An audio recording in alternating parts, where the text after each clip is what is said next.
see what's outside you and inside me. Down the high to the light. A weak man's love can be a strong man's cry.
They say I'm different cause I'm a piece of sugar cane. Sweet to the core, that's right, I got a rhythm. My great-grandma didn't like the foxtrot. Now instead she spit, it's nothing boogie jam on jam. Spit on.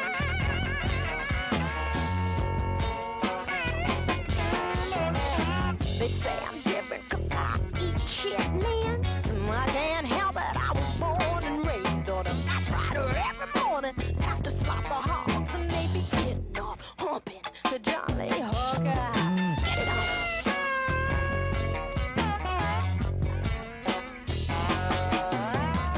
They say I'm different cause I'm a piece of sugar cane. And when I kick my legs, I got rhythm. My great-grandpa was a blues lover, but he be rocking his moonshine to B.B. King and Jimmy Ray. Rock on that.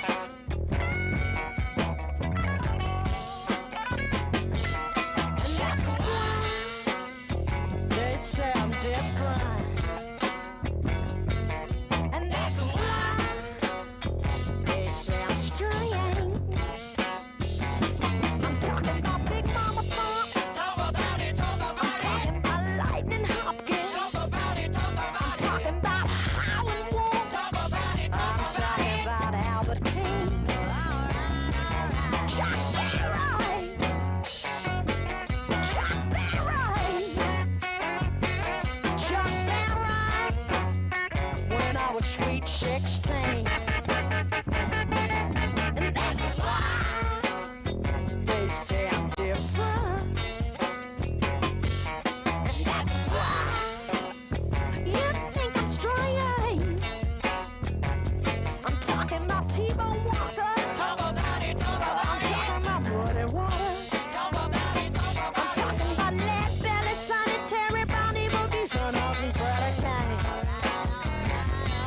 That's a smear. That's a smear. Oh, hey. Oh, Bo Diddley, have you heard her?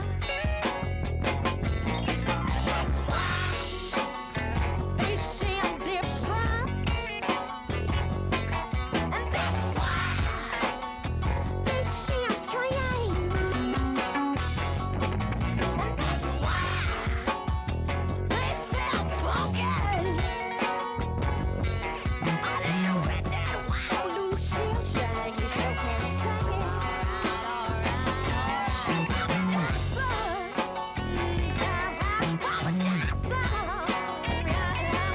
Robert Johnson, he played the blues for me. And that's why, and that's why, and that's why they say I'm different. And that's why, and that's why, and that's why they say I'm strange. That's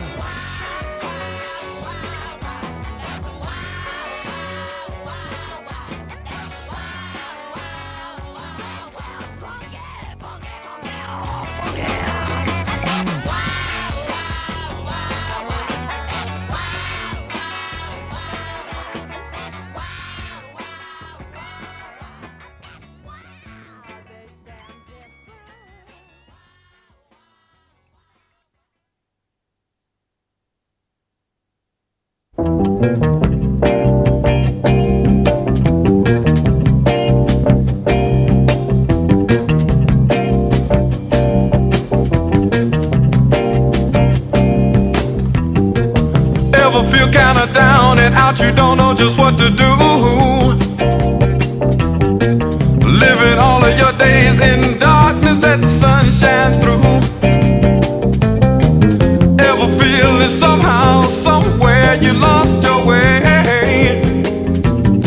And if you don't get a help quick, you won't make it through the day. Or could you call on Lady Day? Could you call on John Coltrane now? 'Cause they'll wash your troubles, your troubles, your troubles, your troubles away.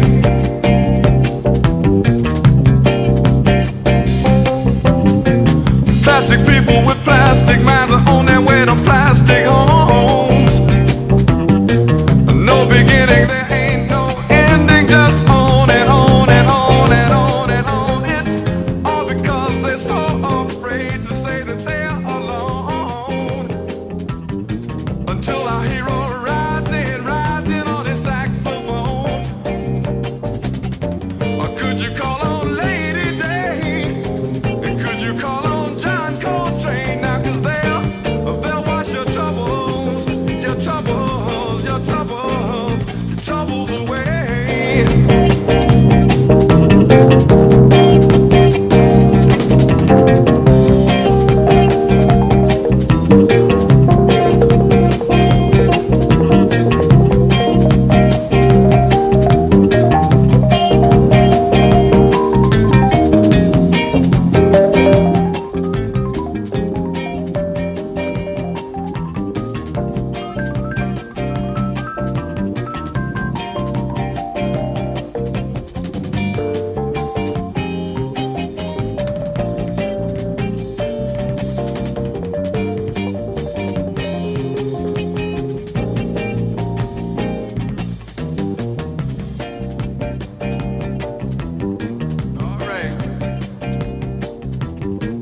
Ever feel kinda down and out and don't know just what to do?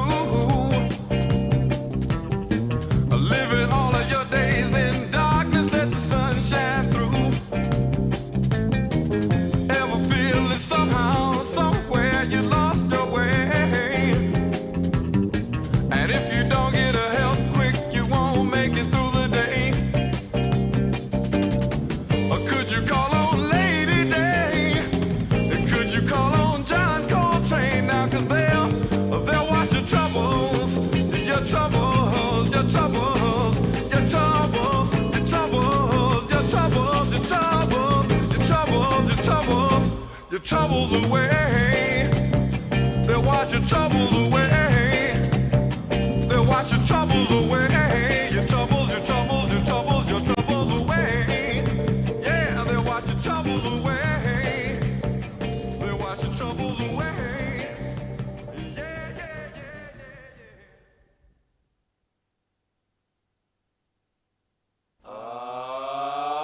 yeah.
Check shoes signed with love and kisses later come back signed insufficient funds.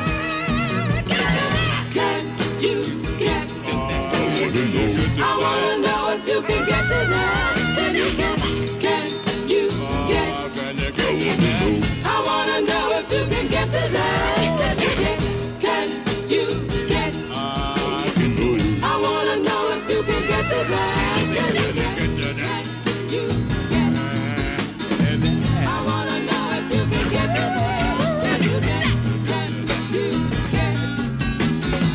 I wanna know if you can get to that. When you base your life on credit and your loving days are done, a check you signed with the loving kiss a later come back shine insufficient fun. Y'all get to that. Can you get? I wanna know if you can get to that. Can you get? Can you get? I wanna know if you can get to that. Can you get? Can you get? I wanna know if you can get to that.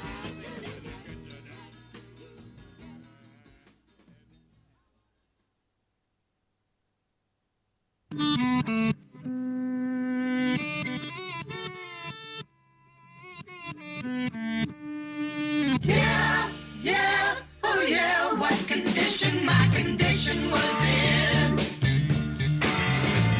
I woke up this morning with the sun down shining in.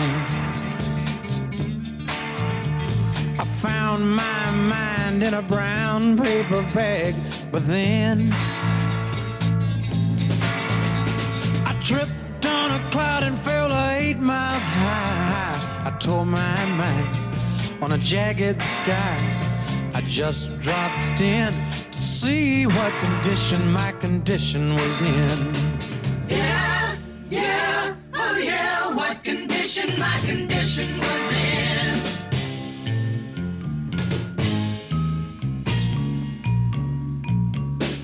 I pushed my soul in a deep dark hole and then I followed it in. I watched myself crawling out as I was crawling in. I got up so tight I couldn't unwind. I saw so much, I broke my mind. I just dropped in to see what condition my condition was in.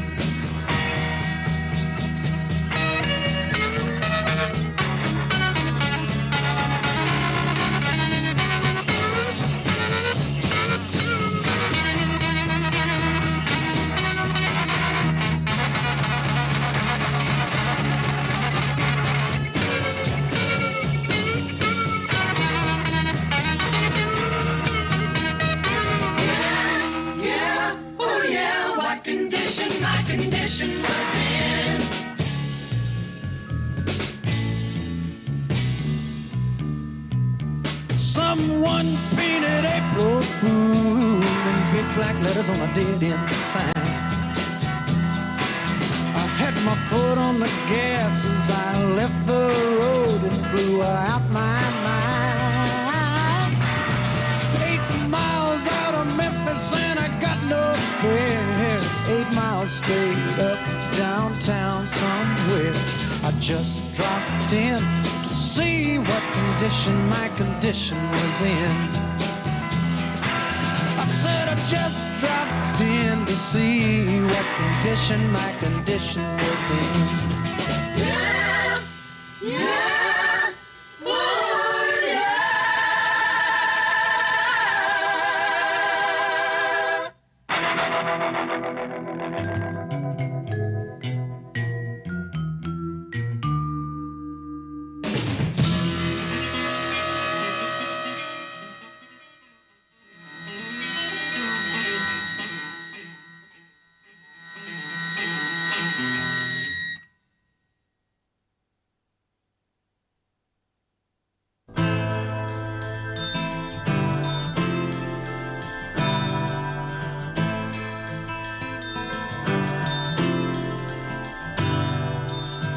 Hello, my love, I heard a kiss from you.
I'm your pusher man.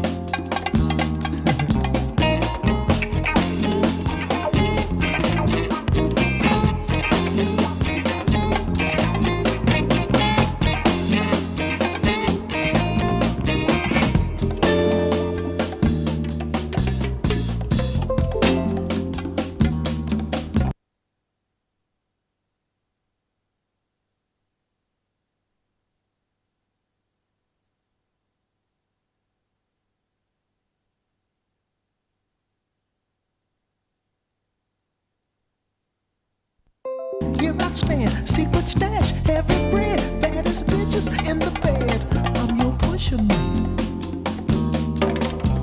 I'm your pusher man. I'm your pusher man. Silent life of crime. A man of odd circumstance. A victim of ghetto demands. Feed me money for style, and I'll let you trip for a while. Insecure from the past. How long can a good thing last? Ooh, got to be mellow, y'all. Gotta get mellow now. Push a man, get mellow, y'all.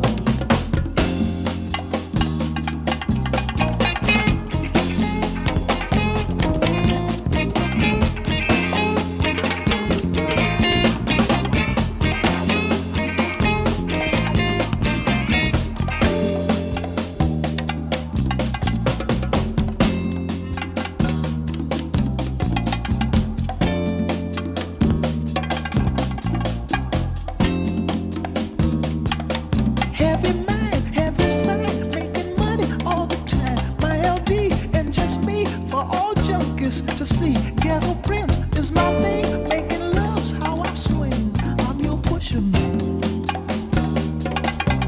I'm your pusher man.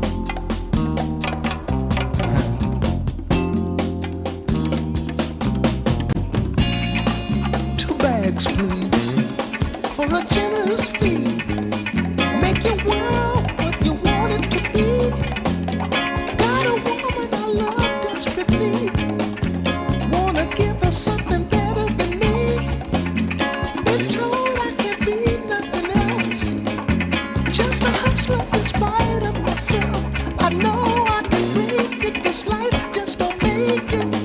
Lord, Lord, yeah. Got to get mellow now.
surprises me is I don't really want you to. Now your shoulders are frozen.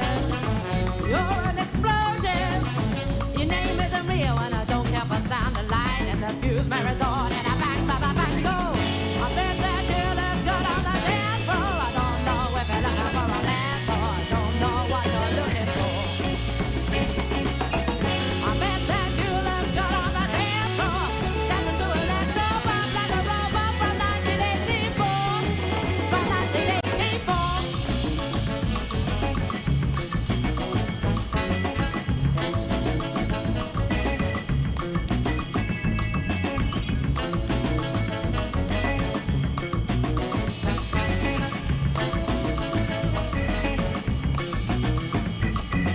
I wish you'd stop ignoring me because you're driving me to despair. Whatever sound you are calling me, and I don't really think it's fair because your shoulders are frozen. You're an explosion.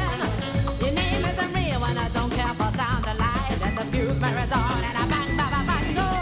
I bet that you look good on the dance floor. I don't know if you're looking for a man, or don't know what you're looking for. I bet that you look good on the dance floor, dancing to electro pop like a robot from 1984. From 1984.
not be able to stay home, brother.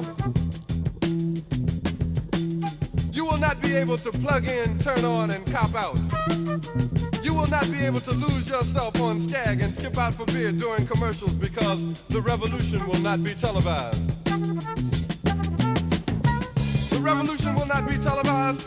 The revolution will not be brought to you by Xerox in 4 parts without commercial interruptions. The revolution will not show you pictures of Nixon blowing a bugle and leading a charge by John Mitchell, General Abrams, and Spyro Agnew to eat hog maws confiscated from a Harlem sanctuary. The revolution will not be televised. The revolution will not be brought to you by the Schaefer Award Theater and will not star Natalie Woods and Steve McQueen or Bullwinkle and Julia. The revolution will not give your mouth sex appeal. The revolution will not get rid of the nubs. The revolution will not make you look 5 pounds thinner because the revolution will not be televised, brother. There will be no pictures of you and Willie Mae pushing that shopping cart down the block on the dead run or trying to slide that color TV into a stolen ambulance. NBC will not be able to predict the winner at 8:32 on report from 29 districts. The revolution will not be televised. There will be no pictures of pigs shooting down brothers on the instant replay. There will be no pictures of pigs shooting down brothers on the instant replay. There will be no pictures of Whitney Young being run out of Harlem on a rail with a brand new process. There will be no slow motion or still lights of Roy Wilkins strolling through Watts in a red, black, and green liberation jumpsuit that he has been saving for just the proper occasion. Green Acres, Beverly Hillbillies, and Hooterville Junction will no longer be so damn relevant, and women will not care if Dick finally got down with Jane on Search for Tomorrow, because black people will be in the street looking for a brighter day. The revolution will not be televised.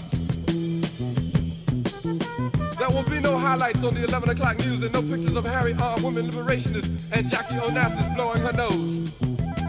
The theme song will not be written by Jim Webb or Francis Scott Keys, nor sung by Glenn Campbell, Tom Jones, Johnny Cash, Engelbert Humperdinck, or The Rare Earth. The revolution will not be televised. The revolution will not be right back after a message about a white tornado, white lightning, or white people. You will not have to worry about a dove in your bedroom, the tiger in your tank, or the giant in your toilet bowl. The revolution will not go better with Coke. The revolution will not fight germs that may cause bad breath. The revolution will put you in the driver's seat. The revolution will not be televised, will not be televised, will not be televised, will not be televised. The revolution will be no rerun, brothers. The revolution will be...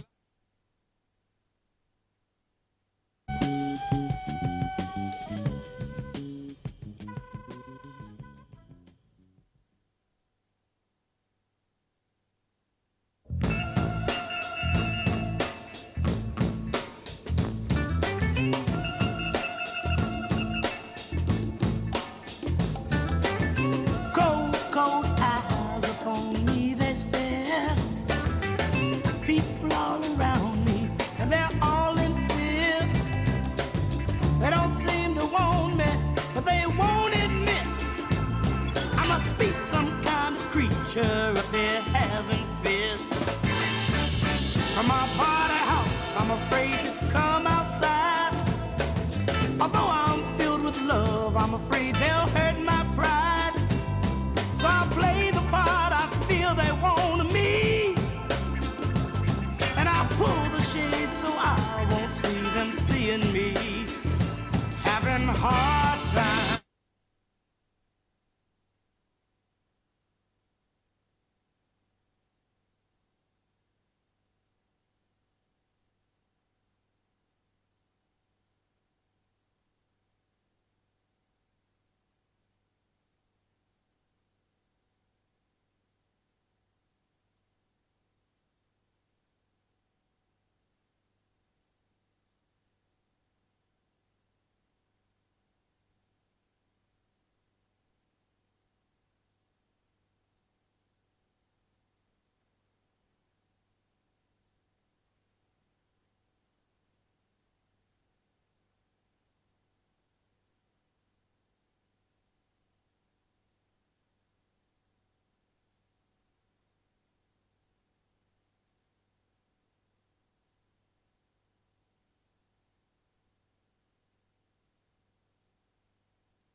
Hello? Hello?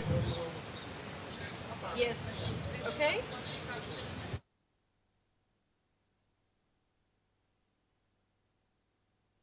You can hear us from the microphone. Yes, okay, cool.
Inês está...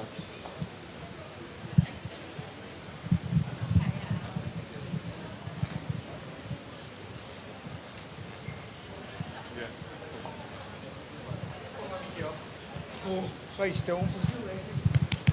O privilégio é nosso. Não, está tudo bem. Vamos lá ver o que é. Ele também chegou antes, pá. Eu achei que de repente tinha ficado com cold feet e tinha desaparecido. É, pá, não. Estou com cold feet, não desapareci. Nós vamos começar, está bem?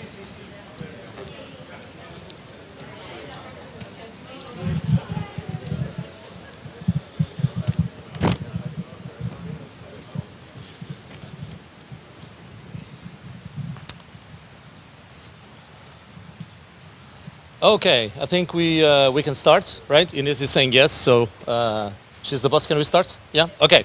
So let's get started. Welcome all to our fifth meeting on Paradox and Plurality. It's a pleasure to have you here. My name is Miguel Cunha. I'm the Fundação Mel Professor at Nova SBE. It's a real pleasure to be here for a number of reasons, and I would list them very quickly.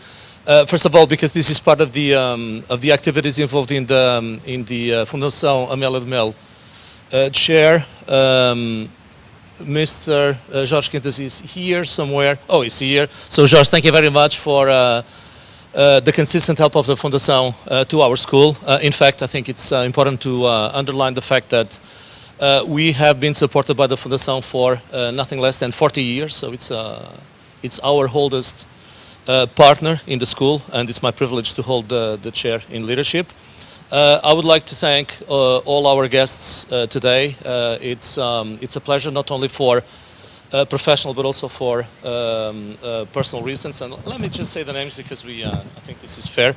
We'll start with Harald Tuckerman. Harald unfortunately cannot be with us today. He will join us online. Harald has been working on Paradox and healthcare for a significant number of years. He's not here today, but we'll try to make sure that we'll visit somewhere our school, maybe in the spring. The spring is good to come. Then we have Wendy. Wendy, thanks for all your support. Professor Wendy Smith is the superstar in organizational paradox theory, so it's a big honor to have Wendy with us. Wendy is a good friend of the school. She has been here even before the campus was finished, so it's good to have you back, Wendy. You can come at any time. Then we have Pedro Oliveira.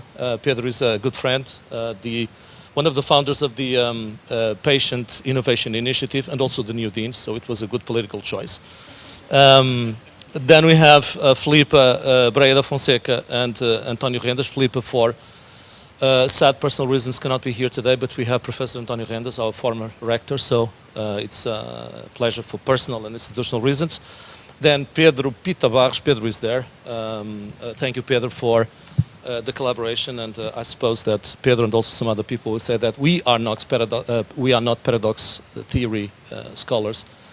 I would add yet, so that's a challenge. So Pedro, thank you very much. And we'll have a round table at the end of the session with facilitated by Professor António Rendas, with Rui Diniz from José de Mel Saúde, André Valente from the Fundação Champalimau, and Luís Lopes Pereira from Medtronic. So I think we have a super exciting program. And with no further delay, let me say that I think it's a great topic, looking at healthcare from a paradox perspective. It's a great topic, but above all, I think we have a fine group of people, so thank you very much to all. And as part of the people who have been working in this particular approach, I think that the most important part is not, of course it is the papers we do, but also and especially the fact that we are building a community over the years, and I think that Wendy's role in this community has been essential. So that's the most important part, and I think that after this we'll have an even better community. So just to, I think it's fair to say that it's also a privilege to have Camille Pradies with us. I don't know where Camille, oh, it's here. Camille also works on Paradox, and it's not on the program. Professor Jafar Gatti is not on the program, but I'm sure that we will have a number of things to share with us today. So, last but not least, I would like to thank Inês and the whole team for organizing the event. Inês has been the best possible organizer. We have been in Rotterdam just 2 days ago for another event, and she departed before to manage this event. So she has been the mother of all of us. So thank you very much, Ines. And with no further delay, I would like to pass the floor to Professor Harald Tuckerman from St. Gallen. Harald, the floor is yours. And thanks again for helping.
A paradox lens on the way they try to navigate the pandemic. And at the moment, I'm also trying to build a theoretical story which is informative for the paradox lens. And at this point in time, I'm looking at how a both-and approach, which usually is set to enable virtuous cycles, can also risk a vicious cycle. So that's sort of the topic of the whole presentation. Let me see. So, first of all, I'm going to give you an overview of my research approach and the analytic journey so far. Then sort of what I learned from COVID pandemic as a type of crisis, which is different from what we usually know. Introduce a paradox perspective, and then I'm going to look at the empirical data of coping with the pandemic and the paradoxical tensions, how the hospital navigated that. I call this the calibration mode, which was a certain type of organizing in order to calibrate between normal and pandemic activities. And then I'm going to try to make sense of the effects of that calibration. And then I'm going to finish off with some ideas about how to move on with paradox research.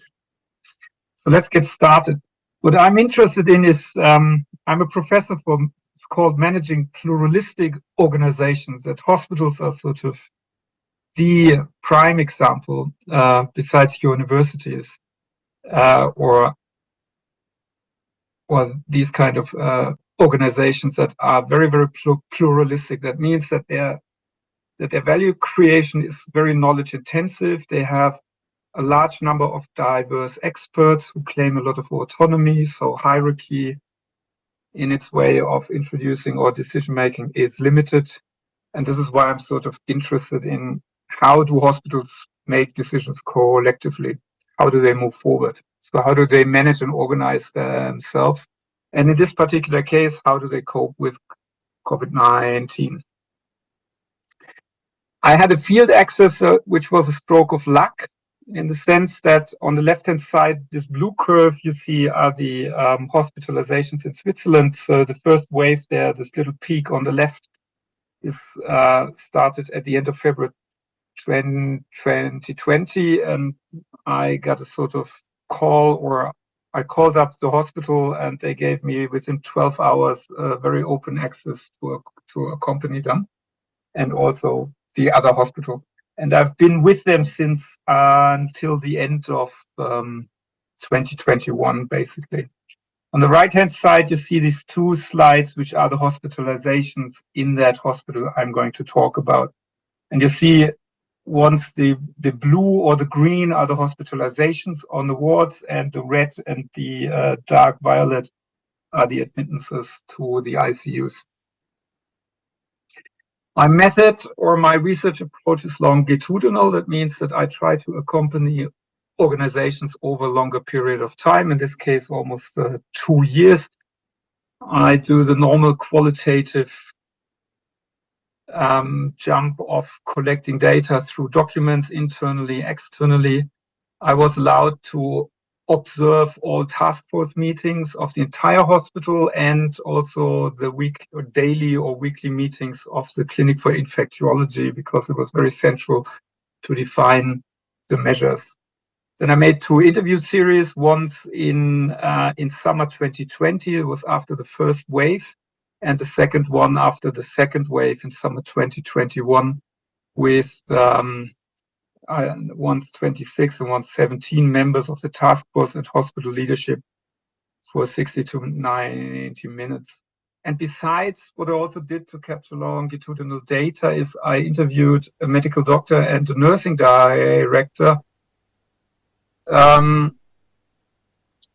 first daily from March to April. Then we thought it was too much COVID. Then we reduced it to once a week, and I'm still interviewing the 2 of them to gain sort of personal insights and longitudinal data.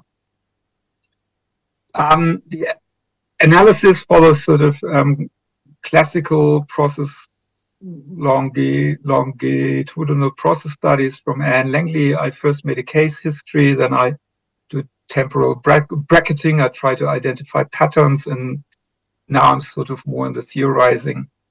And besides that, I plausibilized my findings with both the hospital executive board and the task force. And on Monday, I'm going to be in the Clinic for Infectiology for a workshop with them. So that's sort of the setup. And why does it make sense to take a paradox lens?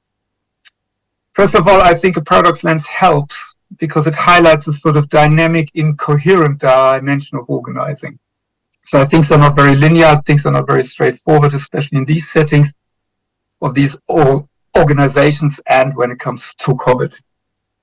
And if you look at paradox, it's sort of defined as at least 2 contradictory interdependent elements that persist over time, and Linda Putnam adds to that definition and that impose and reflect on each other. And the paradox lens sort of holds that we have basically, there are several ways of approaching, but there's sort of 2 groups. One is so-called defensive approaches, or either or. It's like taking sides of one element, either doing change or doing stability, either doing centralization or decentralization, or ignoring the paradox altogether. And the literature holds that that is not a very good long-term sustainable approach, because if by definition there are 2 elements which are contradictory but interdependent, then choosing one side will increase the pull to the other side. So that increases tensions and conflicts, or what Wendy talks about as turf wars or getting stuck, which I kind of like as a metaphor. Also, sort of taking either side, sort of, we know that from the paradox of success, increases the logic of simplicity, so that we get much more and more tunnel vision and are not open anymore, and that might lead to future failure. Overall, as Lucas and Cunha point out in the handbook chapter, such defensive approaches can trigger vicious cycles. Therefore, paradox lens in general promotes both and approaches, which are active approaches of embracing the tensions, of transcending them. That means that we try to attend to both elements at the same time or in an oscillating manner because they persist. And that helps us to avoid getting stuck or engage in turf wars. And it enables and calls us to come up with creative new solutions. That's sort of what Ford and Beck would say. So in this sense, both end approaches can trigger virtuous cycles. And that means sort of balancing between the poles to move forward and thereby establish a dynamic equilibrium. So many studies have looked at how to establish a both-end approach and what it looks like. And I just named a few examples, and since Camille is here, I very much like your paper on the veterinaries. But of course, there's a but. As the literature says sort of both and enables. It doesn't guarantee virtuous cycles, and it has limits. What we see increasingly sort of is some sort of boundary conditions or limitations to both end approaches. One is Abdallah and Langley showed how sort of both end approaches can also lead to their own demise. They illustrated that with several cases. It might not be sustainable. That's a limitation Lucia and Lewis point out in their study. It might confuse organizational members. That's what Wendy pointed out in her study on the decision makers and who did a sort of consistently inconsistent decision making. Bertie and Simpson point out it depends, that the both end approach also depends on the power positions of who has more scope to enact solutions. Then Geim and Miguel and colleagues looking at the Volkswagen scandal say, look, I mean, if the both end approach is only rhetorical and not substantial, it's not going to work, as we saw with Volkswagen. And sort of a while ago, Wand and Chiki also showed that unexpected events can sort of jeopardize the both end approach. So what I think, if I look at that, is when we look at sort of, having a paradox and we take a both end approach to navigate it, what we tend to overlook is what kind of effects does that both end approach have on the organization, especially onto the conditions that render paradoxes salient, like resource scarcity.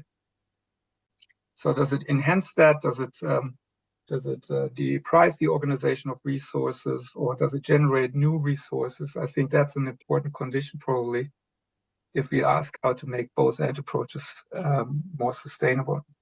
So my goal is to better understand when or why both end approaches enable virtuous cycles and when they don't. And the question, therefore, is when or why does a both end approach risk vicious cycles?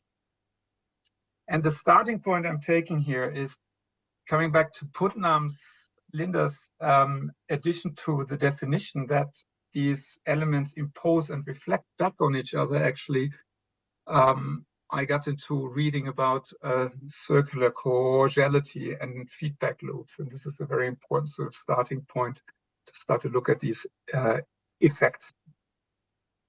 Now, how did I get there? This is, of course, a longer journey. You don't start out when you start in March 2020. Since I'm doing exploratory research, I come from the data. So how does a hospital cope with the COVID-19 pandemic? And I did my case report, and that was nice. And then we looked at the resilience, crisis, and extreme context literature, which gave us a good understanding of sort of what makes COVID-19 special and what is the sort of coping patterns that actors use in order to handle a crisis. This was good. It explained the beginning of what the hospital did, but it didn't explain what happened later on.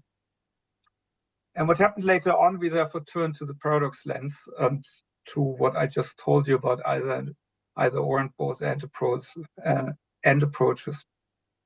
And that helped us to first depict sort of an organizing paradox as an inherent tension between normal activities the hospital does, like patients who don't have COVID and patients who do have COVID.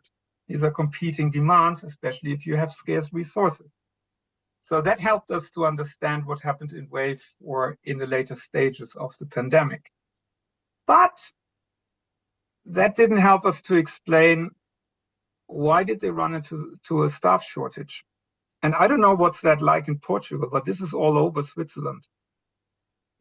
At the moment, there's hardly any hospital that runs at normal capacity, even though we have very, very few COVID patients hospitalized.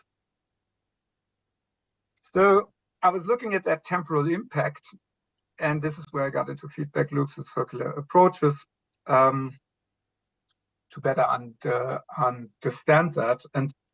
And Langley calls this an outcome irony. When the intended effect, or you intend a certain impact, you try to treat COVID patients and non-COVID patients at the same time, and you end up with less. Why was that so? Because there was an impact on the resources, and it severed and surfaced more tensions, and it had more conflicts. And looking into that, sort of why does that occur? I went back to the paradox literature, and there's this nice article by Sandamarthy and Lewis, 2009. They refer to Amazon, and there's an interesting distinction between effective and rational conflicts.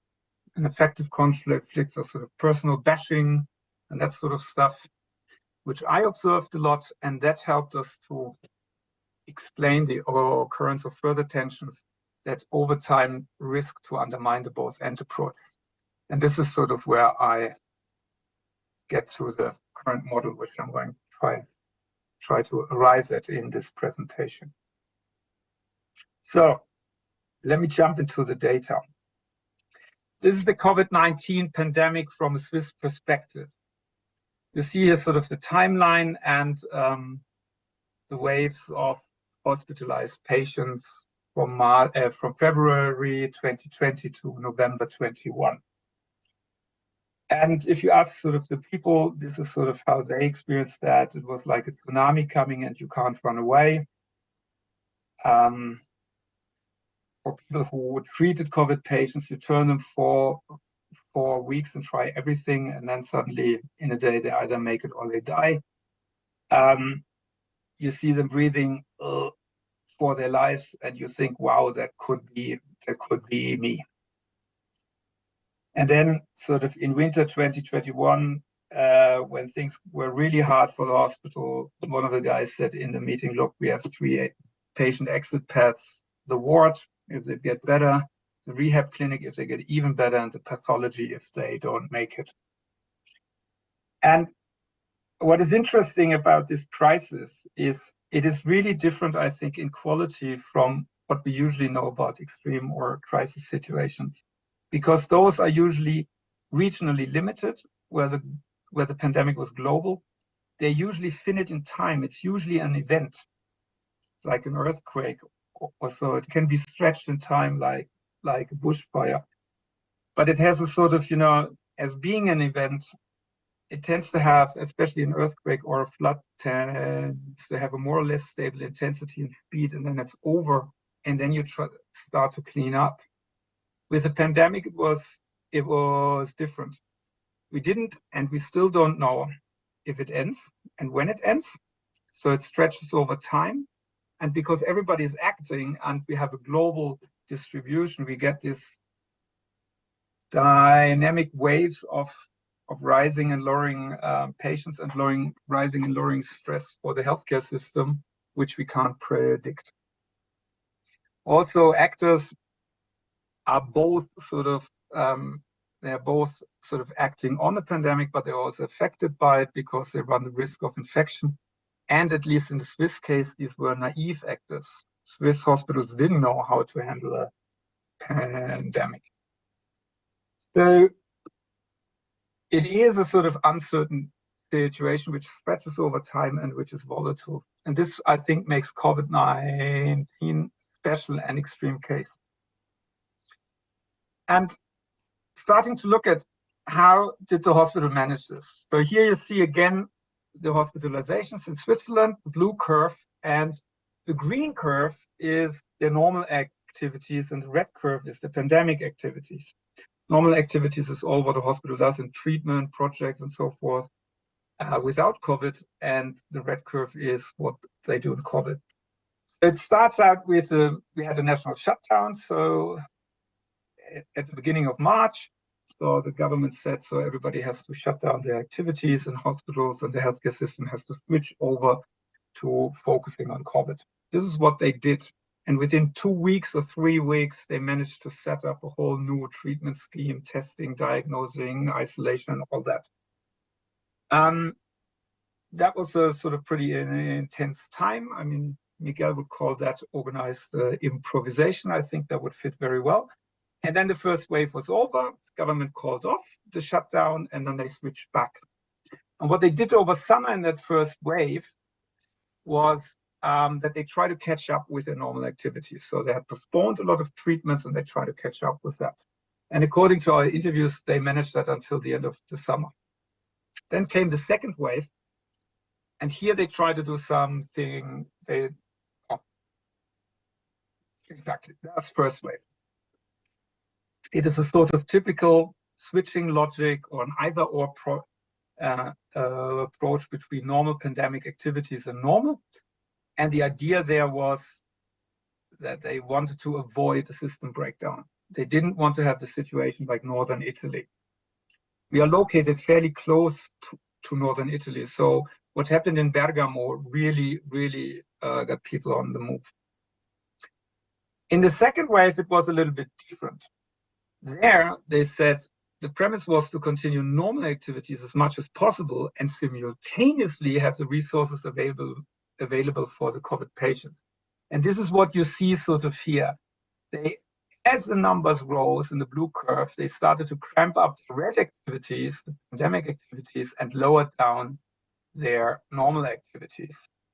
And that sort of worked over for some time until February, and then they started to reverse. They increased the normal activities again, and then they decreased the pandemic activities with a little high in April.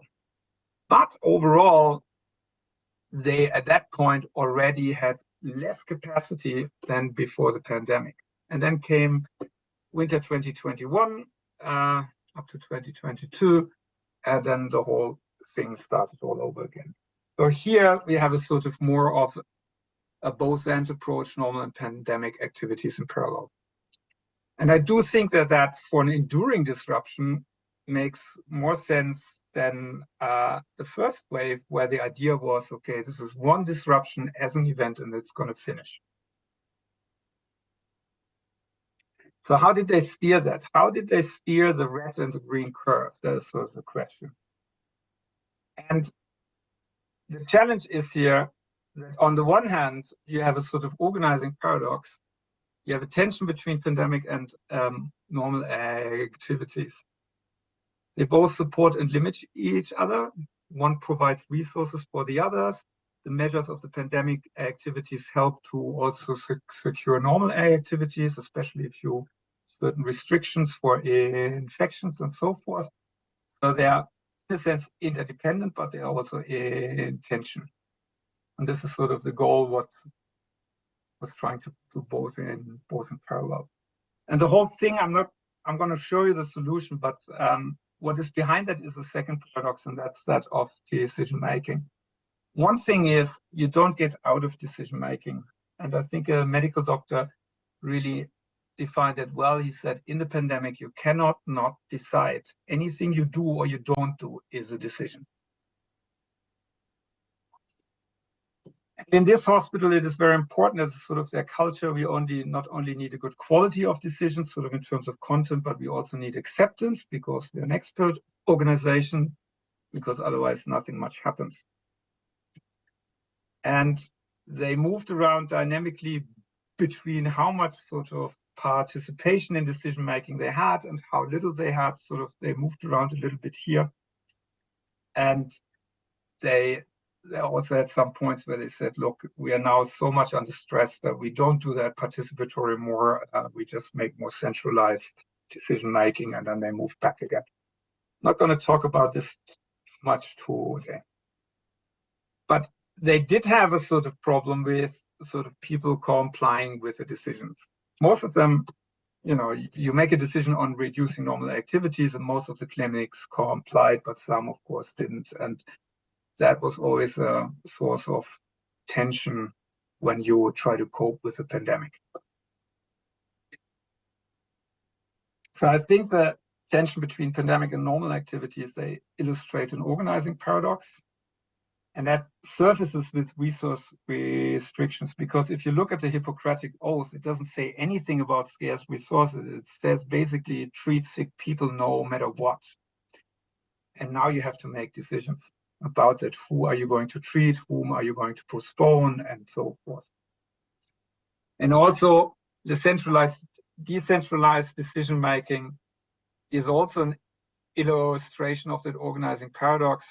especially in a pluralistic setting like a hospital, because it's sort of always a question between autonomy, differentiation of the different parts, let the clinics do what they do, or do we look at the whole hospital because of our resources? Now, the way they manage that is what we call the calibration mode. So how do you manage these capacities?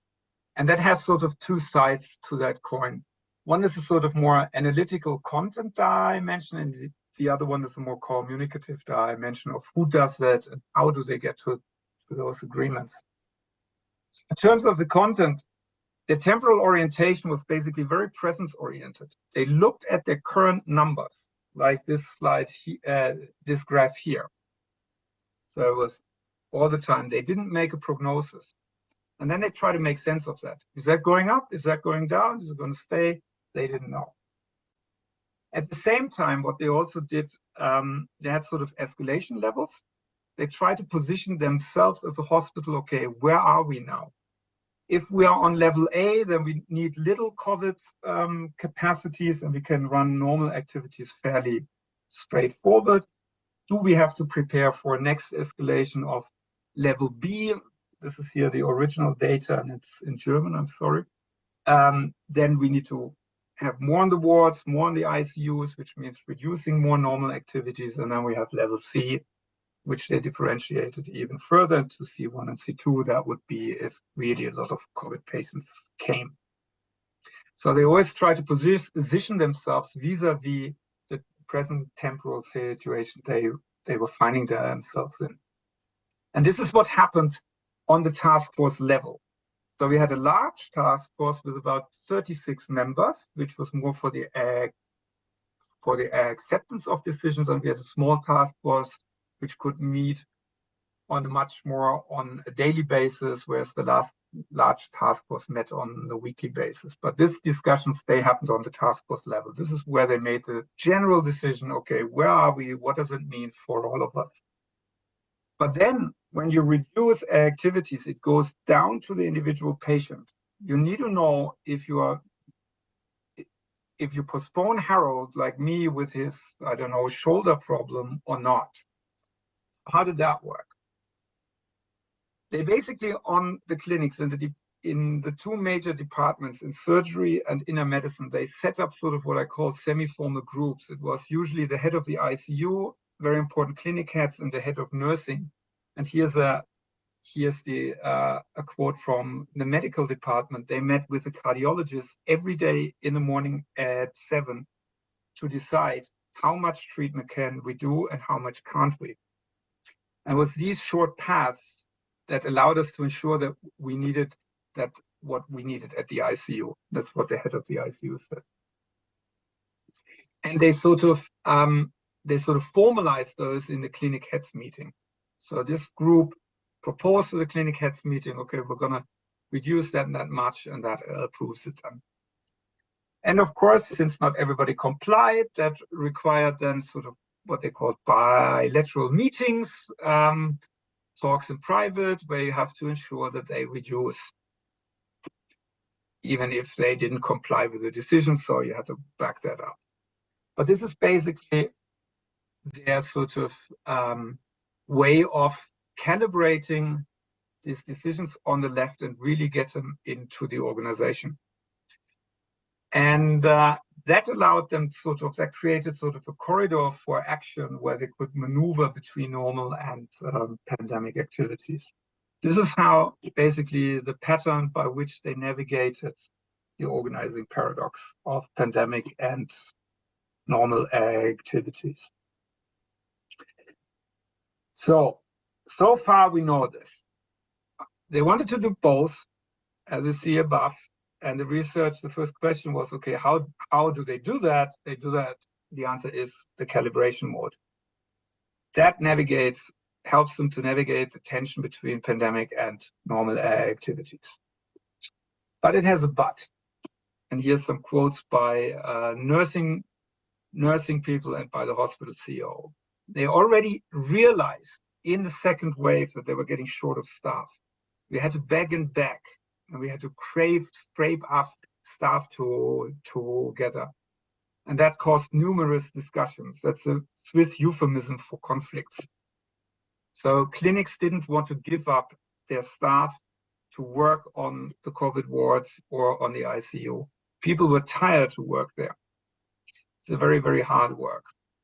And then at the end, in wave 3, they did what the government did in wave 1. They just ordered a 25% reduction because they couldn't handle it anymore. So that was a very, very angry email by the CEO. He said the order is mandatory, which is not often that he says something is mandatory, and then he even puts a sentence in. And if someone asks me what 25% means, it means zero normal activity. So he was pretty pissed off. Sorry for the word. And I talked to him in August, and he said really that learning, that was the brutal learning in COVID for them. He said the staff scarcity, that they really lost the staff. That was the hard part with that approach. So what happened? If we try to analyze this, once we see that on the left-hand side, the capacity of the beds over time goes down. You see that sort of compared to the peak in the first wave on the wards, the upper black line and the lower black line on the ICUs. And you see the dark green curve, which is the sort of number of COVID patients on the wards, and the ICUs that all went down. The capacity of treatment sort of reduced over time. At the same time, and that I have from the interviews, especially also my recurring interviews, is that they reported more and more tensions. It's like the staff issue has been on since December 2020, and it is still on, and it's getting worse. And if only half of the stories I hear are really true, because I haven't been there, it is pretty hard. They're really going at each other at the moment. And this is a general trend in all hospitals in Switzerland. We see a sort of very, very strong staff shortage. So how does this work? Why does the calibration mode that navigates the organizing paradox can lead to staff shortage? First thing is, doing both raises the resource demand. Because when COVID patients are low, then you're catching up with the normal activities, so it's additional resources. That enhances the workload. And over time, people get exhausted. They call in sick, they quit, and you get staff exit. What happens then is that reduces the resource availability, which then has a negative effect on the workload. For those who remain, it becomes even harder. And you risk a downward spiral here. At the same time, because the resource demands are high, you get into tension rises between availability of resources and the demand. And that raises conflicts between professions, disciplines, which in turn reduces sort of one of the important conditions of the calibration mode, which is collaboration. And the whole thing is even worsened by an overall labor market that is getting drier and drier. So you can't reduce that tension by replacing people. So what we get here is basically two amplifying spirals. One amplifying spiral is on the level of the resources themselves. If we have higher workload that leads to staff exit, then the pressure on the remaining people increases. And if things go bad, those leave them too. And the second amplifying spiral is the one on the decision-making level or on the managing level, is that more and more conflicts reduce the conditions under which this calibration mode works in order to navigate the tensions between pandemic and normal activities. So this is sort of a case-based explanation for why this occurs. Now, if I take a step back, I'm always asked, okay, what is this a case of? And if I look at that for a paradox lens now, one thing we could say, okay, there are, and these are valid interpretations, is we see okay, the system gets under pressure, we see tensions coming up, that surfaces the paradox of professional work, the ongoing sort of status and conflicts between nurses and medical doctors, between administration and medical doctors, and so forth. So we have this paradox of professional work maybe rising up, surfacing medical and economic logics, which have been studied, and they bite each other. And it might be, just severing the tensions of the organizing paradox between the autonomy of the clinics and the overall hospital as a frame of reference. What I'm looking at more from a circular logic is trying to ask myself, okay, why does that lead to an outcome irony or risking a vicious cycle in terms of the impact both end has on reducing staff? And what I found interesting was that distinction between effective and rational conflict. Effective conflicts, as mentioned, are emotional, they're relational, they're personal. So when you watch a TV debate of politicians that go at each other, they're not interested in a rational solution to the problem, they're interested in winning the battle. That is sort of an effective conflict when you get on that level. Rational conflict is more task-oriented. It tries to look for the quality of the argument. Habermas if Habermas' logic was real, then it would be only that, but it's sort of in that direction. And effective conflicts are known to reduce, and rational conflicts are known to enhance decision quality and implementation. And also, like that, rational conflicts are positive for navigating paradoxes, whereas effective conflicts are the ones that are said to be negative for that. And that helps me to sort of look at this cycle more generally. We have resource scarcity in my case. It's one of the conditions that renders paradoxes salient. That surfaces a paradox, like an organizing one, for which we use a both-and approach to navigate it. Now, what I add here is that this both-and approach impacts maybe on this condition. And it can either sort of, this is what, this would be the good case, if it reduces resource scarcity, for example, then it's sort of, we would get less conflicts or more rational conflicts, and that would strengthen the both-and approach and would enable a virtuous cycle. But as in my case, it triggered effective conflicts, which then undermine the both-and approach. And that is what I think is what enhances or enables vicious cycles. So what we have here is basically idea that the both-and approach not in general leads to a virtuous cycle or enables it, but there's certain conditions. One is sort of it leads to a vicious cycle to the opposite. It has a negative effect when it enhances resource scarcity, like in my case. The calibration mode used more resources, and that affected its handling the tension between pandemic and normal activities. And also it triggered effective conflicts rather than rational ones.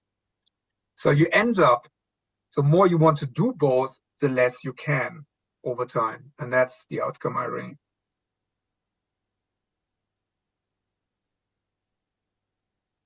So this is what I try to make of this case at the moment.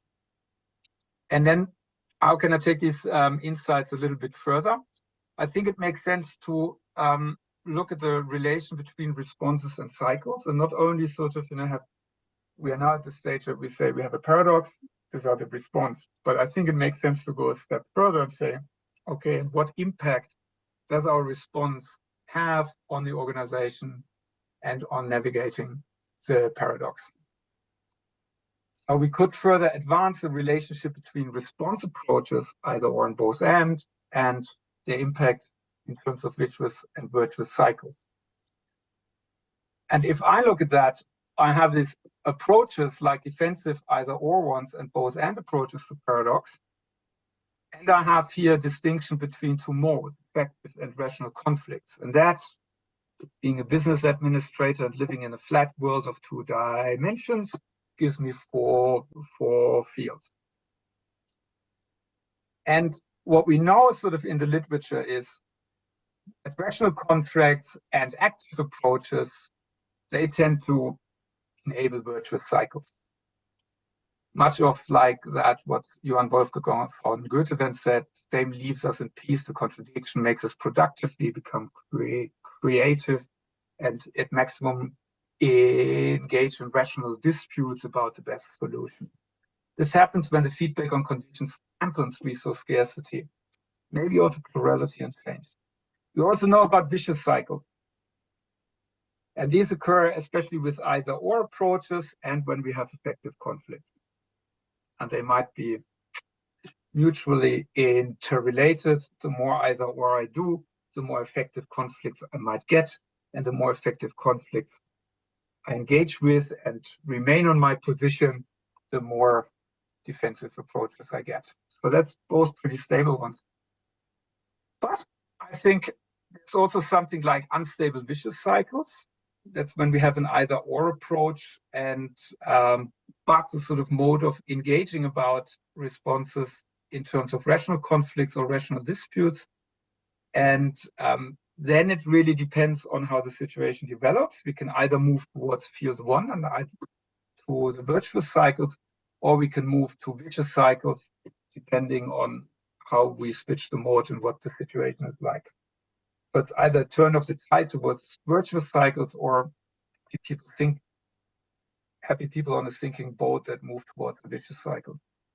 And I think my case is an example of a fourth one, is a sort of an unstable virtuous cycle. Yes, it's sort of at the beginning, sort of it allowed to do both. It was a live and let live situation with an active approach. At the beginning, they were maybe more rational, but it became more and more effective. And then you start to move into field 4, and from field 4, maybe into field 3 of a vicious cycle. Now, this is just a first initial idea on how we could move forward with the paradox lens to start looking at not only at the paradox and its response, but what kind of effect does the response have. So in the future, I think we could look more at the 3 conditions, how our responses impact on the conditions that make paradoxes salient. On resource scarcity, my case is an example, but I also could think about the second condition about change. So more change, maybe more effective conflicts due to confusion, I don't know. Less change, there might be more rational and less conflicts. Plurality is an ambiguous issue. More plurality, maybe more confusion and more effective conflicts, like Abdallah and Langley say.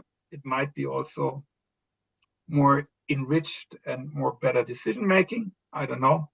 And the other way around, there's also double possibility, less plurality, there might be less conflicts and therefore sort of more stable virtuous cycles, but it also risks something like groupthink, and we miss out on the opportunities. So these are pretty open questions. I have no idea about that, but that would be something for future research. So the goal then is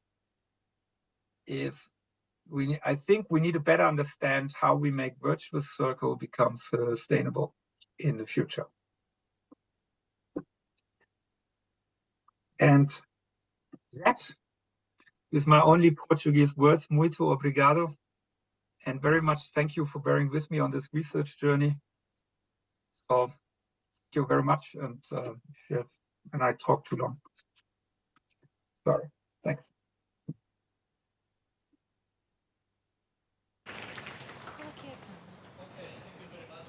I think we have time for some questions.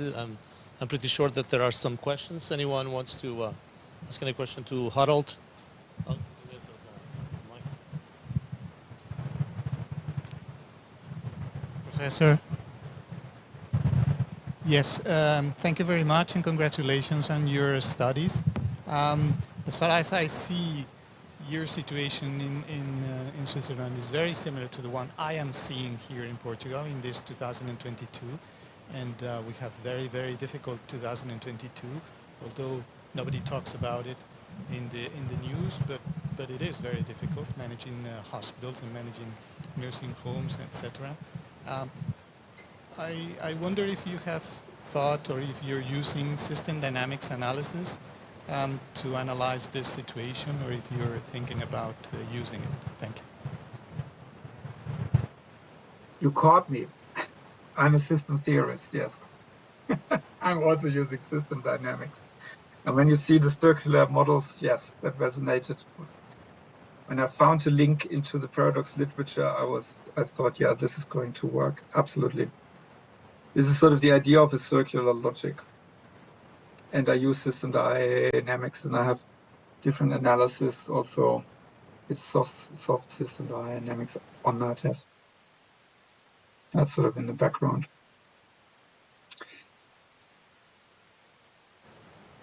And I don't know what it was in Portugal, but I think in Switzerland they made one mistake in their calibration mode, and I can show you that. It's on there. Let me go back. There's the thing here.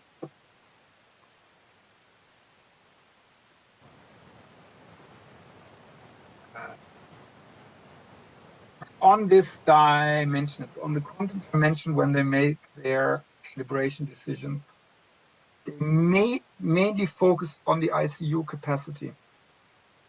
And I don't know what there was in Portugal. And I think that focus was, on the one hand, it was good because it was a clear number. Okay, if we reach the ICU capacity, just like beds are full, then we need to reduce. Everybody understood that. That was the helpful part, but I think it was too narrow. What they overlooked was that they had normal COVID wards where people were just also having very complex and difficult patients to treat. But I don't know what that was like in Portugal. But that was here sort of, I think, is my empirical explanation. Okay, where, if at all, where I would enhance this mode of managing, of coping with the pandemic.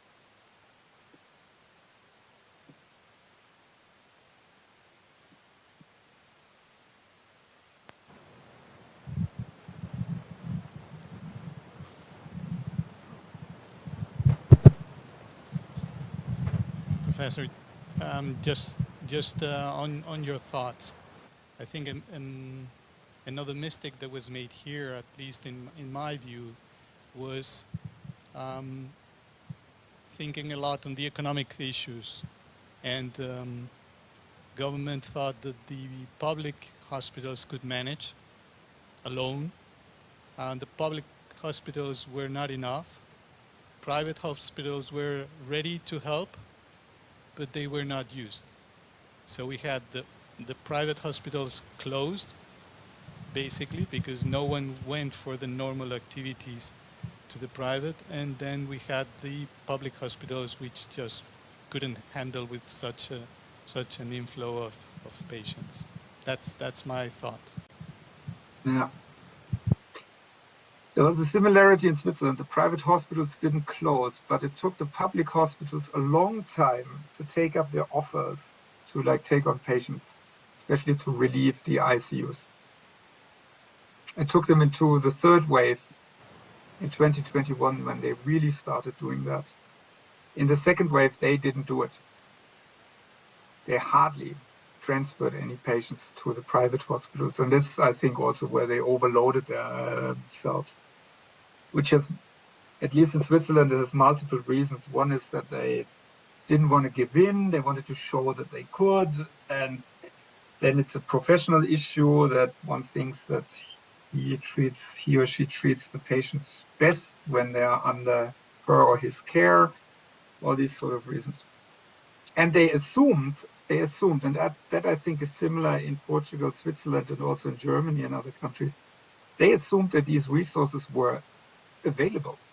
What they didn't expect was that they were deteriorating, especially staff was deteriorating over time. And this is the movement, all of them overlooked after the euphoria of the first wave, where there was a lot of solidarity, lots of additional that's additional effort put in by people, which was wonderful, but they couldn't sustain it.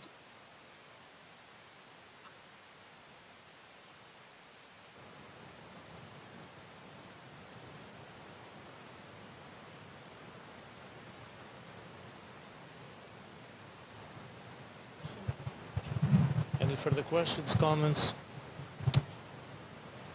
No? Okay, so Harald, I think that's it. I have a number of questions regarding circles, but we'll have the opportunity to discuss them. I think it's a very important line of work. We have been working or studying paradoxes, but not so much circles, so I'm sure we'll continue our conversation. So thanks again, Harald, for your presence. It was a very interesting approach to your work, so thanks a lot. Thank you. Thank you very much for bearing with me. Bye, Harald. And now we have Wendy. She's there. I already mentioned Wendy, but I think that nobody can introduce her better than herself, of course. But from my side, Professor Wendy Smith is one of the pioneers in organizational paradox theory. She's a professor at the University of Delaware. And as I said before, it's a pleasure to have Wendy with us. It's not the first time, it's not the second time, and I hope that she will come back regularly. So, Wendy, thank you very much. Yeah. Thank you, Miguel. Thank you all for having me here. As Miguel said, this is not my first time. I have a memory of being at the initial conference from this line of conferences, whatever you want to call it. We were in Cascais in the municipality. Before this beautiful building was even born, we had a beautiful tour with hard hats on at that time. And this was, 2018. So it's great to be back. I've been here, this is probably my 4th or 5th time in Portugal. You'd think my Portuguese was a little bit better by now, so maybe that's the thing that I need to work on. And they even keep inviting me back without having a name like Miguel or Luis or Felipa. So thank you for having me here. It's great to be here. And I don't know if Harold is still with us, but Harold, thank you for setting up this conversation today. Truly, Harold is the expert when it comes to understanding paradoxes in the context of healthcare, which is today's topic, and has a deep level of knowledge and insight into this work. And I am grateful to hear from Harold and grateful to be here with all of you. Indeed, when I think about advancing the work on paradox, this seems to be the epicenter. We're here at NOVA, we're at the epicenter of paradox with such amazing scholars. So thank you for having me. What I wanted to share with you today was the work that some of the work that I have been doing to build on, as Miguel said, an expanding community of scholars doing work around paradox broadly, and think about how it applies in the context of healthcare. Indeed, one of the privileges that I have had over the last several years of the pandemic and the timing of it was good for me. I was heads down, really trying to explore how do we take the ideas of an expanding academic community and translate them, make them available to a broader conversation and a broader audience, and have had the opportunity to put that together in a book that is targeted for outside of academia. And so that's what I want to share with you today. But to get started, I wanted to link it to the concept of healthcare. And again, this is not my expertise. I have such a small connection to this. My sort of brief level of connection is exploring the tensions that doctors feel when I've had the privilege and opportunity to teach at our hospital in Delaware at Christiana Care, and some of the challenges that I heard along the way. And this is even pre-COVID, but we can think about some of the challenges that Harold just shared with us, but these challenges of how do I take care of so many with so little time? How do I think about broad access to healthcare with limited resources? resources? How do we think about technology and the extent to which technology within the context of healthcare enables patient experiences or detracts from it? How do we navigate healthcare decision making, at least in the United States for sure? Are the doctors making those decisions, or are the insurance companies making them? At what level are those decisions being made? I feel like I'm running a business, not running a healthcare initiative, or not running a... And so to me, I started to, for me, getting my head around these tensions, and again, this is in the context for me of having taught very briefly both to physicians, to nurses, to staff in the context of our local hospital, where the commitment there, and this was the image that I found, although I think they have a more powerful one. The commitment is to innovation, but it is to understanding that they have to run a business that is both efficient and focuses on care, which is sometimes not efficient, that they have this constant tension between cost and care. And one of their earlier iterations of the Christiana care way that I had seen was in fact putting up this image of cost and care, and recognizing that in fact healthcare, which may have at one point really emphasized care and cost, was sort of somewhat on the side. It is a business, and probably a world and challenge that you all, or those of you that are in the world of healthcare, live in so much more poignantly than the world that I live in. It is this tension, this overarching tension between affordability and quality, cost and care, equitability and efficiency, innovation, new ideas, new possibilities, and the implementation of that innovation, which feels incredibly inefficient along the way. And this is the context in which it opens up the possibility of, well, where does paradox fit in that? Or how do we think about those tensions? How do we think about those tensions? And in my world, or in the world of the work that I do, it's how do we think about those tensions, or tensions broadly in organizations? Harold had mentioned the tension of who makes decisions. Is it centralized decision-making or decentralized decision-making? A core question that any leader has to ask. Harold mentioned the question of resources. How do we allocate resources?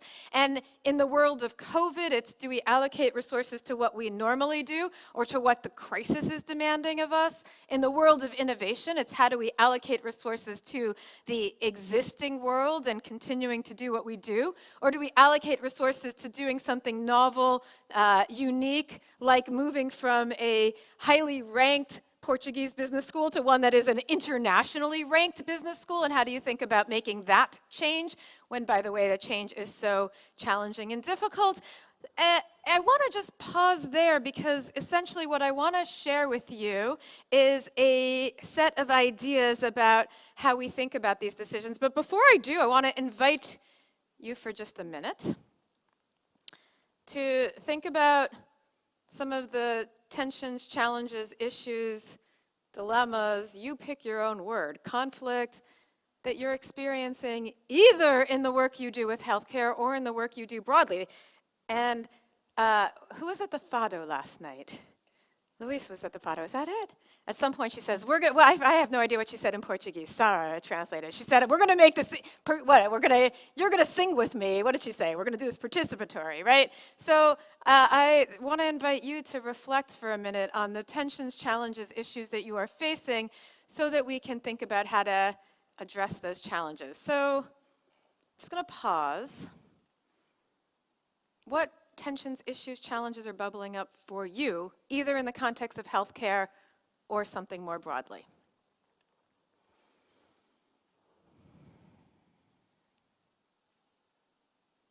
I love it. Miguel, there's no challenges here. That means it's all easy going here in Portugal. Is that the issue? Is that the possibility? Yeah, Luis, start us off. Environment, and say more about the environment.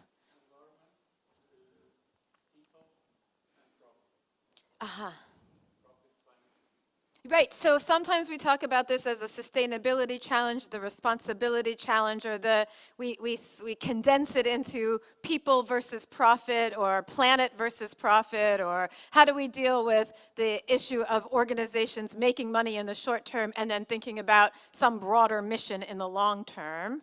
Right, huge challenge that we have to help think about in our own institutions and with our students. Miguel, tell me there's some challenges here in this world. Yes. The more, I'm a professor here, so the more we empower everybody, the more I feel disempowered as a professor. Yes. By the way, the thing that right, the thing I learned the very first semester as like a 27-year-old without white hair when I looked like I was 10, right, was that my students really learned more from each other than they learned from me. The thing that I had to do was really just create the conditions where they could learn from each other. That's how they thought I was brilliant. And then the more that I stopped talking, the more brilliant they thought I was, right? There you go, right? So, yes. What else? What else is bubbling up? Staffing. What does that mean? Staffing, recruiting, yeah. Professor Harold was mentioning is huge today. It's a lack of clinics, medical doctors. There's a lack of nurses. Yeah. This is something which is really, really very difficult to cope with. Yeah, so and this is certainly true in the healthcare profession, probably even more given the amount of challenges and stress and burnout in the healthcare profession. But the great resignation that we've been talking about creates a resource constraint that we don't have enough people to do the work that needs to be done, especially around healthcare. Any others bubbling up, or are you all just living these like peaceful lives on the beach? I think we just all like, the beach sort of makes you all chill out. Yeah, yeah. Yeah, Luis, and then. Organizational control versus open innovation. Yeah. Yeah. How do you have constraints on the organization? This is also a universal constraints on the organization versus more open ideas. Ines, we have one more there. Yeah. Well, there are two things related to risk. One is rushing to opportunities, to business opportunities, and the other is... Wait, can you say that again, more slowly. My brain is not, it's like I'm too jet lagged. Yes, two things on risk. One is to rush to capture opportunities, business opportunities, and then the time that you have to assess the risk of those opportunities. So you have to have a balance there. You have to manage both, and that goes also for the everyday operation, about keeping operations going, and you don't have extra stuff for that, and then adding on top of that questions of risk, of assessing risk, of looking at risk. Right, and are you speaking specifically in healthcare or broadly? Because this is a broad issue. Broadly. So give me an example of where you see that bubbling up, for example. Well, for example, when you have something that is running, a site that is running, and it's from an economic point of view is an efficient site. It's paying for itself, but then you go in and you see that there are some. If you see that there are some risk issues, the question is who is going to handle them, because you don't have people available, extra people for that, and also this kind of analysis is also competing for attention. I mean, they are focused on the operation and on having a profit on the operation, and this is not giving them a profit. This is a risk limiting action, and that is not showing onto P&L. So you have to have these two things, and I think that one of the things that arises here is something that I remember you wrote on a paper that's about the different metrics of different issues. Right. You have the metrics for economic operations, and then you don't have the metrics. You don't have the same. The metrics for risk taking are not given the same attention or given the same value. They shouldn't be, but there should be something that could highlight them, and that's a problem that we face. Yeah, right. And so there's a whole lot in what you just said. So thank you. Did you want to add? Yeah, go ahead, and then we'll. Professor Smith, I'm a cardiac surgeon. I'm a doctor. Well, really, I came here to learn about paradoxes because I was not aware. In fact, now it's a question of nomenclature because in every day in my public hospital, I don't call it paradox, I call it hell. Hell. Hell, which is struggling Yeah. with lack of staffing, lack of material, Yeah. lack of financial support, Yeah. and politically being correct with the system and having the patients in front of you. Yeah. For instance, running a lung transplant program, but sacrificing the normal regular coronary artery bypass patients every day. Well, I used to call it hell. Well, now, the first good thing about coming here is that I learned it's not hell, it's paradox. Can you write that down, Miguel? It's not hell, it's paradox. Yeah. We're going to quote you on The that. second good thing, which I anticipate, is going out through that door at the end of the afternoon with solutions Yeah. to that hell or Yeah. paradox or whatever you want to call it. Yeah. Tell me your name. Fregada? Jose. Dr. Jose. Dr. Jose, Dr. Jose, thank you. I don't know that we're going to solve hell, but maybe come up with an idea or two to just help push us a little bit further through that hell together. That's the hope. That's the bit of the hope, if you will. And here is, so thank you, right? Here is the idea. Here's the core idea that I want to suggest, and this is the big idea that I think Paradox comes to bring to the table. It's not if we experience tensions, challenges, issues, hell, it's how, right? Well, now we got to get to how. That's not that we're I was going to say if you fall asleep for the rest of the afternoon because you didn't have enough coffee, this is the big idea, but Dr. Jose, we got to get to the how. So stick with me for a minute, right? Right? But it's not if you're experiencing tensions, it's how you navigate them. And as I was saying to those of you that a number of you were with us yesterday, we had a seminar, a more academic-oriented seminar yesterday, and I was saying, you know, in my own world of studying this issue, there's been sort of two major turns. The first turn was to convince academics or to convince ourselves that the main how that we engage with competing demands is this either-or mode that Harold was talking about. And can we shift to both and? And is there value in that? And I just want to say, and to all of Miguel's humility, really, it was his paper, his 2002 paper, that helped launch the work that I have been doing. So he's been doing, I mean, I'll just say I'm gray-haired, but he's been doing this longer than me. I just want to say that, right, Miguel? So you know, that shift, that in academia and beyond, the first shift is from either or to both and what's the value there. And the second shift is that over the last 20 years or so, my colleagues who are here, our colleagues, have been moving from both and as just a label of something to how do you actually do this thing? What do you actually do to implement both and? Why is it valuable? When is it valuable? And as I was saying, the project that I've been doing is to write up a book around this to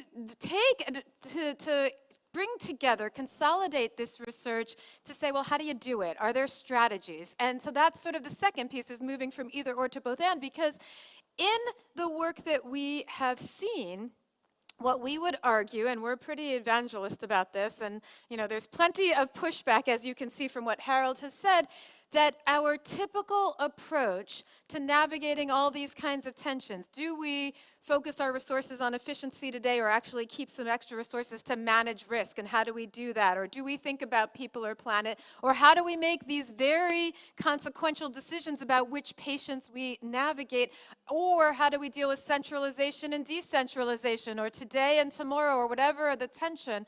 Or we were just having a conversation upstairs earlier, how do we deal with our personal tensions, work-life tensions, our career tensions, The typical approach that we have to this, and this is what has been handed down to us evolutionarily, I don't even know if that's a word, but through evolution, through our human natural approaches, is an either-or approach, which is our typical approach to say we've got conflicting ideas. Which one do we choose? It's an incredibly natural approach. Well, here's what it looks like. It means we pit these opposing ideas against each other because they are in conflict, and we force ourselves to choose. And by the way, one of the reasons we do this is because leaving open decisions like this creates a whole lot of uncertainty. And frankly, we as a species do not like uncertainty. And if you don't believe that, put yourself back in the mindset you were in March of 2020, when everything was uncertain, and how uncomfortable that was, and how much we all wanted to create control by making decisions, or because that minimized the uncertainty and the discomfort, right? So we jumped to making very conclusive decisions along the way, and this is what I would say is our traditional either-or approach. It's very natural. It's what we typically do. And I would argue that it's limited at best and detrimental at worst.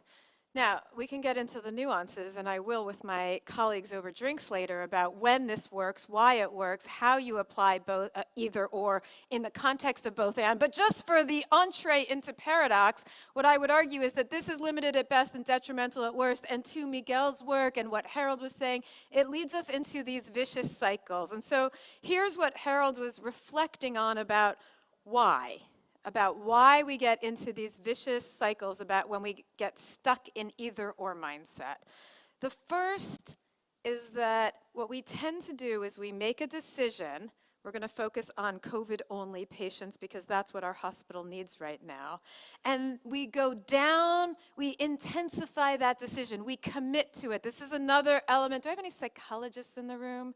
Another element of our psychology, which is once we make a decision. You're a psychologist? How do we not know that? Look at that. Miguel, what aren't you? Do we have any engineers in the room? Yes. Do we have any? Right, we got, okay. So we go down, we go down this road of, what's that? You're an engineer, of course, right? A naval engineer? Okay. I'm done, Pedro here. Anyway, back to psychology, because I don't know what to say to the naval engineers. Here's the deal.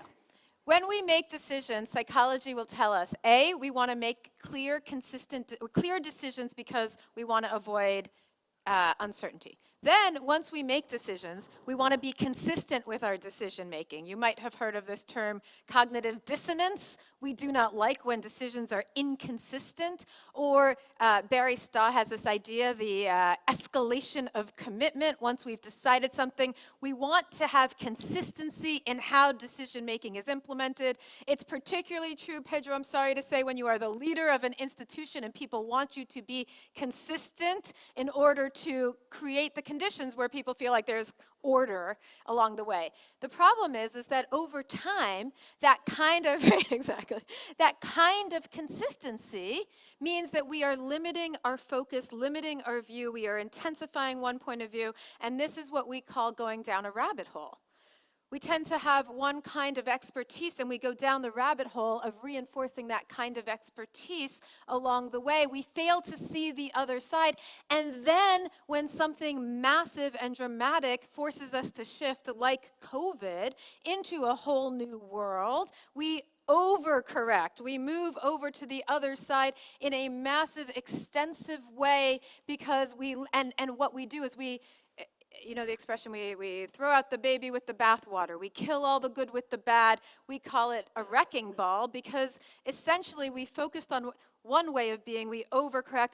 The example that I think some people, is if you have ever dieted, right? And you are super disciplined about dieting, and then you have one cookie, and you're like, oh, forget it. And then the whole diet gets thrown out the window, and you're like overindulging until you're like, oh, it's overindulging, and you swing back into dieting, right?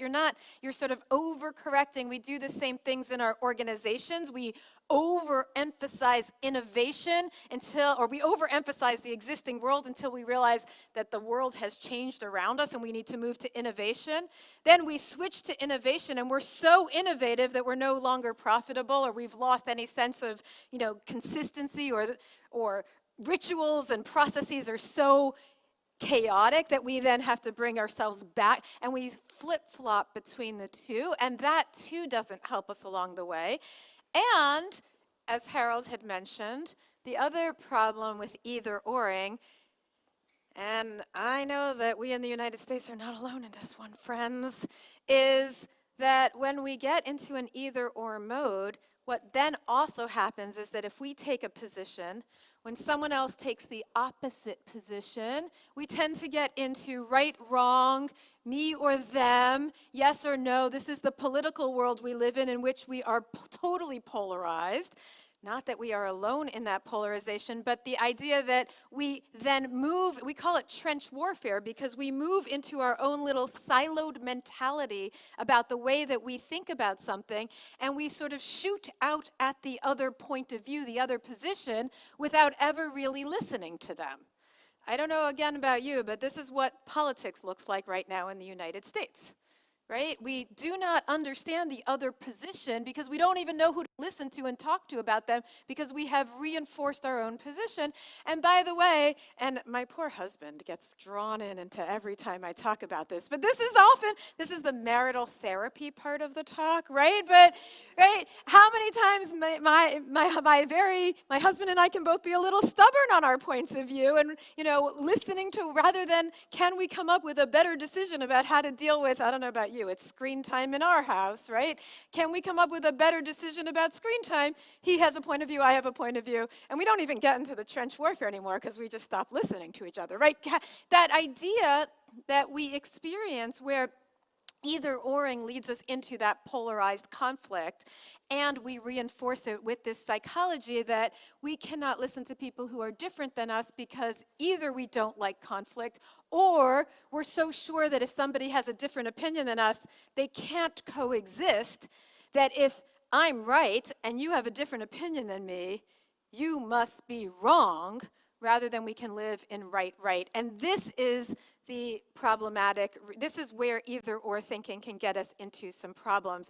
And what we are suggesting is an alternative, or the possibility of an alternative approach, because this experience, whether it's cost and care, or explore and exploit, or today and tomorrow, or people and profit, or whatever your, or engaging risk man, I don't know what the right tension in there is, or which of the patients you're going to pay attention to, if they're in conflict with one another, the issue is that conflict is what's salient to us, but it's not just that these things are contradictory, it's that they are also interdependent, that these opposing perspectives, people and planet, today and tomorrow, cost and care, they reinforce each other. This is what we mean when we say that these things are not just oppositional, they're reinforcing, interdependent, synergistic, enabling, and it's this relationship that we describe as paradoxical.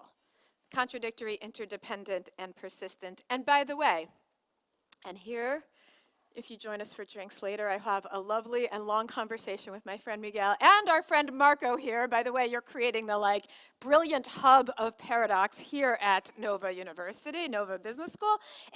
But this is where, for me, the definition, or how I think about paradox, and we don't all think about it the same way, but how I think about paradox is that it's not a question. People will often ask me, is this a paradox or is this not a paradox?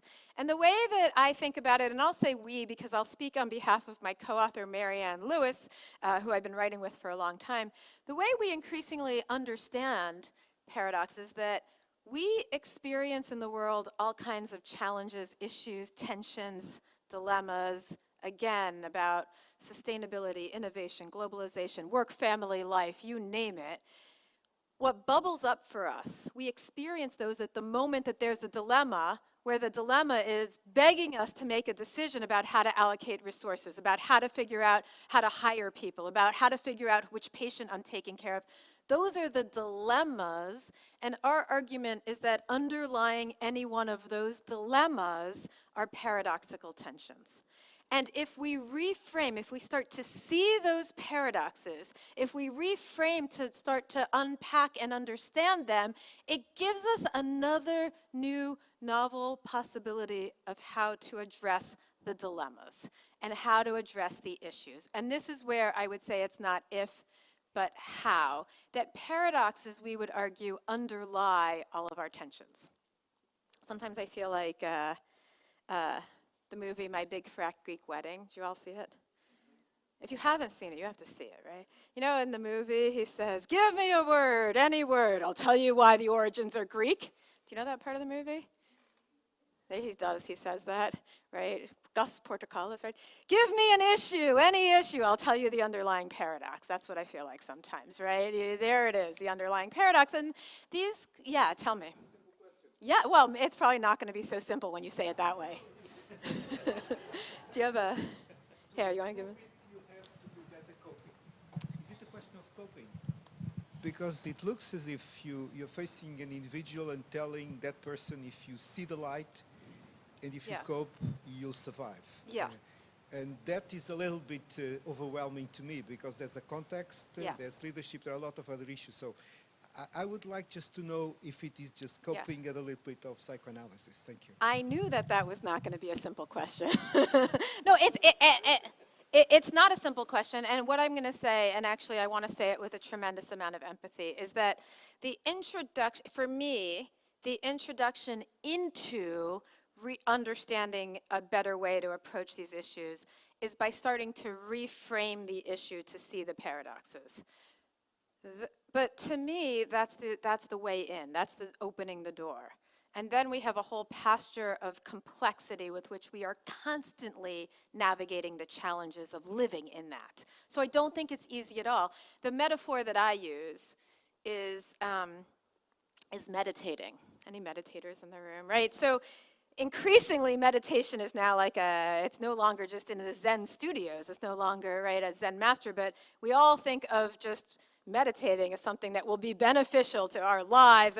But if you talk to anybody, the sort of lay introduction into meditating is focus on your breath. Okay, that's something we can all easily start to do. But then it's like a whole world. No, I will tell you. In my marriage, it's been very simple. Yeah. We have agreed that last word is always mine. Oh, yes, there darling. you go. There yes, you go. darling. Yes. Darling. Oh, yes, darling. Well, I Oh, advise your man. husband to do the same. Oh, man. My husband will never agree to that, so maybe we can, right, exactly. No, I'm not saying, I'm saying that there is research that says if you pause and take a deep breath before you do whatever you're doing, you will center yourself more. And that's only the beginning. Then you get into a whole lifetime of challenges. So I'm saying, if you want that the beginning, the entry, the opening of the door is to reframe the question or understand the underlying paradox, okay, then we can talk. Is this another simple question? It's a breathing question. Yeah. I'm just concerned because from my point of view, very humbly, I'm contrary to my good friend Jose, I'm an university teacher basically at medical school, and I'm concerned about the people and the way they go into life and face these challenges. Yeah. And I'm a strong believer in the individual, but I think that context. Yes. And the society, it's really a social, economical problem. So even if they breathe the best they can, even if, and I'm a strong believer on the individual. I'm an individualist. Yeah. But when we throw them into these issues, it's the context that will mold them. And I'm very sad when I see my young students, when they get out of medical school, how pure they are. Yeah. And after 6 years, some of them survive, but some of them, and this was not what happened a few years ago. So there's something wrong in the system. Yeah. Although the people are very good. What you say is totally correct. Yeah. What I'm trying very humbly to say is that it's not enough. Yes, thank you. Tell me your name. Antonio. Dr. Tony. Antonio. Yes, thank you. because I'm going to go there. I'll say two quick things now, and then I will reinforce it in just a minute. I don't know how much time I have. How much time do I have? I'll say two quick things now, and then I will say it again in a minute, okay? And the two quick things are that, first of all, I have a tremendous amount of empathy because, you know, they say about professors, you teach what you can't do, right? And so I'm just so empathetic to the people that, well, you teach what you teach. Well, you study what you're not, and you know the reason I study paradoxes is because I'm such an either-or thinker that you get. Research is me-search. You're studying yourself. No, but that I am deeply empathetic that this is not easy. Number one. Number two. Anytime somebody gives me an either-or, I will always invite a both and one of the big ones for me is understanding the both and of change as a function of both individual and structural, societal, contextual. And I think that part of what you're saying, you know, so what I absolutely value that if you're asking, how do you change the way these things are navigated, in part because this is so challenging in the context that you're in, a huge component of it is the structural. But you got to change the individual, and the individual informs the structure informs the individual, and that's all nice and theoretical until you're 6 years out of med school and totally burnt out. So I get that. So I will get there in just a minute because, so let me just skip through this because essentially what I want to suggest is that in the work that we have engaged, the challenge here is noticing how often these tensions come up. They come up all over the place. This was a finance initiative, or finance institution that I was doing some work at in Hong Kong. They had this set of values about being disciplined and caring and global, and they said, you know, that's all nice and good, but we're 100 years old, and if we're going to be competitive in the world going forward, we also have to be innovative and agile and digitally minded, and they talked about this as needing to manage their value pairs, and how did they do that? This was another bank that I had done some work at the UK, where they talk about, these guys were the compliance folks managing risk, and how do they think about risk management and enablement at the same time, and they came up with their set of their competing demands and how to live in that. This was some work by our colleagues in the UK at Oxford working with Ernst & Young, where they talk about the future of human transformation, and they say, look, this is all about living in paradoxes, and here are some of the competing demands, paradoxes that they are talking about living in.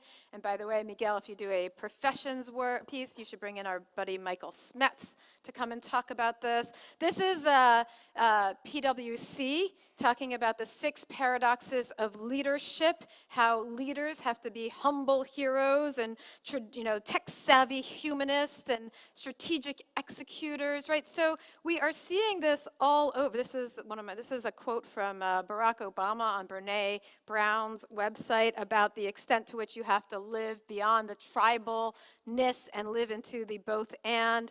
Huma Abedin, who, by the way, stole the title of our book, I'm just saying.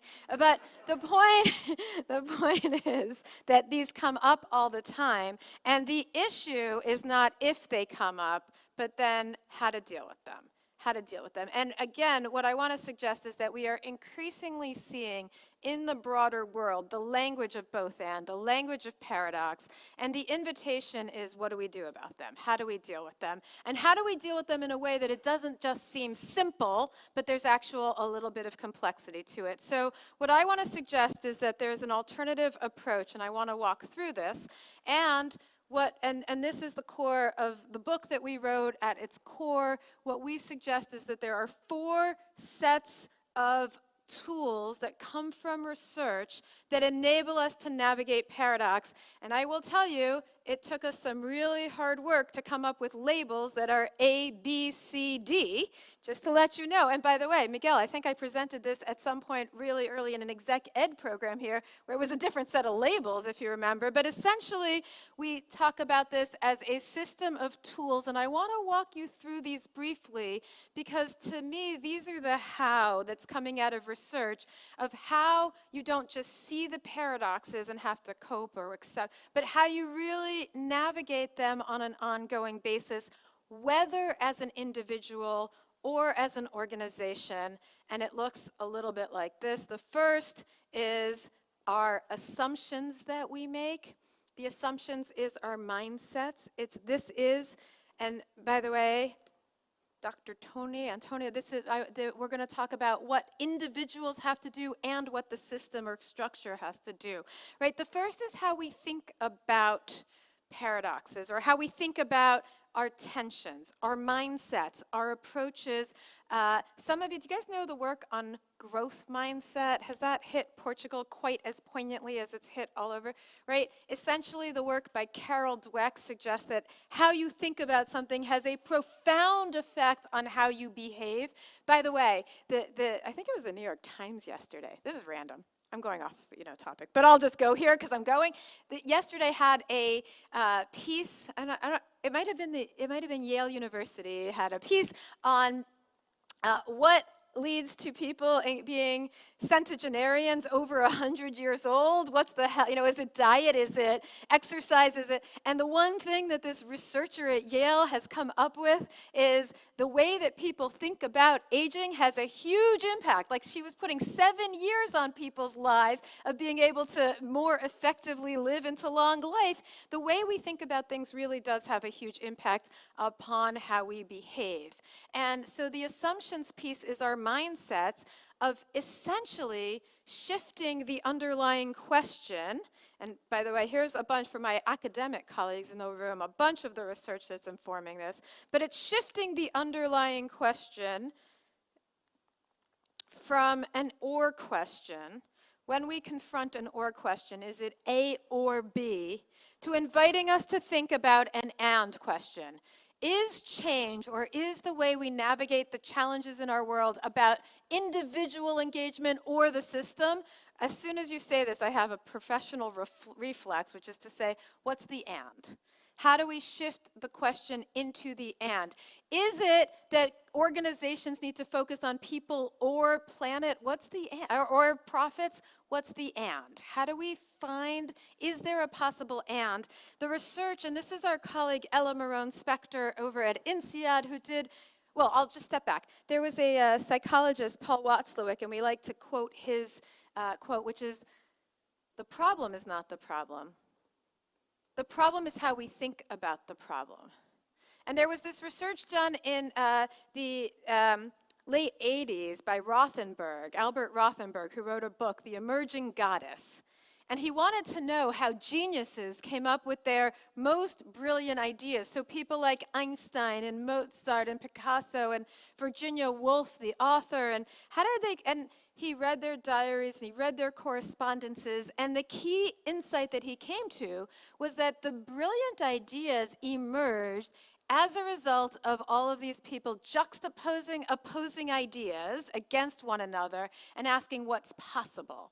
So Einstein's theory of relativity is the juxtaposition of how can an item, or how can something be at motion and in motion and at rest at the same time. The theory of relativity emerges. And he calls that Janusian thinking, after the god Janus, right? And the idea is shifting to an and question opens up all kinds of possibilities. So I was going to say, our colleague at INSEAD, Ella Marone-Spector, did some research where she brought students into a lab and either pointed out to them the extent to which the challenge they had before them was an either or asked them to think about the challenge in front of them as a both and the resulting outcome was that by thinking about it as a both and led to so much more creativity. So it is the start by opening up all kinds of possibilities by shifting the question. Okay, that's just the start. Then the issue is, how do we then, so I'm going to just push us forward a little bit. I'm going to keep moving us forward because I want us to get to the other pieces here. Then the issue is, what do we then do once we have changed the question? And so one of the pieces, important pieces then, to continually to live in the possibility of opening up to the more holistic, nonlinear, integrative approach is to change the structures around us. In the context of our own life, these are the structures that we create to hold the both and. In the context of our organization, it's changing the systems. And what we find in research, and we call it boundaries because it's the boundedness or the stability of the system that holds the possibility for competing demands. And what we find in the research that we do, particularly with organizations, is 3 types of boundaries that enable us to live in the both and. The first is the extent to which organizations hold an overarching vision, an integrative, long-term, higher purpose, big purpose ideal, because in that kind of big idea, right, you can imagine the conflict you have in the moment when you're in the short term. But if you think about the big picture and realize you're on the same page on a big picture idea, that conflict almost diminishes, right? I mean, here is my marital therapy, right? When my husband and I notice that we might have different approaches to screen time, but in the big picture, we're both trying to raise healthy, productive children, that's where we can start having a conversation. The same is true in organizations. The same, I imagine, is true in hospitals, which is to continually remind ourselves why we're here, even though we are living in the ongoing momentary chaos of the moment, whether it's about staffing and resources, whether it's about whose patient I'm taking care of or which patient, or whether it's about burnout. That overarch is motivating and it reminds us along the way. So that's a piece of it. The other component of it is also, and this is where I was thinking about Harold's work, making sure, and this is what we find in our research, that we have guardrails, which is structures that we build into our lives that we don't go too far in either direction. Meaning, do we have people? Do we have structures? Do we have commitments? In the hospitals, and thinking about some of the work that Harold was talking about, what are the guardrails so that and one of his guardrails there was, okay, we've hit too many beds and we've got to rethink our resourcing along the way. What are the guardrails in our lives and in our organizations so that we don't burn out? What are the guardrails so that we don't have too few staff? How do we create those kinds of structures that enable us to live in the ongoing competing demands? I'm going to skip here too for a minute. The third piece of this is that it is not emotionally easy to live in opposing ideas. It's not emotionally easy for ourselves to live in the uncertainty. It's certainly not emotionally easy to live in the ongoing conflicts that we feel with others. There's a lot of emotional issues around that. And here I will again, as I did yesterday, point to Camille's work, who did a really brilliant study pointing out that in the world of veterinarians, there are these ongoing tensions that come up about cost and care, just as in the world of taking care of people. And a main issue for the vets is their emotional engagement with these issues. What does it feel like, and Camille, I hope I'm representing your work, okay. What does it feel like to have a pet in front of you with a pet owner who needs an operation and a pet owner who can't pay for it? What about a patient? What about the human patient? Yeah, so I think the point is that that feeling is probably even more magnified when the human patient is right in front of you. That there's an emotional component here, and here what we find in the research is that it's about finding comfort in the discomfort. Here's what that means. It means that we don't sweep the discomfort under the rug and pretend it doesn't exist. Because what we know in research is that as soon as we say no to something, as soon as we pretend that it doesn't exist when it does, it actually just comes back and becomes even more poignant, even stronger. I don't know if any of you know the research by Dan Wegner on white bears. Anybody know the white bear research here? It goes like this. In the next 30 seconds, I want to challenge you all to not think about white bears. You ready? Exactly. Go! Right? Right. How many of you, right, then go to black bears, black bears, black bears. Then that white bear pops up, right? But the research is that we have this rebound effect, that as soon as we try and diminish something, it rebounds even more poignantly. And instead, the issue is how do we recognize, honor, acknowledge that this is not easy? it's not easy, this is uncomfortable, this is challenging, and yet we're going to move forward without we're going to say yes to that. We're going to pause, we're going to recognize, we're going to engage, and we're going to move forward without letting that discomfort define us. We're not going to let the uncertainty lead us to wanting to make a quicker decision. We're going to say, yes, I feel uncertain. I feel uncomfortable. I feel like I need to control. I feel like I need. My colleagues today said to me, Wendy, I think you're trying to be a little controlling here in the timer, like, can you just let go of it? Okay. But like, yes, I was feeling that moment at all times, right? How do we acknowledge? And so that's part of the work to do, and that's part of the work to do in our organizations and in our own lives, is recognizing the emotional discomfort. And then the final piece of this is what we call dynamics, or being able to live in the ongoing movement, challenge, improvisation, serendipity, emergence along the way. And here's what we mean by that. In the work on dynamics, or in the work on both-anding, when people ask about what enables both-anding, people will often think of this idea, the Rothenberg idea, of finding the ideal win-win perfect idea. And we want to invite people to move away from we've made a choice, we found a balance, to we are ongoing choosing or balancing. Because in some cases, if you are in conflict, you will find the ideal win-win. In some cases, we call it the mule, because the mule is one of the oldest biological hybrids. We have been breeding mules for like 3,000 years, longer than we've known about paradox. And the mule is this creative integration between faster than or stronger than a horse, smarter than a donkey. Bring them together. And so you have this better, faster outcome, or in the case of the Rothenberg research with Einstein, the theory of relativity brings together motion and at rest into one integrative solution. But when I am in conflict with my husband about how are we going to navigate around discipline for screen time, or when we're in an organization and in conflict around who gets what resources, and are we going to apply more resources to the normal procedures or to our COVID procedures, there isn't the ideal win-win where the normal and COVID ideally come together at every moment. Those kinds of ideal win-wins don't happen all the time. And instead, what we talk about both-anding, we talk about the tightrope walker, or as Harold referred to, being consistently inconsistent.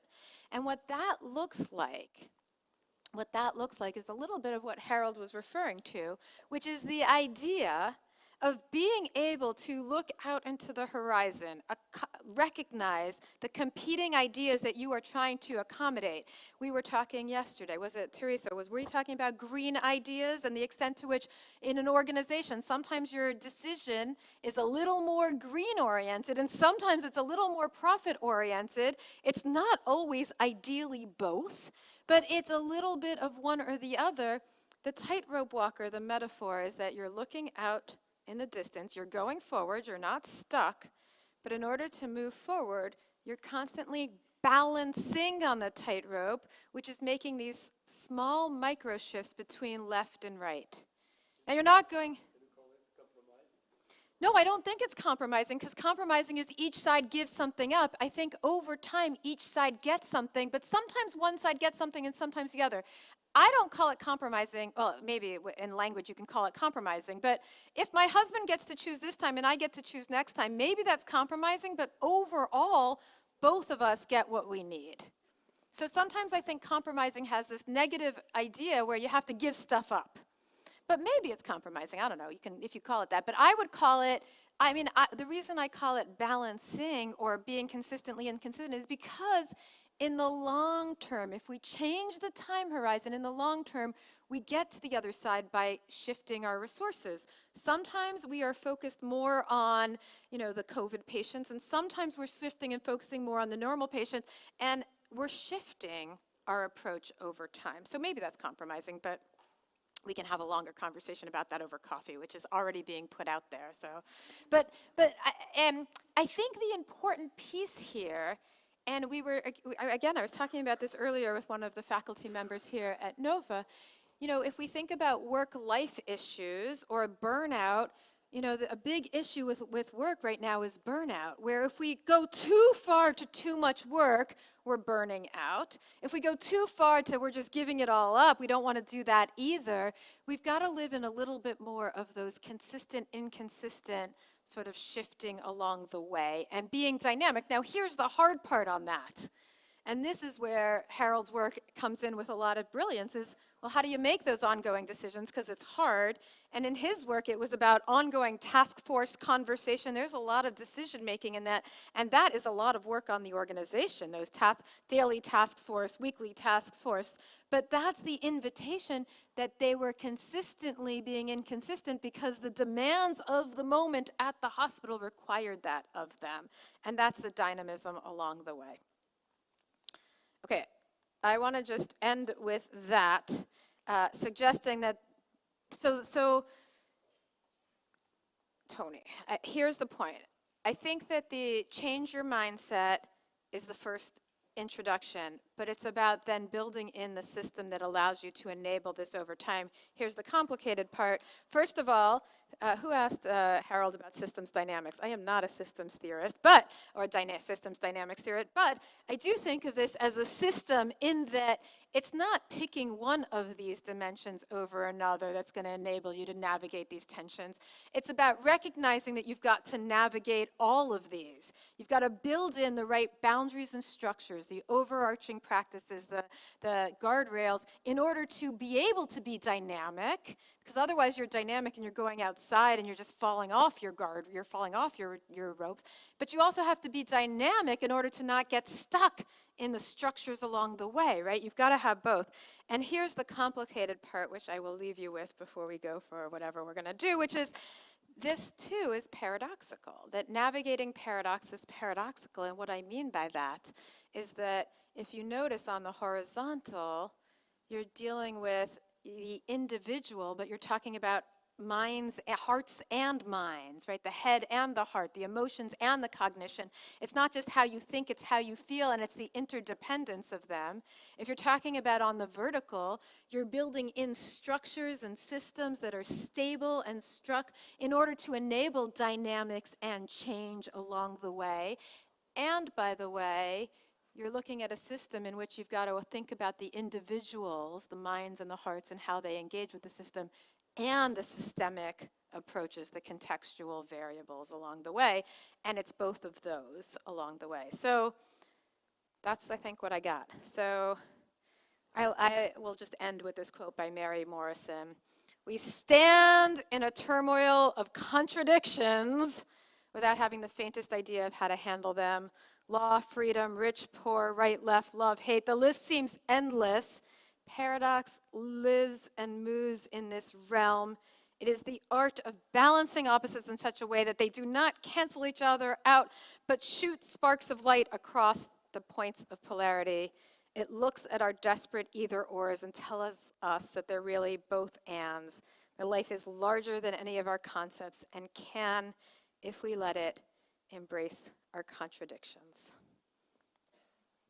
This is our book. We love it, and I'll just end there. So thank you all. We can do the quick question. Thank you all.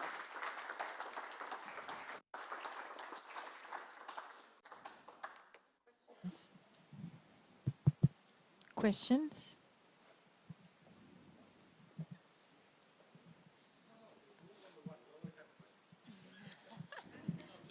This is it on?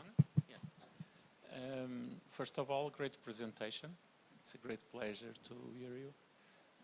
I have a lot to think about. Now Pedro just made a comment, a very relevant one. I also have to think about this. So a lot of food for thought. But the question I have for you is, okay, in academia we always have this challenge of making the bridge between theory and practice, right? And one of the critics, now playing the devil's advocate, one of the critics of managers and consultants about paradox theory is that, correct me if I'm wrong, there are no solutions for paradoxes, because the moment you solve the paradox, it's not a paradox anymore. Yeah. So how can you pitch to a consultant that this is relevant? Well, this is my question. I don't know. I'm not a consultant, so you tell me what's relevant here. Is there anything? I don't know. As an academic, I see a lot of relevance on this. Yeah. I really do. But as a now putting myself in the shoes of a practitioner, I always want to have an answer for a challenge, right? Yeah. And, I don't know, and Dr. I'm Jose, in a is this paradox. relevant? I'm in a paradox.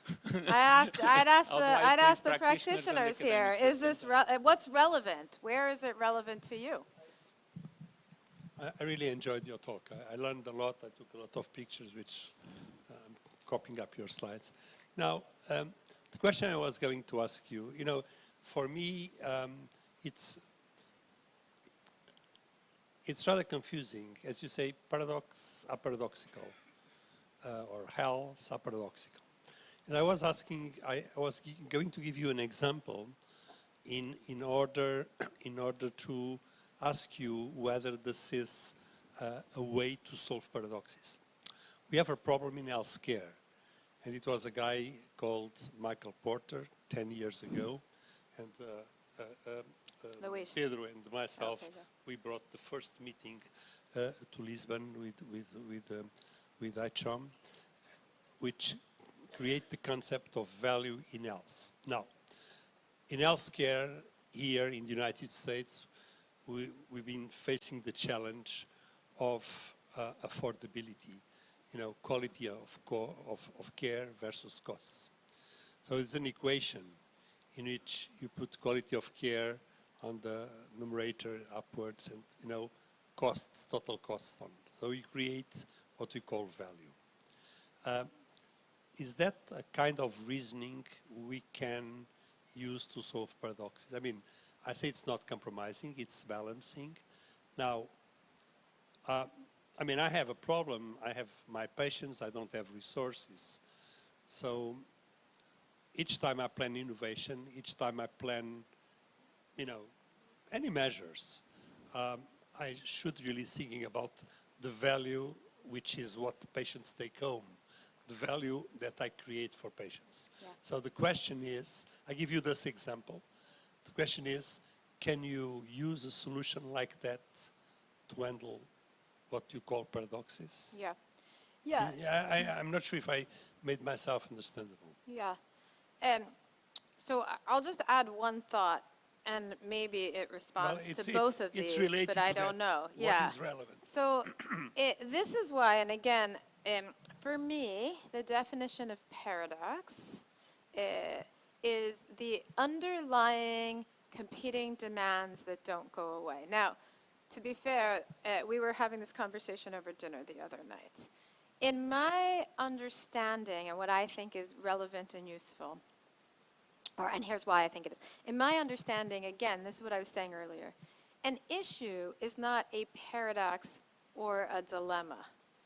An issue is a dilemma or a tension, whatever you want to call it, is a dilemma and a paradox. That there is this, and so we're not defining whether there is a paradox or a dilemma here. There is this underlying paradoxical relationship that doesn't go away and doesn't get solved. That pops, and so you might have this underlying paradoxical tension between working for, quality or quantity, which I'm sure comes up in healthcare, cost or care, which I'm sure comes up, explore, exploit, today, tomorrow, planet, people, those self-other, those kinds of tensions exist in this ongoing paradoxical relationship where quality and quantity we pit as a trade-off, but actually there is a way in which the more quantity you can enable, the more you enable resources for quality, and the higher quality, the more that you will get quantity. Those things reinforce one another. Luis, it's those that I don't think are solvable. What I think happens, though, is that issues of quality and quantity, or cost and care, or people and the planet and people, planet, and profit, or mission, market, or whatever, today and tomorrow, they pop up, they show up to us, they just exist, they show up to us as a dilemma of which patient am I going to take care of? How much time am I going to spend with the patient? What am I going to do about the fact that I don't have enough doctors to be in the hospital? How am I going to deal with sustainability issues in, whatever the green company that I'm going to work on, which sometimes, and that's where those issues show up. So to me, the answer to the consultants is you have to solve those issues. Those are the ones you solve. What you do is you solve them by noticing that underlying those issues are the paradoxes that are unsolvable. You're not trying to solve the underlying paradox, you're trying to use those to come to a better way to solve your momentary issues about how to take care of your patients over time. And so one of the people that we interviewed, for example, for this book was Paul Pullman, who was the CEO of Unilever from 2008 until 2018. And what is stunning about him and his approach is that he took a company that was in a death spiral, like Unilever, the Dutch, British, Lipton iced tea, Ben & Jerry's ice cream, like 110 different brands. The company was in a death spiral. I love it. He says, he has a new book out called Net Positive. He says it was such a death spiral that they didn't serve their iced tea in their own cafeteria. They didn't use their own soap in their own, right? The company was falling apart, and he took them to be one of the top companies, highly profitable, doubling profits, not in spite of, but through a commitment to reducing their environmental footprint in half and increasing the impact that they had on millions of people around the globe. Through that. And so what he would say is, look, what we are doing is just living into and understanding ongoing tensions between environment and the bottom line. And what he would say is, look, these tensions exist. By surfacing them, we come to better reactions, responses, more innovation on an ongoing basis to these kinds of tensions. But I'm going to live into that paradoxical reality. And if those tensions aren't coming up, my managers aren't bringing them to me, I'm going to ask for them. So it's an invitation to say, where do those tensions bubble up, and how can we rethink them in a way that's paradoxical to maybe come to some better approaches over time. Now, that's not easy. That's hard. I don't want to say that that is easy. I want to empathize that it's emotionally hard, it taxes the system, and Unilever is a company that is on the forefront of what it means for companies to be sustainable in the broad, in the big S, sustainable, making a difference in the world kind of organization.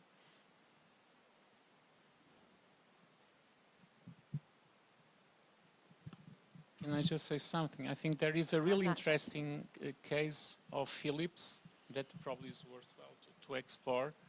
Clijster Lee, when he assumed the control of Philips around 2000, Clijster Lee, Philips was tech-driven, so basically they will not speak with the market people.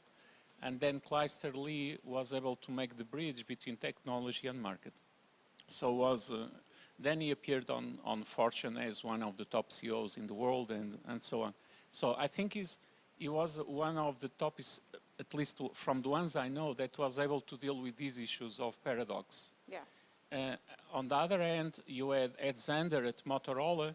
Yeah. When he took over, Motorola was tech-oriented, tech-push. Yeah. He took over and he said, we need to move to the other way around to become market-oriented. And he killed Motorola. So he made a lot of money over 3-4 years. Yeah. So it made a cash cow. But at the end of 4 years, there was no science, no technology, nothing. And he killed Motorola because he followed the OR. Yeah. The OR.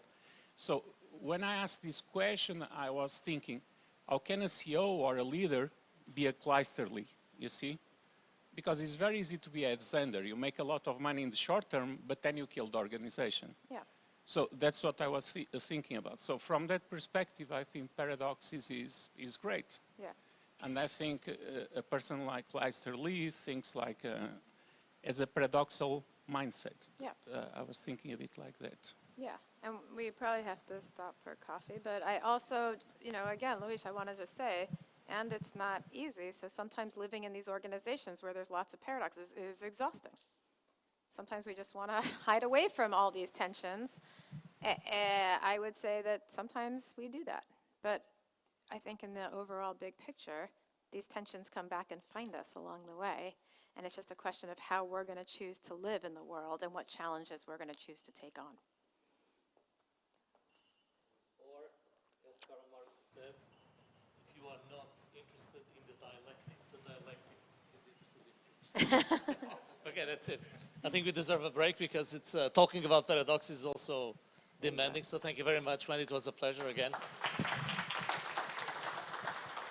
Thank you.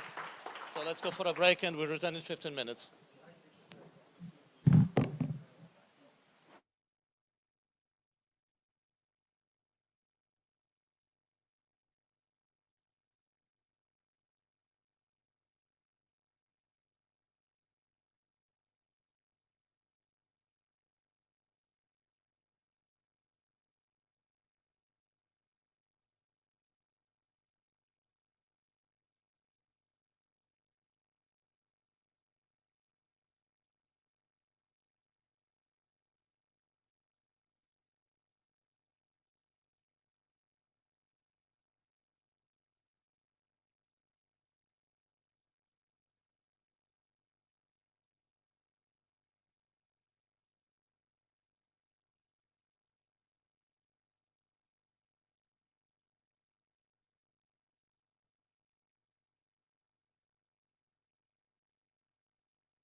Hi, my name is Michael Sears, I'm 46 and I'm from London, England. My innovation is a connected medical device called the Ostomy Alert. It is a sensor device that sits on the outside of a medical bag, like a stoma bag, and sends a signal to your mobile phone or your tablet, enabling the patient to alert themselves as their bag is filling and allowing the doctors to deliver real-time, accurate information back to the patient.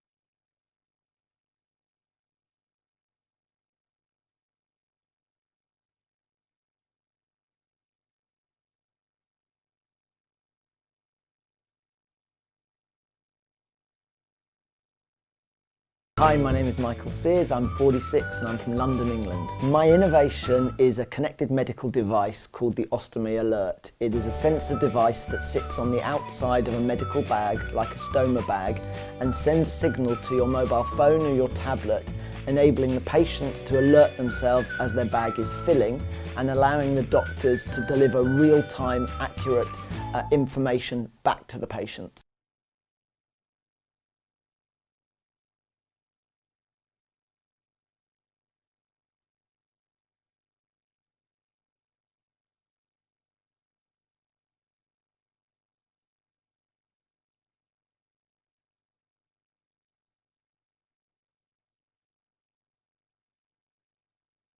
Hi, my name is Michael Sears, I'm 46 and I'm from London, England. My innovation is a connected medical device called the Ostomy Alert. It is a sensor device that sits on the outside of a medical bag, like a stoma bag, and sends a signal to your mobile phone or your tablet, enabling the patient to alert themselves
Ei. Ei, ei, ei.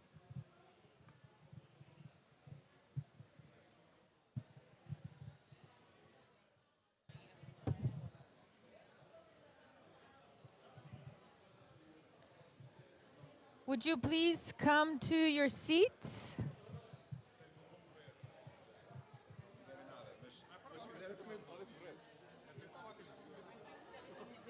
Yeah, I think I got my. Okay.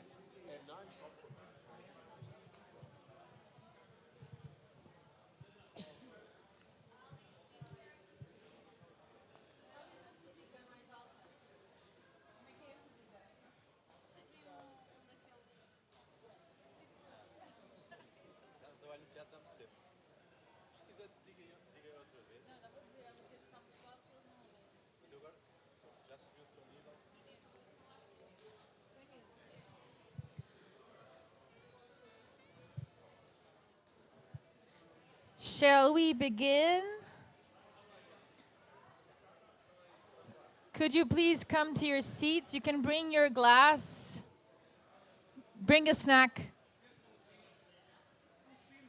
Eu percebi, eu pedi barulho de gong ali, mas não tinham. Tipo teatro. Let's start. Bless you.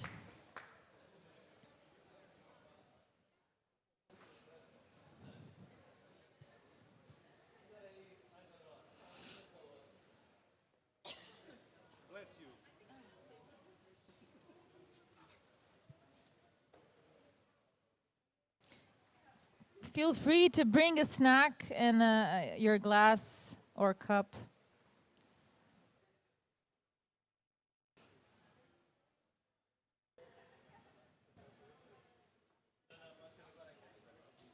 Agora sou eu.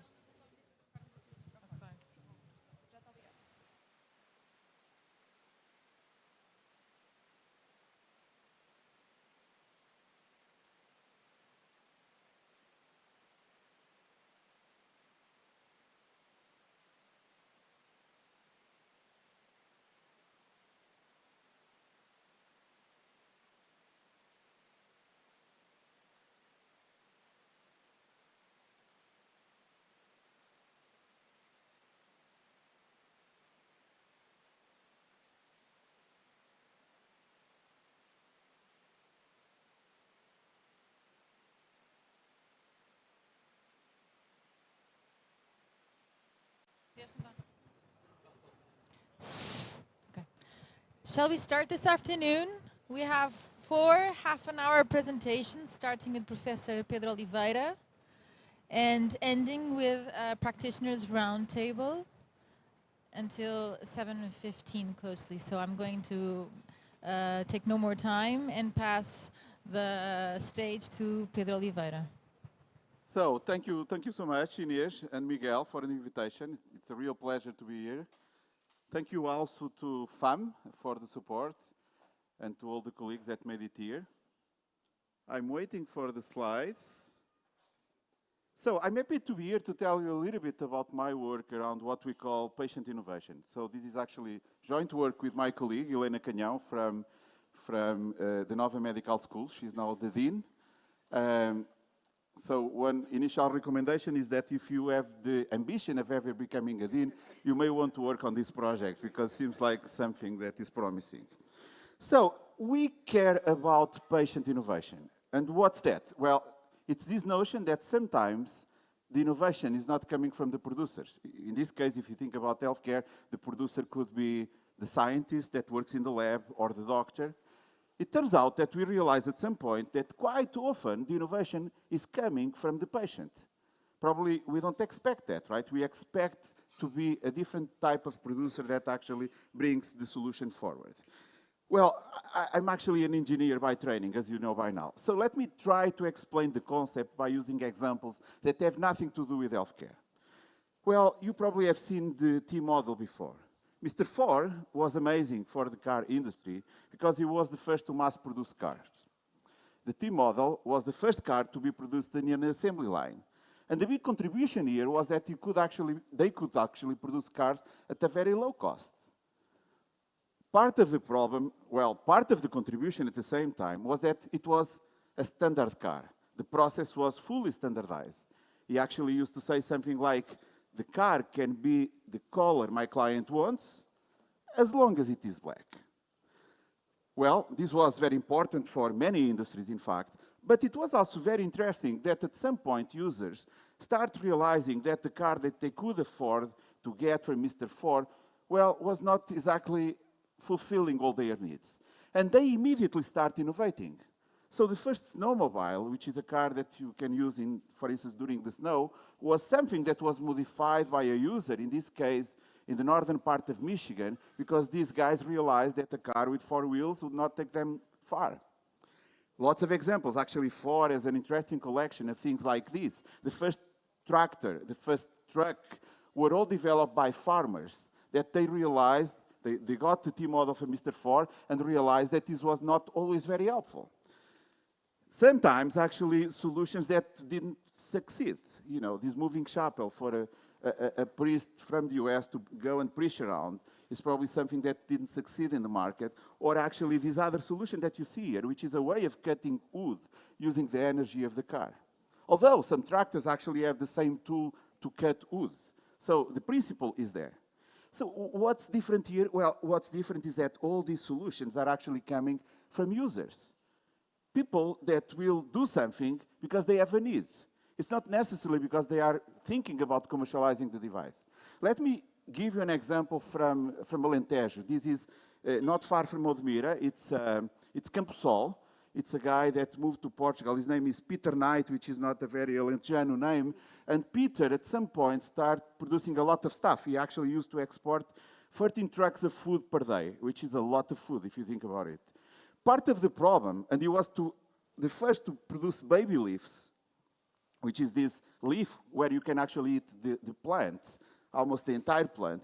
Part of his problem was that when he was exporting food, part of the food that he was transporting to Norway was going immediately to the garbage. You probably remember when we would buy big lettuce, and part of it was not eatable. So he came up with a way, and I actually don't have a picture for that, to actually plant these baby leaves. And it was a very basic process. He didn't modify genetically the plant. All he did was to make sure that you could put a lot of seeds in a square meter of land.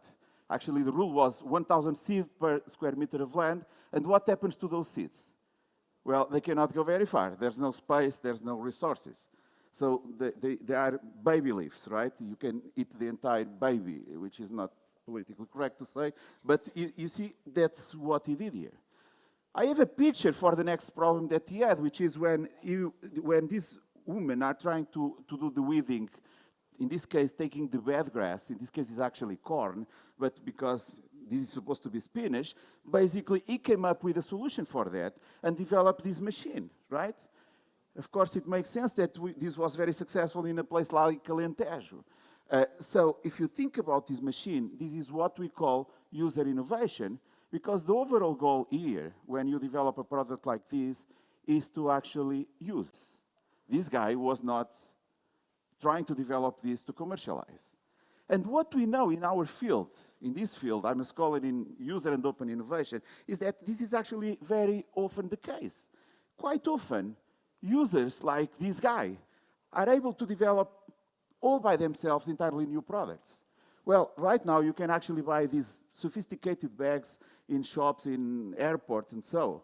But if you think about the history of a product like this that can actually transport you, you will see that a farmer in China was actually the first to come up with the concept. And what he did in the very beginning was very basic. He had a normal bag that he mixed with a normal electric scooter so that the bag could transport him. So, you know, in our area, we have been studying this for a long time, knowing that sometimes these products became very successful in the market. This is Nick Woodman. Nick is the CEO of GoPro. I mean, among the top managers in the world, he was top 5 richest man in the world at some point. And why did he develop the GoPro camera in the very first place? Well, because he actually loved outdoors.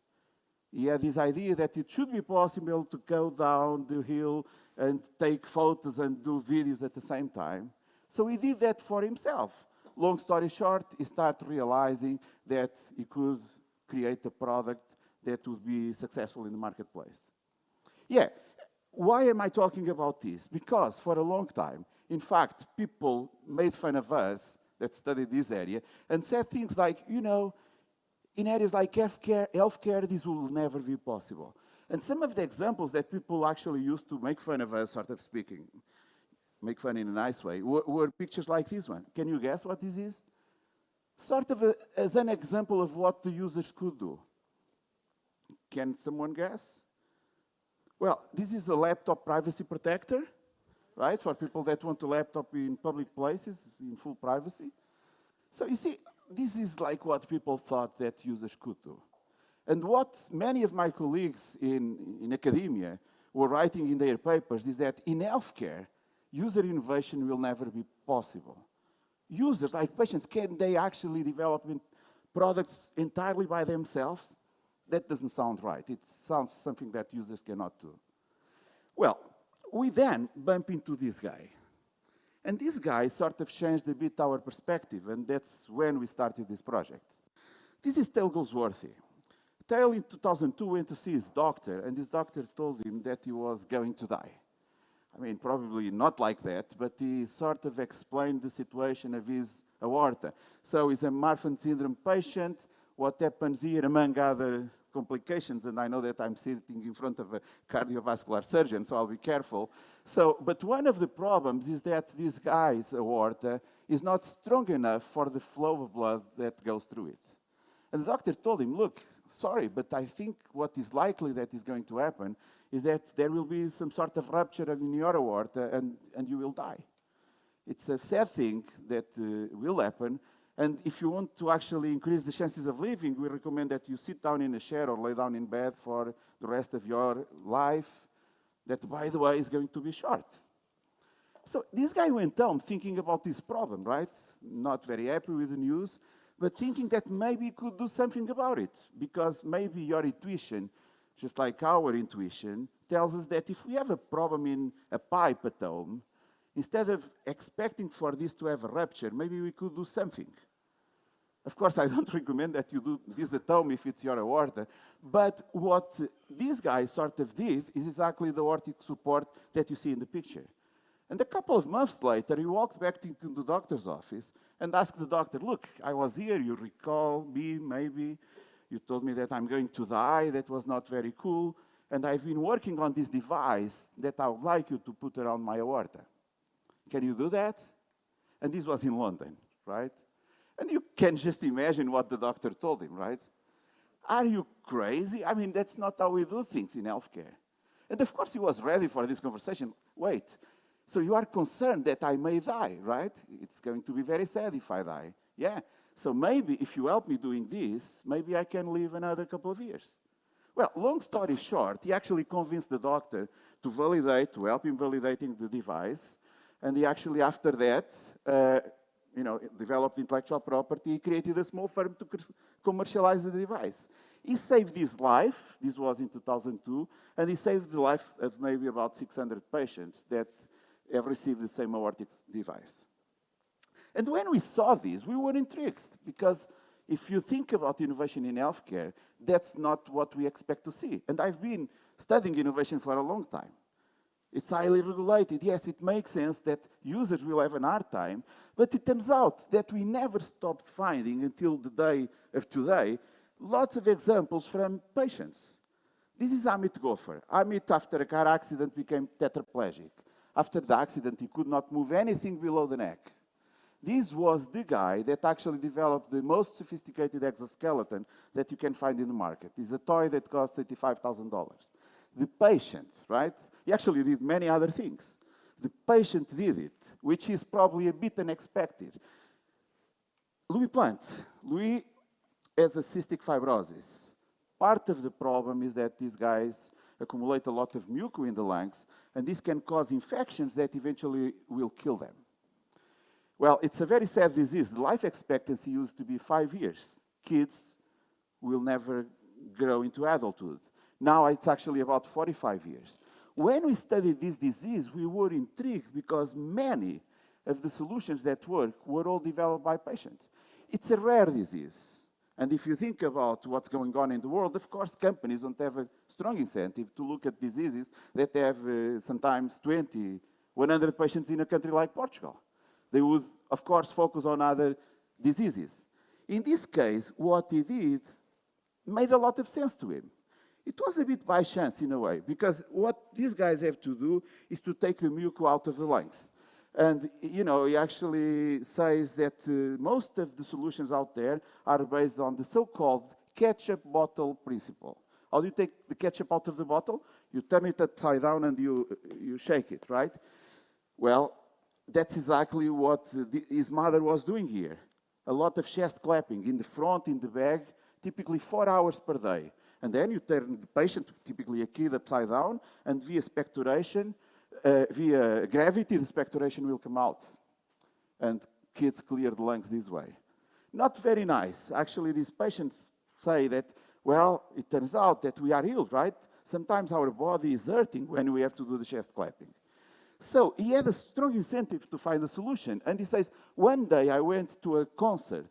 And this was very revealing, because as I was sitting, listening to the concert, basically, I started feeling uncomfortable. And I was only uncomfortable when the musicians were playing. It was like, if they were playing, I would start to feel uncomfortable. If they stopped playing, I would feel much better. He says, people around me were annoying, because at some point I started coughing nonstop. You know, the break was even more annoying, because I stopped coughing during the break, right? And people around me were like, what's going on, right? You have now a good chance to do all your coughing.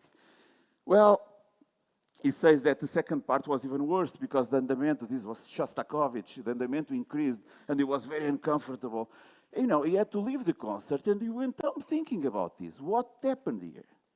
And what happened here was that he was sitting in front of the speakers, he was getting all these vibrations, which were not very comfortable for him, but very good if you think about his needs of clearing the lungs.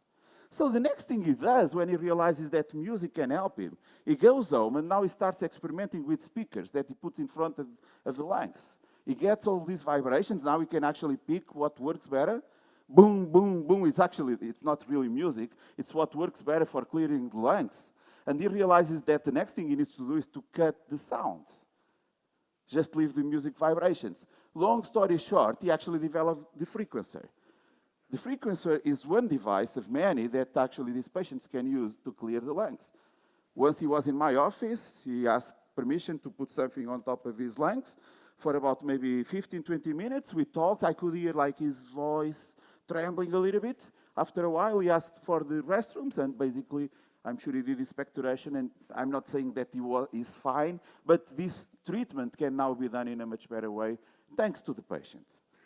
And you see, we were intrigued because even afterwards, we start realizing that many times solutions that are already in the market, if we go back in history, if we try to trace who did it first, we realize that it was a patient or sometimes a caregiver. You know, this is a very successful product by Medtronic, a big medtech player. One of the things that we know about this device is that it was actually developed by a woman, Catherine Payton, that at some point when she was pregnant realized that she has type 1 diabetes. And the doctor told her, look, what this means is that you are going to get a lot of injections of insulin every day. And, you know, she says that she was a bit naive at the time, and she said, oh, there must be some other solution. Maybe give me some pills. I don't like injections. And the doctor said, sorry, that's what we have. No option here, it's a life-saving medicine. Long story short, she went home and started working on what you see over here, which is some sort of cannula that stays in your body, and now instead of getting an injection every time, what you do is just get the insulin. Well, she actually tried to commercialize this with our help at some point, and later on, Medtronic saw the device and they thought that this was a very good product for their portfolio. So the point is, there are tons of things out there, and at some point we decided that we wanted to put together a platform to see if patients would be willing to share what they do with us. And I just wanted to show you one or two more examples. This is actually what patients submit to us. So, introduction, this is Michael Sears.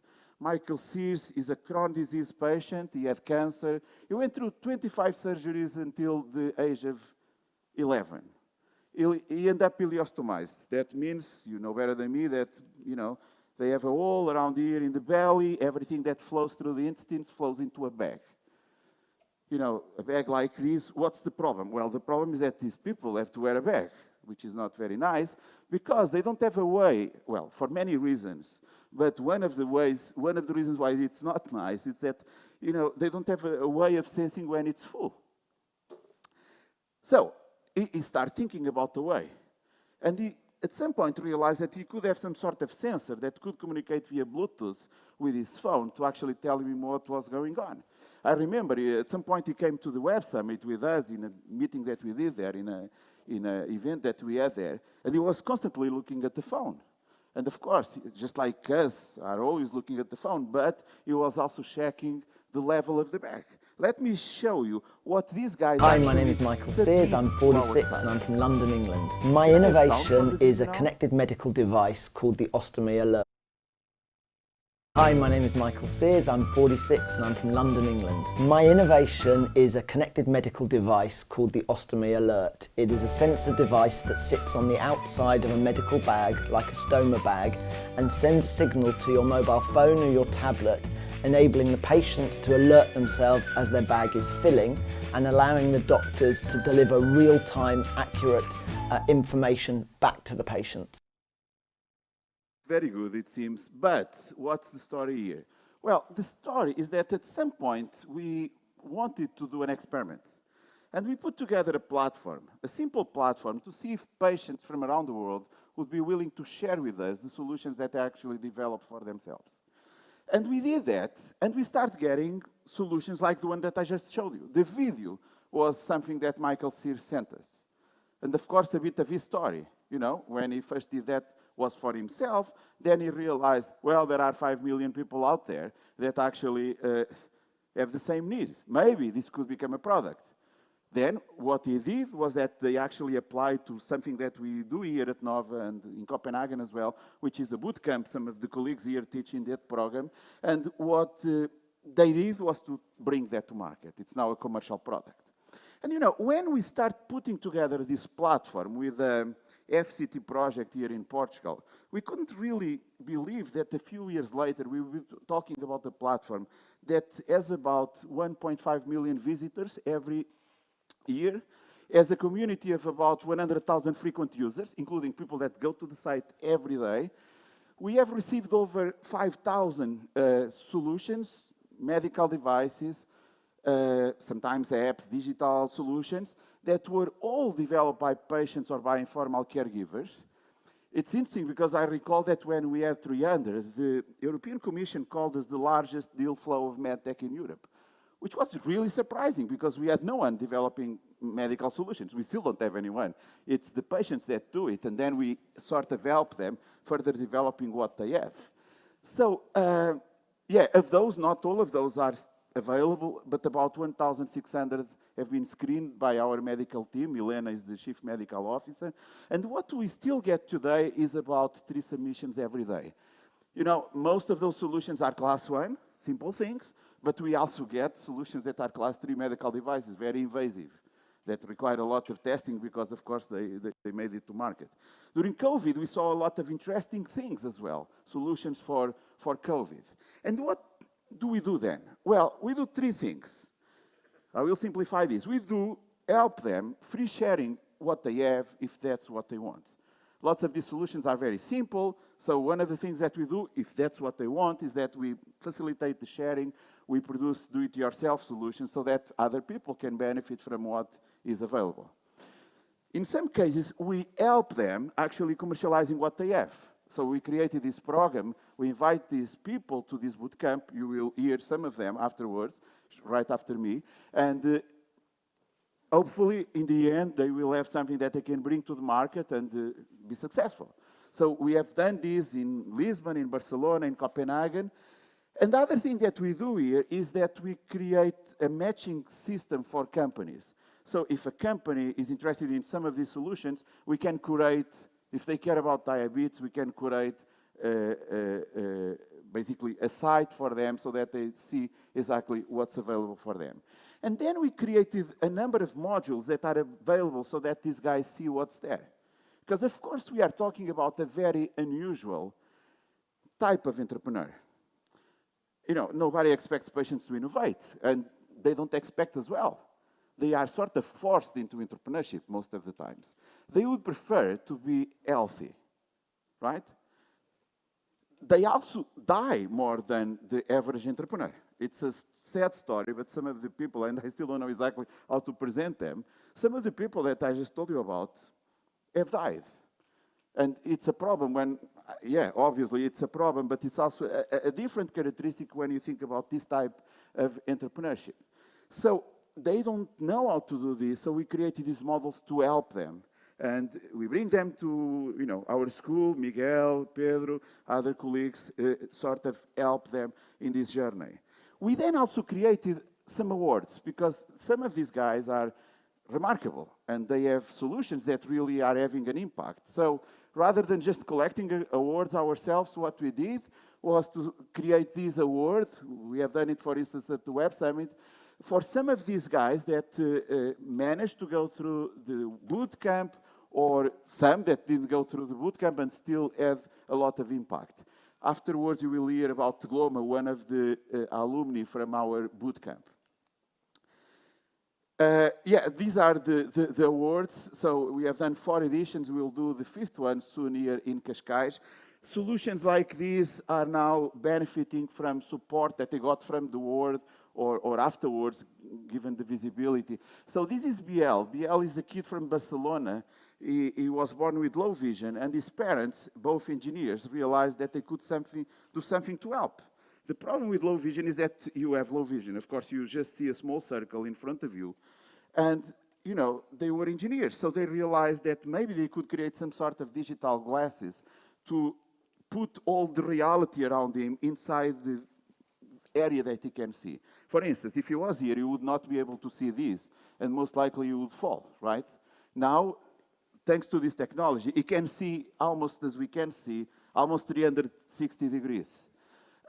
So a very promising solution that is still a bit bulky for kids to like, but we are working with them on trying to improve the product and bring it to market at some point soon.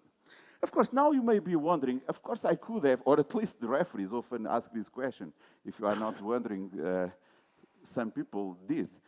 How do we know that this is a relevant phenomenon? And what we did at some point was a study here in Portugal where we basically called 500 patients. We randomly picked 500 patients, we called them, we gave them some hints like, you know, this is what we are looking for. We did a few mistakes in the beginning. We asked people if, we gave the example of Taylor Goldsworthy, the guy that fixed his own aorta, and then asked them if they ever develop anything similar for themselves. And they said, no, are you crazy? But then we start giving examples of very simple innovations, and then 36% of the people said yes. And we were like, it can't be true. 36% is, innovation is rare. It can't be true that, you know, we randomly call 500 people and 36 say yes. So the next step was to ask a team of doctors from Hospital Santa Maria to look at those solutions. And they did, and they said, look, there's 40 things here that we believe are new to the world. At least we haven't heard about these. They seem safe, they seem new to us. So 8%, if you think about it, it's a lot because we are talking about people that we randomly call. But if you are very conservative, we can also cut this by 2.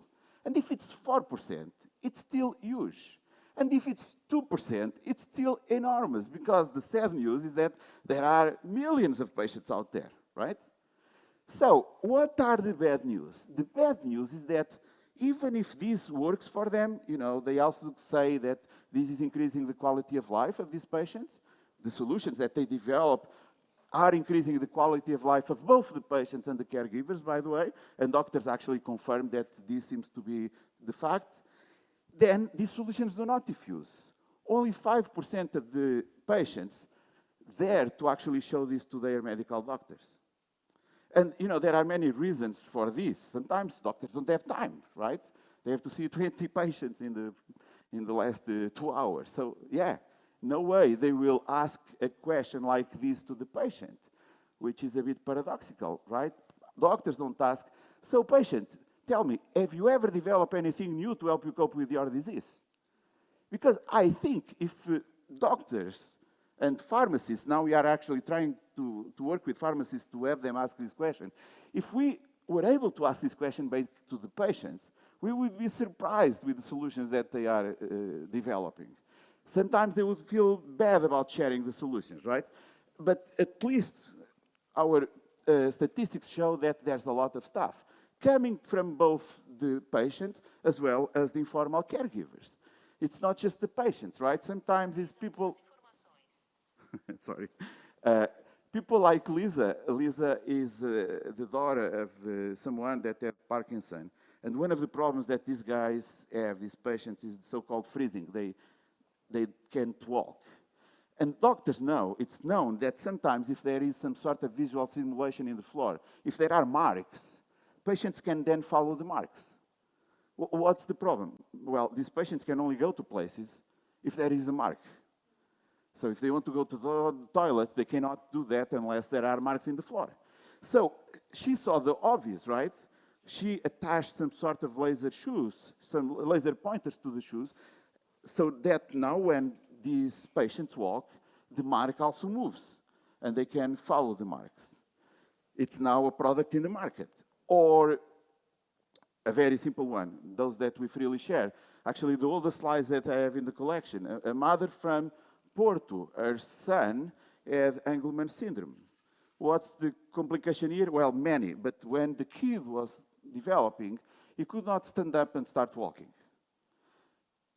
So he was 8, Gonçalo was 8. I remember that he couldn't stand up and start walking, and his mother was trying all sorts of solutions, visiting the best doctors around the globe. She could go to the US and to Italy. Nothing seemed to work very well, and one day, one Saturday afternoon, she walks into a birthday party, and there are lots of helium balloons floating around. And to her surprise, Gonçalo, that was always in the wheelchair, he would never get interested by basically anything, gets all excited because he sees some balloons. And she's like, really, balloons?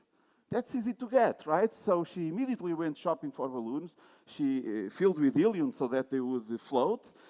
She goes home, she spreads the balloon around, she lets him go. The poor kid first is super tired, jumping from balloon to balloon. Long story short, shortly after, it's actually not that long, he was walking.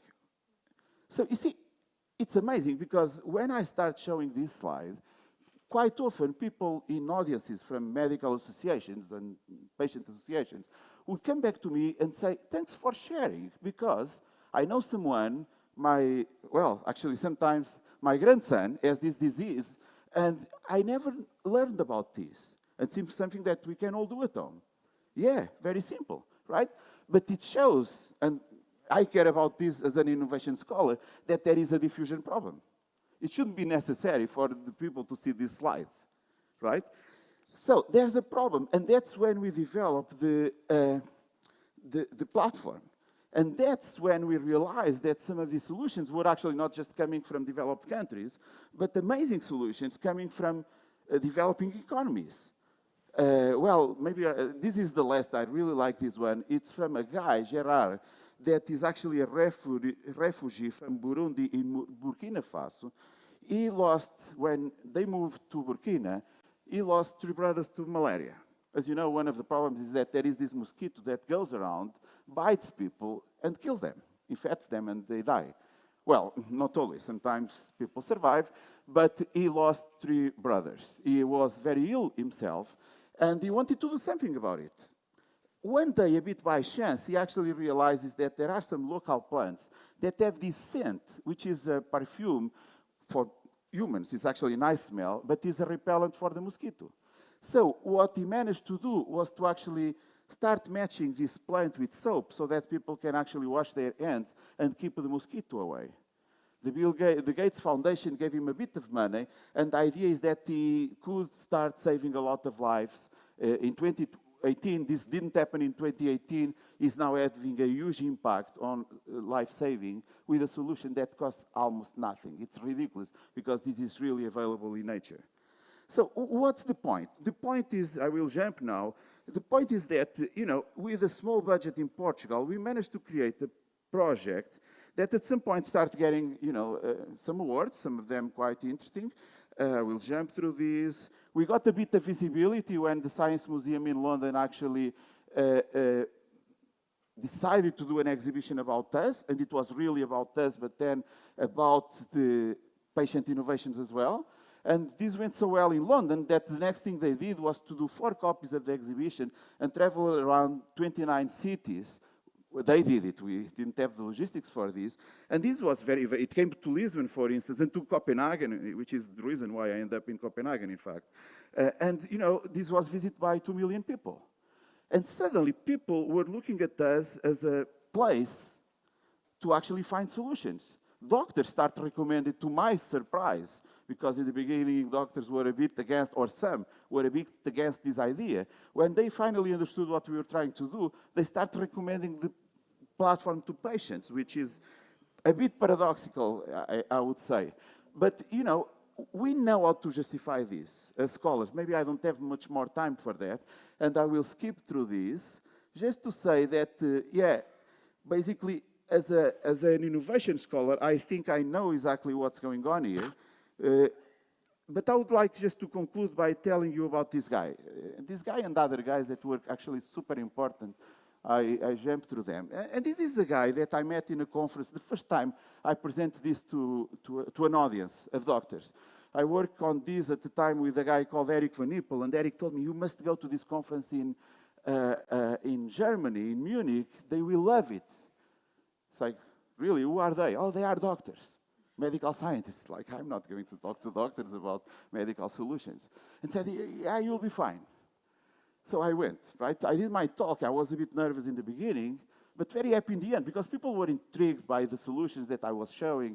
I think, you know, even the Portuguese one was the oldest that I had in that set of slides already. Taylor Goldsworthy was there.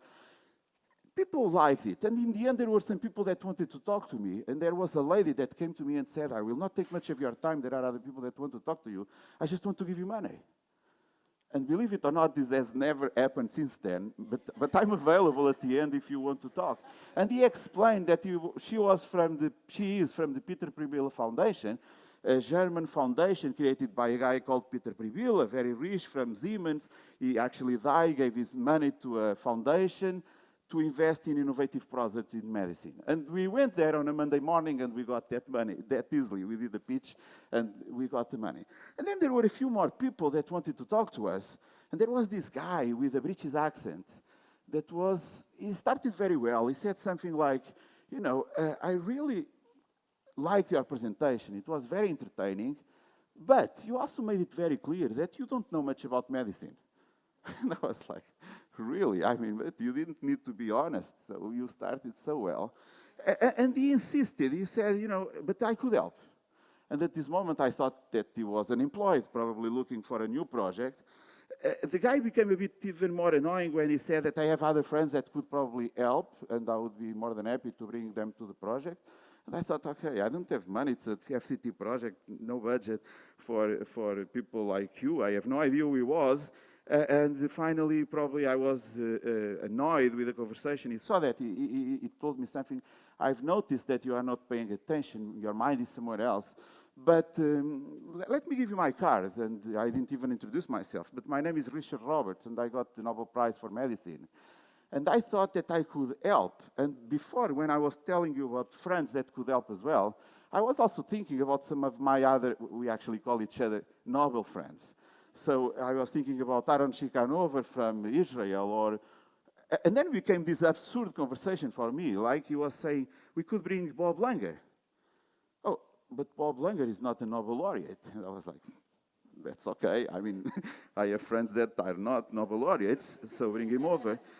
Actually, you probably know that Bob Langer is the founder of Moderna, is the scientist on Earth with more patents, the most cited scientist from MIT.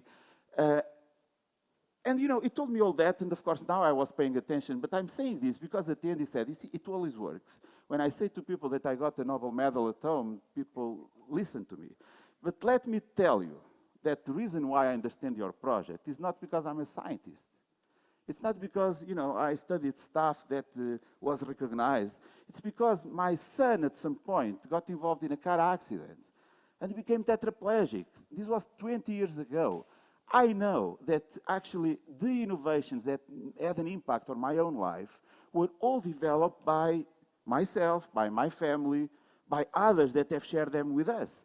If we had a place where we could share this with the rest of the world, this would be amazing in terms of the impact that this could have. And that's why I'm sharing it with you. He was very happy with us, with the project, and I think we are now in a good position to actually further develop this. Here at Nova, we have Nova Medical School and our school very committed, and other schools from around the globe, and a bunch of Nobel laureates that are willing to help. So we need your help as well. And sorry for the pitch, but I guess there were some parts here that were paradoxical as well. Thank you. Pedro, do you want to introduce the next speakers? Yes. Okay. So what we were asked to do was also to bring over some of these guys. And what we have here are two Portuguese entrepreneurs that have a very motivating, I think, very inspiring story. Francisco and Frederico. They need your microphone, Pedro. Oh, they need my microphone. Sorry.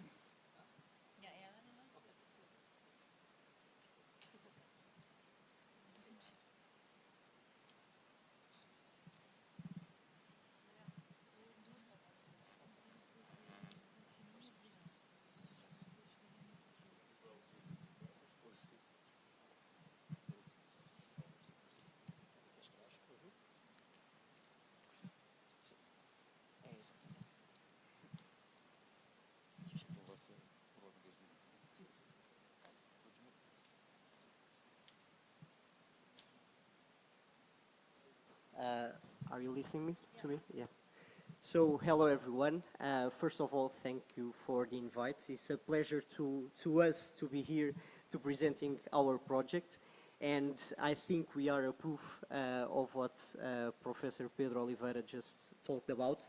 And that innovation can come from patients, caregivers, or relatives. So for those who doesn't know us, we are a digital healthcare startup based in Braga and that operates in Lisbon and in Braga. And our goal is to detect breast cancer at an early stage. And this all started with my cousin's story. So this is Filipa, she's my cousin, and she had breast cancer. And she used to do the breast self-exam, however, she didn't have confidence in herself doing this. So when she felt something in her breast, she thought it was nothing. 3 months later, the lump didn't disappear, so she went to the doctor. And the result, a malignant cancer and mandatory breast removal. And as Filipa, there are thousands of women who don't have confidence doing the breast self-exam, who don't know how to do it, or just simply forget to do it. And that's why 35% of breast cancers are not detected at an early stage. So we created a solution that it's this glove. It's a home and portable medical screening device that complements the breast self-exam.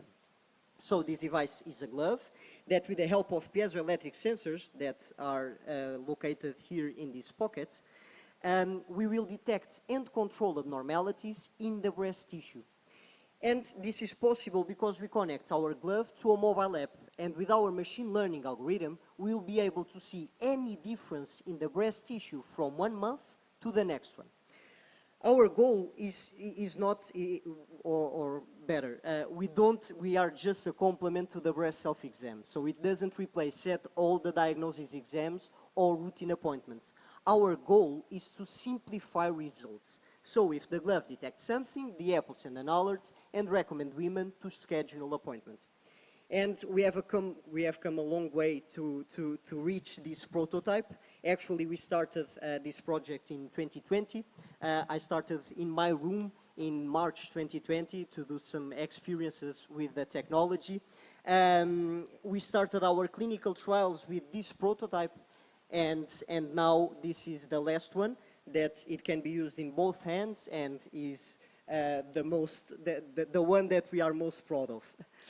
And yes, our technology, of course, it works, or we hope it can be proved that it works. We did a proof of concept where we tested our device in 40 patients in CUF descobertas, and our sensors got the diagnosis right in 90% of the time. The other 10% were just false positives. So we believe we can increase this accuracy by implementing more variables and with more data, of course. And to reach that data, we are partnering with these 6 hospitals to reach 500 patients. Right now, we did our test in more or less 120 patients, and we will keep this journey in clinical trials.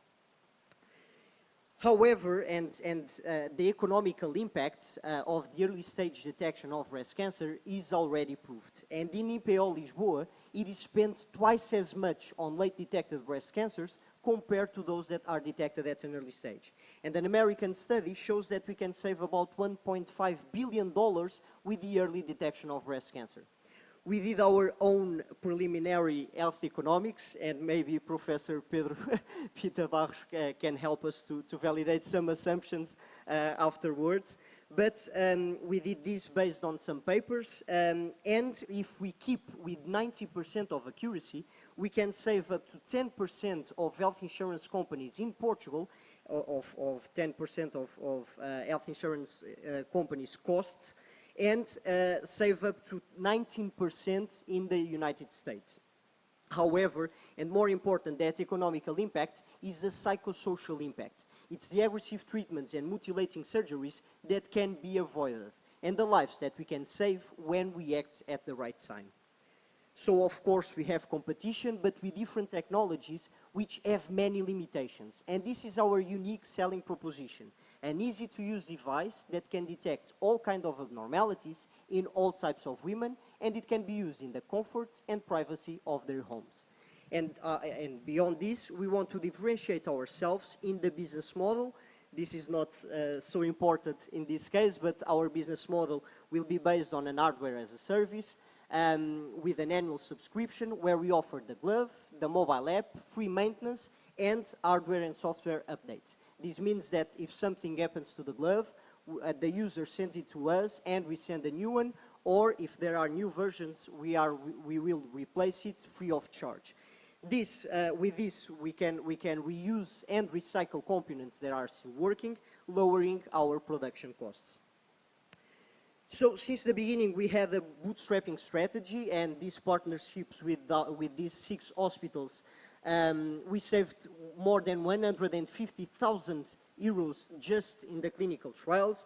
We already have more than 200 pre-orders. This is already unupdated.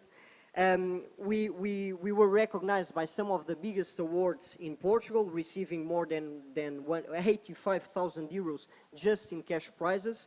We already have 2 patent applications that we intend to submit on PCT, and we have some letters of interest by big players that can help us to get in the market. Regarding our roadmap, as I showed you, we did a lot of progresses regarding our clinical trials and product development. We are closing right now our first investment round. We will distribute the first 300 gloves to test our product with women. So this will be test devices to validate some assumptions with women, because this product development is always a women-centric development. And this, in the meantime, we are working in the certification to get the CE mark and the FDA approval. So my name is Francisco. I'm a biomedical engineer, and I'm the cousin of Felipe. But I have some technical expertise that helped me to start this project. Federico joined me in the beginning to with his knowledge in management and digital innovation. Guilherme is our IT specialist, and we have 4 more amazing teams. The legal team with PLMJ, the product development team, where we are working with CITEV and 3D Ways in textile and hardware, the IT team with Tomás and Wish, and the regulatory affairs team led by Cecilia. We also count with an amazing board of advisors, and we also count with the support of some medical doctors that are really important to us in our product development. And of course, our key opinion leader, Dr. Rogelio Luna, is a breast surgeon and the president of Spanish Association of Breast Surgeons. We want to be a global reference in breast cancer prevention, and after we launch our product on the market in 2024, we believe we can scale our product fast with this business model, and we intend to keep with this R&D component on other applications of piezoelectric sensors. Hello, everyone. Yeah. Hello? Okay. Hello, everyone. It's a pleasure to be here. As you heard Francisco's story, we saw that our story was a perfect fit to go to Patient Innovation Bootcamp in 2021. And it was really amazing because it's all of the people that were behind the organization, all the speakers that we had the opportunity to hear, some of them the stories that Professor Pedro shared, and all the other startups that joined us on this journey that helped us learn a lot about medtech, patient journey, marketing in healthcare, and all of things regarding innovation. And it was thanks to the people that made this possible. For example, our medtech marketing advisor, it's someone that came from Patient Innovation, a contact from Patient Innovation. So it's amazing how many stories we hear and help us and motivate us to go on this innovation. For us at Gluma, we not only want to make this product, but we also want to help in the digital transformation in healthcare. So we want to use AI, machine learning, Internet of Things, big data, and all the technologies available to have a more patient-centered system. We are trying to do that already with women, but we hope to continue to do that. And to add to what Professor Pedro was saying, healthcare as we know it, it's used to be good enough, but not anymore. Good enough is dead. In a world where everything is connected, there's only one place where we can innovate, and that's each one of us. So we can look at the pains, we have that capacity, and we have the capacity to add value and to innovate. You want to finish? Mm-hmm. Yes, so join us, because at Gluma we cannot stop breast cancer, but we can help women stop dying from it. Thank you very much. Thank you.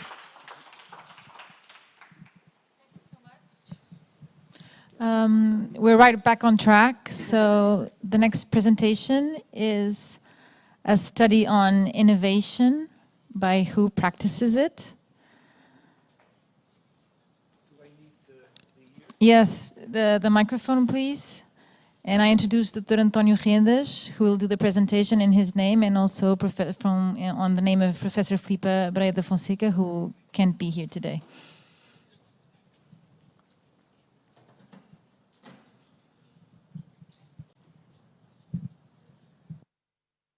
Maybe let's just take this moment if anyone has a question for the prior presenters. If they're still here, yes, they are. Maybe we can take this moment to do that. No questions? Okay, we're ready. Oh, we have a question. For the last presentations for Gluma? Yeah. Just a curiosity.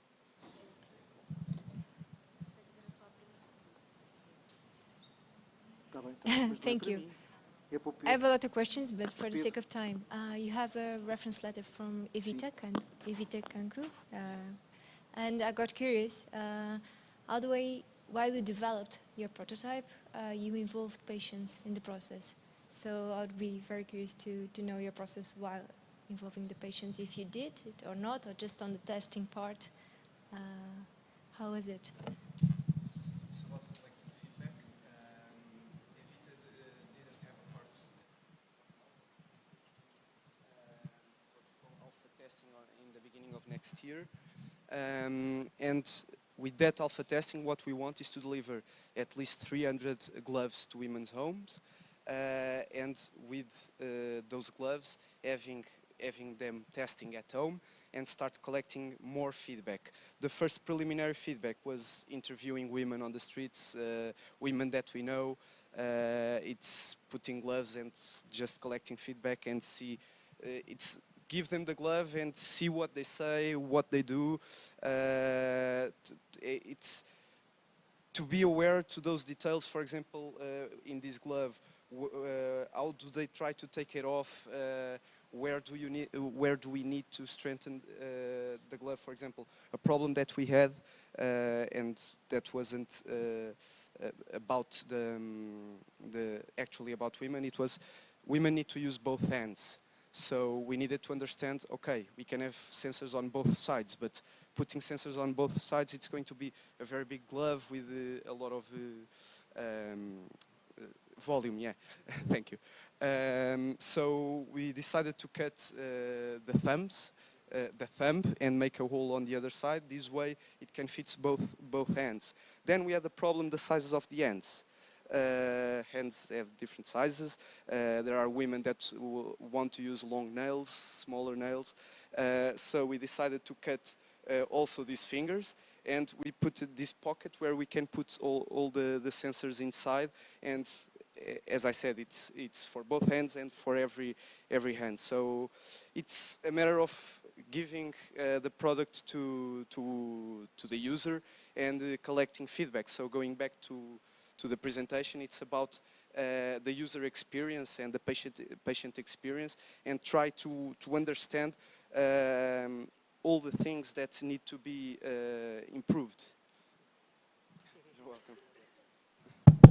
Thank you so much. Let's go to the next presentation. Dr. António Rindas, the floor is yours. Thank you. I want just to start by saying that I'm here replacing Filipe Breda Fonseca, who is really the soul of the project that I'm going briefly to try and summarize. And it started basically by, I'm a skeptical about innovation in health, and I'll try to put my case forward. And what we try to do is to have a look at the inside of the innovation process. So all these shopping windows that you've been seeing, I'm being a little bit ironic about this, have a lot of background work, and I'm delighted to what I saw, particularly the presentation from Pedro and that presentation on the breast cancer. But we wanted to know really what was happening from the institutional and decision-making process side, because we strongly believe that one of the lacks of information about innovation success really relates to the people who have to do the rest of the job. That means have to run companies and have to do the bread and butter, not just the caviar or the little small Swedish cake, and still have to do innovation. So we were very, very greedy about this. So what we did was to cooperate, Pedro Pita Barros, Filipe and myself. So we cooperate with Health Cluster Portugal, which is a network of health-related institutions from the academia to healthcare and business in multiple areas, including pharma and providers. And we approached the Health Cluster by saying we want to interview a number of CEOs from these institutions. So we didn't look at the people who did the work, like the ones you saw here. We didn't look at the ones that promoted the work. We really want to talk to the people that were already in the business, and we wanted to ask them how they were going to look about innovation within their own institutions. Of course, we are aware of our limitations, But I think there's a big paradox related with this, because we hear so much about innovation and progress, so glamorous, starting from the garage approach to the boot camps. But then when we talk to the companies, when we talk to the people who are really in business, we see that there's a gray area between these, particularly in countries like Portugal. So we want to do this. And since I've told you that my background is medicine and medical education, I started by asking, how does a very reputational journal like Academic Medicine, which is the journal of the Association of American Medical Colleges, very highly rated in the scores, and I looked at an old paper from 2008 from the editor-in-chief of Academic Medicine called Stephen Cantor, and he wrote a very small article about how do you describe innovation. And he did it because he had a problem. The journal wanted to publish an issue on medical education innovations, and he got loaded with papers. So he looked into the literature and said, how am I going to select these papers? So he developed this type of guidelines, which I think is very, very interesting, because from my point of view, they have to do exactly what the problems that we're facing when we want to make innovation socially relevant. And this is what I think is important. Pedro has given us a lead by involving the patients. Of course, we didn't talk to the patients, we didn't talk to the inventors, we didn't talk to the entrepreneurs. We wanted to look at a different perspective. And these bullets really show a lot of the questions that when we really want to make an innovation work, should be aware. It is the same thing as when you approach a peer-reviewed paper. So is there a clear and true description of the problem? That means, is really the problem important, relevant? Breast cancer is a very relevant problem. So this is what I think it is so important to have patients, because patients bring relevant problems. As you all know, a lot of the things related with pharma, for example, and these very highly rated papers that appear in Nature, when you want to commercialize them and reproduce them in the lab, some of these results are not as accurate as the ones that are very highly rated peer-reviewed papers related, for example, to drugs. So is there a problem? Is the problem relevant? Do the other stakeholders view this issue as a problem? Who is affected and how is it affected? Have there been other solutions to be putting forward to address the same problem? Is the solution proposed really innovative? For example, is it new? Is it better? Is it reasonable in itself compared with other solutions? So are there any things, the question that you asked about the glove, all these things, and when you evaluate the paper, is exactly the same thing related to innovation. What are the principles, concepts, and themes in which implementation is based? For example, he is a biomedical engineer. I was interested to talk to Peter about literacy. What is the literacy of the patients that use these devices, for example? Is there a problem with literacy when you use these devices that you develop? Because all these people that developed some of these devices are very differentiated people. So what happens with diabetes? What happens with chronic respiratory disease? So there are a lot of questions that should have a scientific approach besides being socially relevant. And my last question is that, is it sustainable? Is it able to be effective in 10 years' time? So we are trying to move from the usual question that I have here, what was done and did it work? So let's not rush. Let's try and talk to the people and see exactly what happened. So we did our study, and we have a question, and the question is, how is the decision-making process developed in an innovation setting in Portugal? So we were concerned about the Portuguese situation. So when we address the Health Cluster Portugal, we did it blindly, and we are very grateful to all the CEOs and senior people, because it is anonymous. We published this as a book, but nobody knows the companies that were interviewed and the people that were interviewed. So we have this agreement in the process.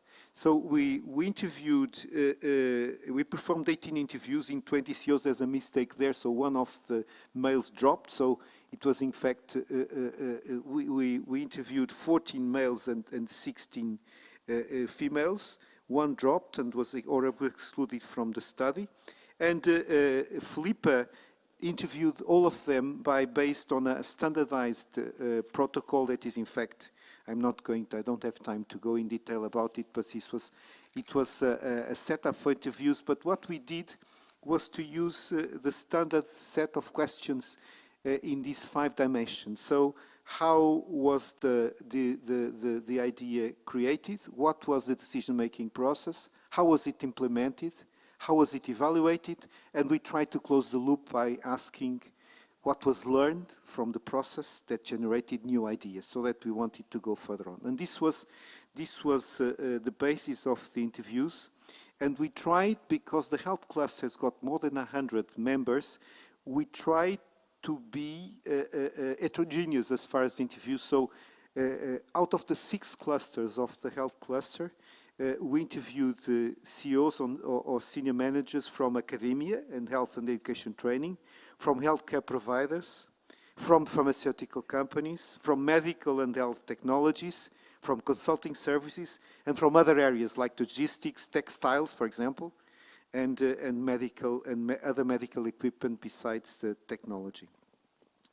So the purpose of the study, as I've already said, was really to understand how these institutions from the top, really the top, who had a job to do, they had to make a profit, to run the business, were looking at innovation within their own institution and how, if the innovation was developed within the institution, how was it developed to the outside? So the question was this, and the results were interesting, and please forgive me for using the Portuguese, but I'll try and translate in English at least what I think is relevant for the benefit of the non-Portuguese speaking audience, but I really had no time to change all the sets of slides. So as far as the interviewed, it was as far as the generation of ideas, the people really, when asked about what is innovation, they really explain more using examples than by the concepts. And the focus was on innovation of the process and of the products on one side, and of the services, innovation of services on the other. And what we did find is that when there was an internal view, the main objective was for incremental innovation. This is quite obvious. And when it was for external innovation, this was really, the approach was much more disruptive. And of course, this has to do also with the nature of the companies and the CEOs, because some of the people that were interviewed belong to international companies, some of them were from local companies. So the challenge broadly is how can we really make this approach more disruptive within the institution without spoiling, if I may use in brackets, all the business that is within the institution. This was quite interesting. It went through all the questions that we asked and the answers that we got. The other thing that was interesting is that we felt that innovation was somehow sheltered within the institution. So people were ready to export innovation, even if there were service innovation or others, but they didn't want to change their own ethos. So the company or the institution had its own pace, and the innovation, even coming from the inside, was something that they want to do it, but want to remain what they were and what they were doing. So this was quite paradoxical, but this is the conclusion that we reached within the generation of ideas. And we think that there is a huge amount of ground that can be covered. For example, a list of good practices, minimal, that can be suggested so that people can really get out of their shell and claiming that they are innovators, but still remaining very traditional within their own institutions, which is quite interesting. That goes from a research institution to some technological or pharma institutions. Now, the other thing that we found is that, as usual in Portugal, people are very well prepared. So the list of the decision-making process was crystal clear. So everybody knew this in theory. So the list was here. the quality of the communication, the logistic, temporality, all this was here. It looked like they were good students. But when we looked at the way the decision process was being done, it looked very heterogeneous. So there was not a definite pattern that could be. So we believe that the process was totally unregulated, and I'll come back to that in a moment. Now the implementation was very Portuguese as well. So people complained. People complained that there were bureaucratic questions. The process was very slow. There was a lack of outside structure. And what we felt is that the internal process of learning could have been much more disruptive and not made of repetitions and stop and go and back and forth. So we felt that when we asked people about how they implemented the innovation, there was an urgent need to change mentalities within the organization and maybe find a space where this tension, which is important, very, very good for creativity, could be in a way more useful, so that these innovations, which we're asking where they come from, and some of them were bottom to top, had to have space, and that was not the case in most of the interviews. Although, as I say, people were very capable, very aware of the process of innovation, but the question of how to make the space for the innovation to grow within the institution with support from the leadership was not evident at all in the process. Now, the evaluation was very interesting because in none of the interviews there were specific parameters for evaluation of the innovation, except, as obvious, with the papers, the scientific papers that resulted from of course, there were other parameters, but related to the business number, the selling numbers, the relation with some of them value the relation with the universities, the relation between companies, academia, through the innovation process was quite considered important, but not, as I say, a hallmark of the process. So we believe that when we evaluate, you should recognize the need to value the risks and costs of innovation, and for example, maybe a national system of accreditation of innovation that could be neutral as far as public-private, not specifically a public approach. Of course, the risk was also somebody early today spoke about risk. There was obviously a risk. There was a reputational risk. Some of the people that were interviewed said we should be very careful about innovation because the reputational risk of failure if the innovation doesn't get off the ground could damage our reputation as far as an institution. But of course, there was a market risk. There's a legal risk. But what we think as a whole is that the way how people looked at risk was not within the core of their innovation process. So risk was something that was not considered a priority when we asked them about this regarding the effects of the innovation within each of the institutions. The other and the last question relates to what did people learn about going through the process, and was it helpful in generating new ideas? What we felt that was very positive is that people felt that there was a need to get more education and training of the health professionals throughout the process as they were trained, as they were inside, even within the institutions. So more stress on multidisciplinary and interprofessional approaches and sharing with other professionals, so that the innovation, which is for us a more horizontal approach, mobilizing multiple resources, could benefit from the vertical specialization of the people that are within the organization. So we feel that there is also a lot to learn about this learning process of having an innovation process within the institution. Now, very briefly, and to conclude, and the study, as I say, is published. It was published very recently in a book that is called exactly Innovation. To summarize it in English, looking to look at the inside. But the conclusions, the main conclusion that I felt could be useful for this presentation. In fact, if we looked at the inside of the innovation process within the institutions, the questions that still remain in the air is how can we go through the process of developing internal innovation so that the decision-making process and the leadership are totally involved. People complain, not bitterly, but complain very clearly that the links that they have with innovation within the institution, these were CEOs and senior managers, were not at all clear. And how can we then scale these at national and international level? The conclusion is that there are no recipes for a successful innovation process. There are specific contexts that should be taken into account.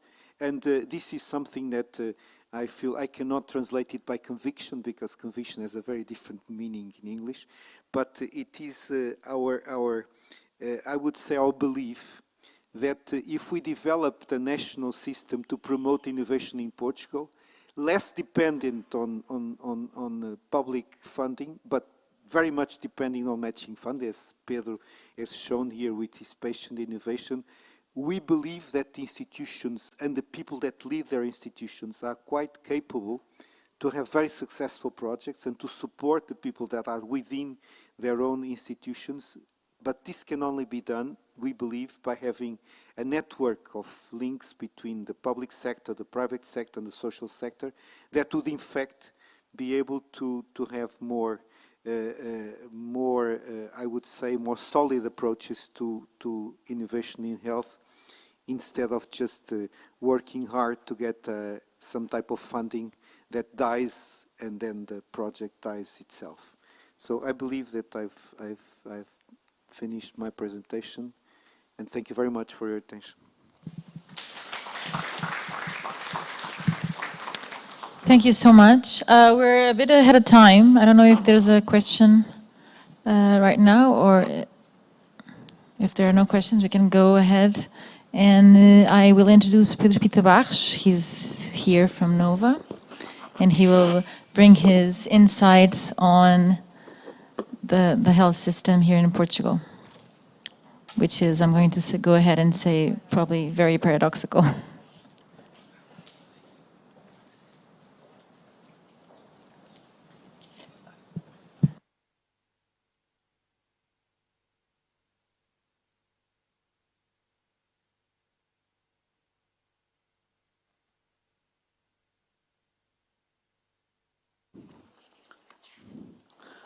Okay, good afternoon.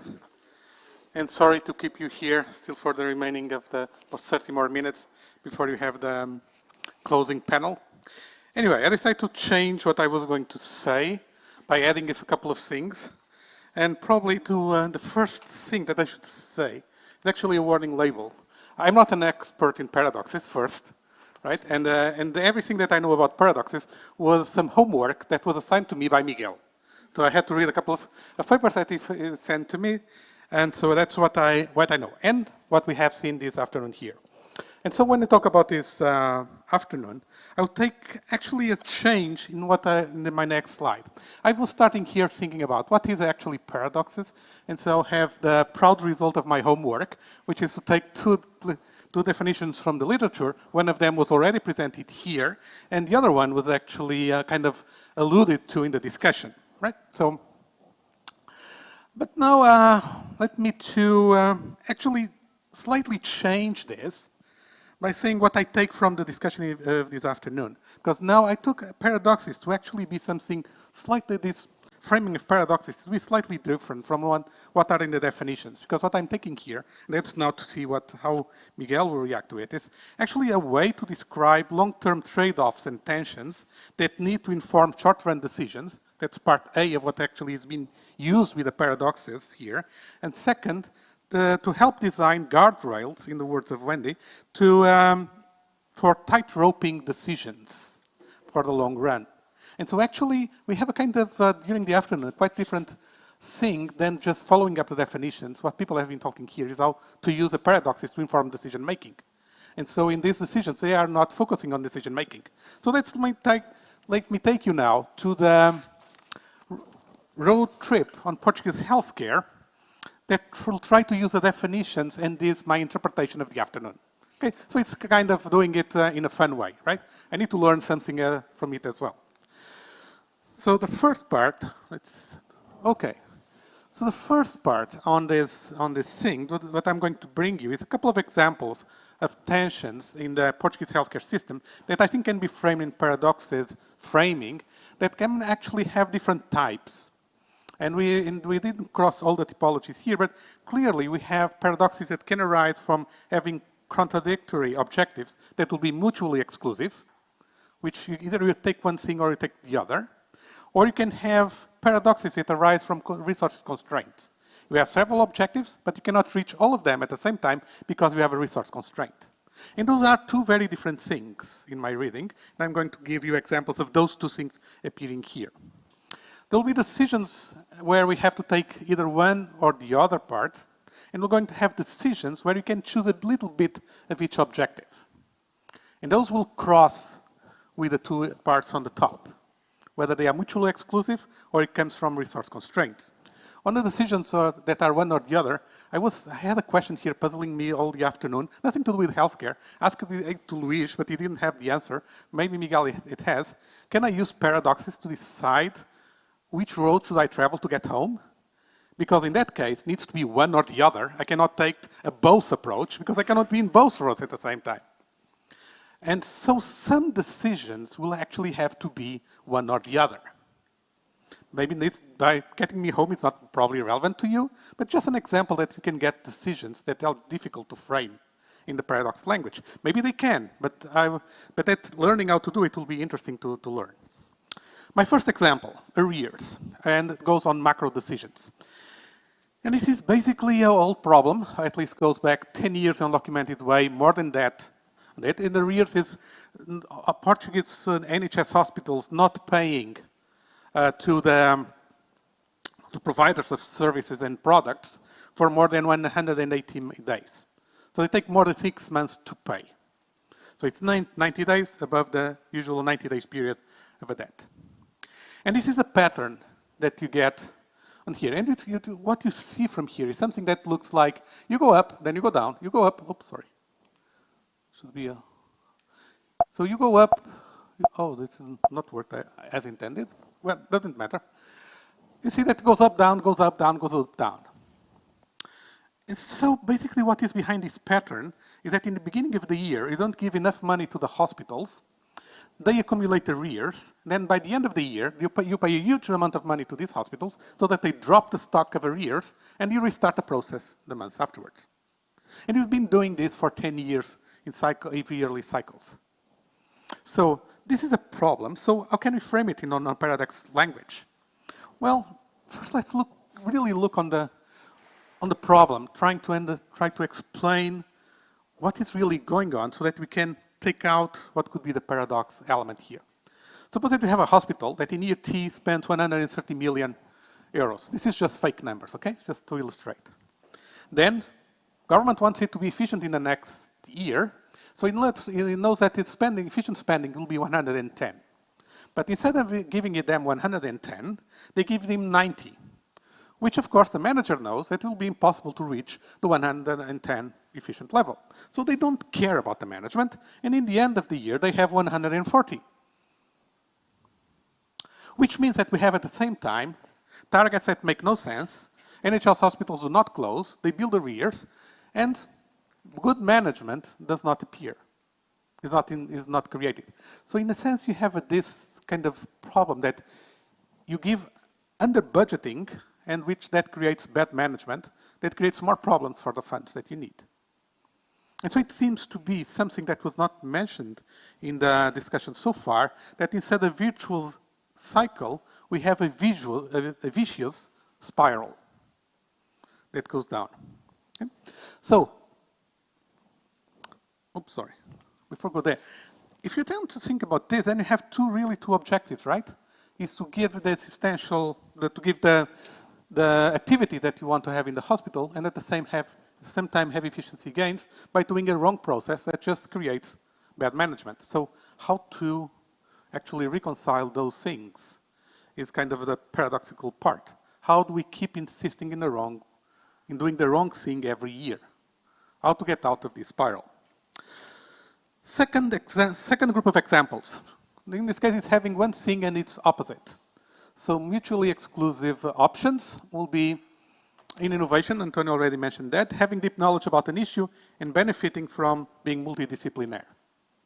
That will be kind of one or the other that you need to balance out, and it's not clear how we can do it. But also, we have, and this is one-off, that you either are an expert or you are multidisciplinary. Can we actually be both? But in the use of healthcare, we also have this tension, but we solve it in economics for a long time, and I wonder whether just paradox, it's just a way of framing it. First, things that people love to discuss in Portugal, patients paying in the moment of use of healthcare. Should we have it or not? And if you want to give the objective, if you want to pursue the objective of financial protection against the cost of illness, of being sick, yes, you want to protect people. People should pay zero when they need the healthcare. If you want efficient use of healthcare, you want to avoid overuse and conspicuous use, superfluous use, useless use of resources, you should have people paying some amount. Then you have the tension that for efficiency reasons, it's not equity here, for pure efficiency reasons, you want something and it's opposite. You want people to pay and you want people not to pay. And to get to this tension, you actually have different solutions across countries. Some countries take more the point that people should pay more and get more efficient use. Other countries look on more protection. And over time, countries may change on the balance they want on this. And so we solve this tension in the design of health systems somehow, in one way or the other. But actually seems to fit the logic of paradoxes in the end. You have a long-term tension behind it that in every moment you need to have the values of society to find out what is the balance. Okay? So I think it fits that part. Role of constraints in the limited resources. We also have lots of these things. So should we increase activity in primary care or should we reduce waiting times for surgery? Where we should put the money? And again, here we have having the thing of having one thing and its opposite in a sense, because either can do one or the other. But the constraint is not because the objectives are conflicting. So the problem is not the objectives are conflicting. The problem is the constraints that you have make them that you have to choose, that you have an economic problem to choose. And the tension comes from the resources, does not come from different objectives, as it was the case here. And so when you look on healthcare, probably it's useful to think about which type of problem, type of paradox, long-term tension do we have in there. And so in all of these examples, we have some sort of equilibrium to be found. Now this comes a second lecture point that I got from the discussion of this afternoon. That was the tight-roping part, right? Because in a sense, finding this balance can be done in two ways.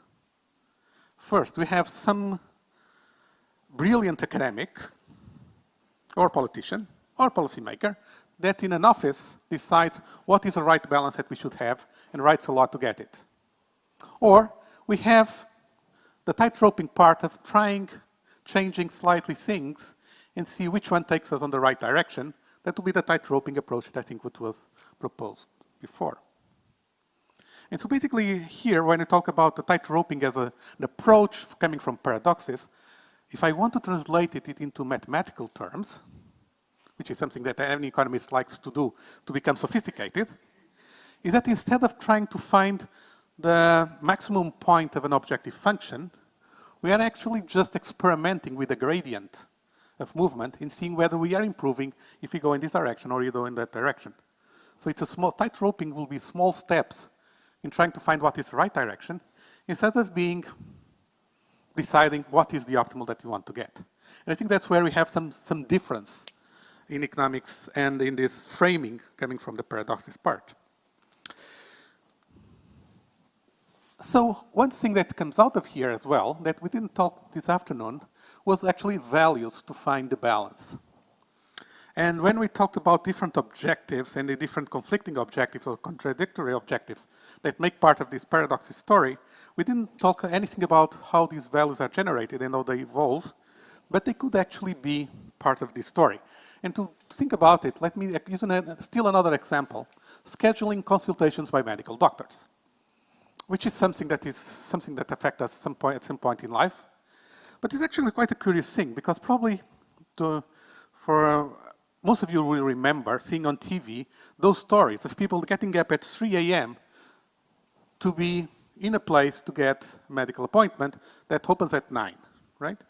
And that people sometimes complain, they always tell us to get here on the opening time so that we get there. And it's like, come on, can we get this 30 minutes scheduling of people? Nowadays it should be easy. Actually, that's kind of balancing two different objectives that you have on the scheduling. One objective of scheduling will be to have doctors always occupied, not having idle time. Because that's, if they have someone that misses an appointment, that's wasted time of a doctor. He could have been seeing someone else. Then, if you just consider that objective, then you should schedule everyone at 9 a.m., and then people just taking it by the order of arrival. That guarantees that you have zero idle time. But if you say that you want to respect time of people, then you schedule every 30 minutes and accept that some people will miss, some people will get quicker appointments, and sometimes there will be some idle time. So you have a tension between, again, two objectives. Respecting people's time, keeping doctors making good use of their time in the place. Now, what is the best one? Again, taking up the paradox part, the framing, is actually curious, because what we need there to use paradox is thinking, in my view, in my reading of what it is. Okay, so I'm looking on Miguel. If he starts running away, I'll just shut up. The thing here is that the values that we have about the situation change, and so the solution that we adopt change slightly. As over time, we start to giving more importance to respecting people's time, we tend to use the scheduling and accept some middle time. If you have a huge scarcity of doctors and it becomes very important that we don't lose any possible appointment, then we tend to crowd the schedules just because we have some scarcity of a resource. But our value of that time, of that idle time, changed. And so in a sense, the paradox is there, but the way we try to answer the decision process of this long-term tension for a short-term decision is actually depending on the values of society, not anything else. Values of society of each of the two conflicting elements here. So the tight-roping is there, but it's guided a bit by the values that will be important in each moment.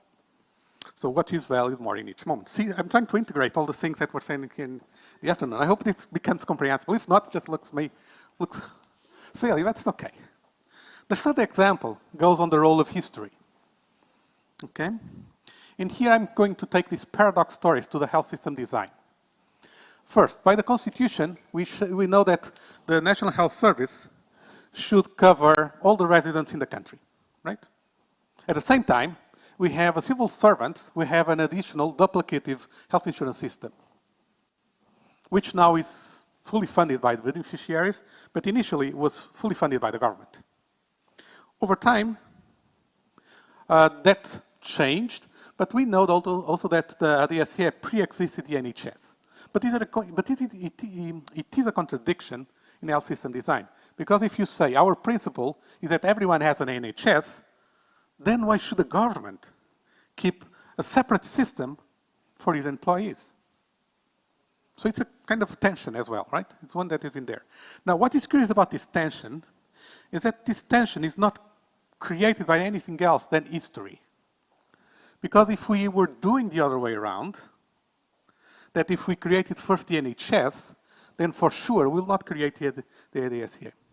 And so then the question is, how can we include the way history matters into this idea of the paradoxes. I don't have an answer for that. For that one, I didn't have the answer. Well, I was not clever enough to have enough time to try to find the answer that I could present without embarrassing myself. So I just leave it out from this one. But I think it could actually help on the framing of paradoxes, could actually help on this decision of the helping untying this process. Now let me then end, not with any prescription of what people should do, but actually I want you to give me something, okay? So since I gave some time, I want to learn from you.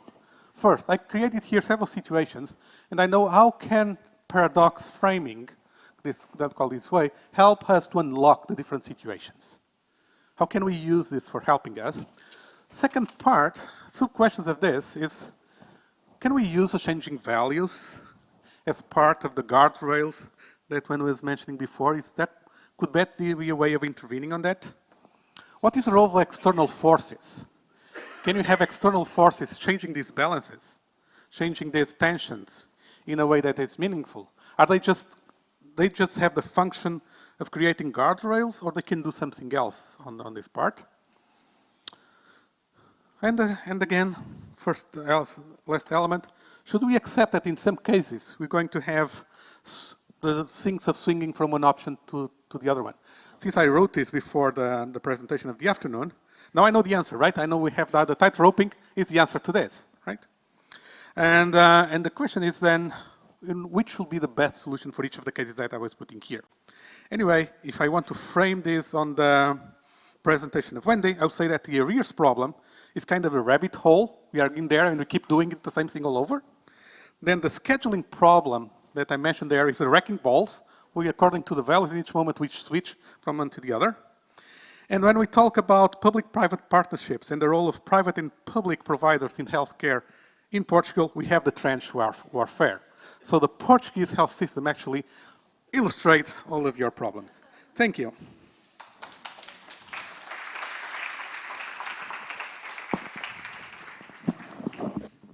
We have a few minutes if anyone wants to make a question. Yeah, right.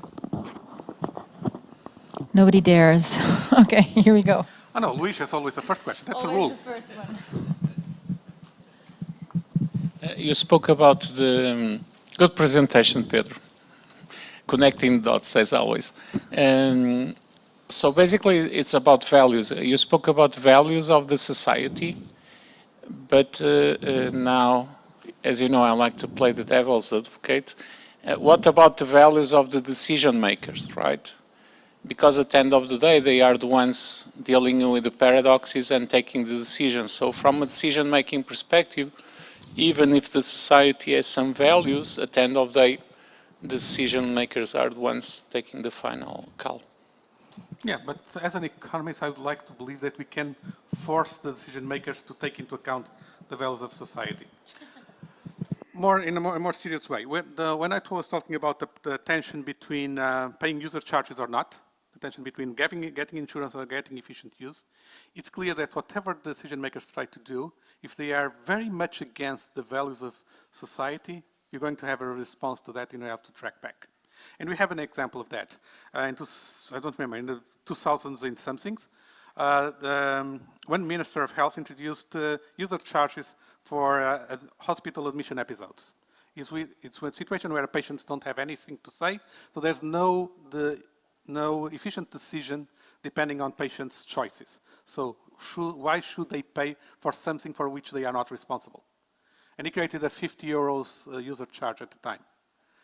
After a couple of months, they took it back because it was no sense and it was a very negative social reaction to it. Okay? And so if you have something that is really quite opposite to the values that people have, that will be true. In the 1993 or something, there was a proposal that every people with a certain income above a certain level should pay 30% of any cost in hospital that they would have. Which means that for say people that need a kidney transplant, probably had to pay 50,000 euros. Most people will not have the money to pay for that. That was dropped. That didn't even enter a serious discussion. So society values will actually enter on this. And the way that we take or not, that we rebel or not against the scheduling issues that I mentioned there, also have a lot to do with the perception that people have about the scarcity of the time of doctors or not. So I take your point. It's important to have, in the full model, to take into account the values of the decision maker and how we can align those values with society values. But in the end, for very serious decisions, I would like, give me the opportunity to still believe in fairy tales and believe that society will get there. It's another paradox, making the balance between the values of society and decision makers. No, it's the role of democracy of institutions, actually. It's not really an underlying tension that you're going to, there's more alignment. Well, we learned that we can frame everything as a paradox, right? So that's probably, we can do it anyway. But yes,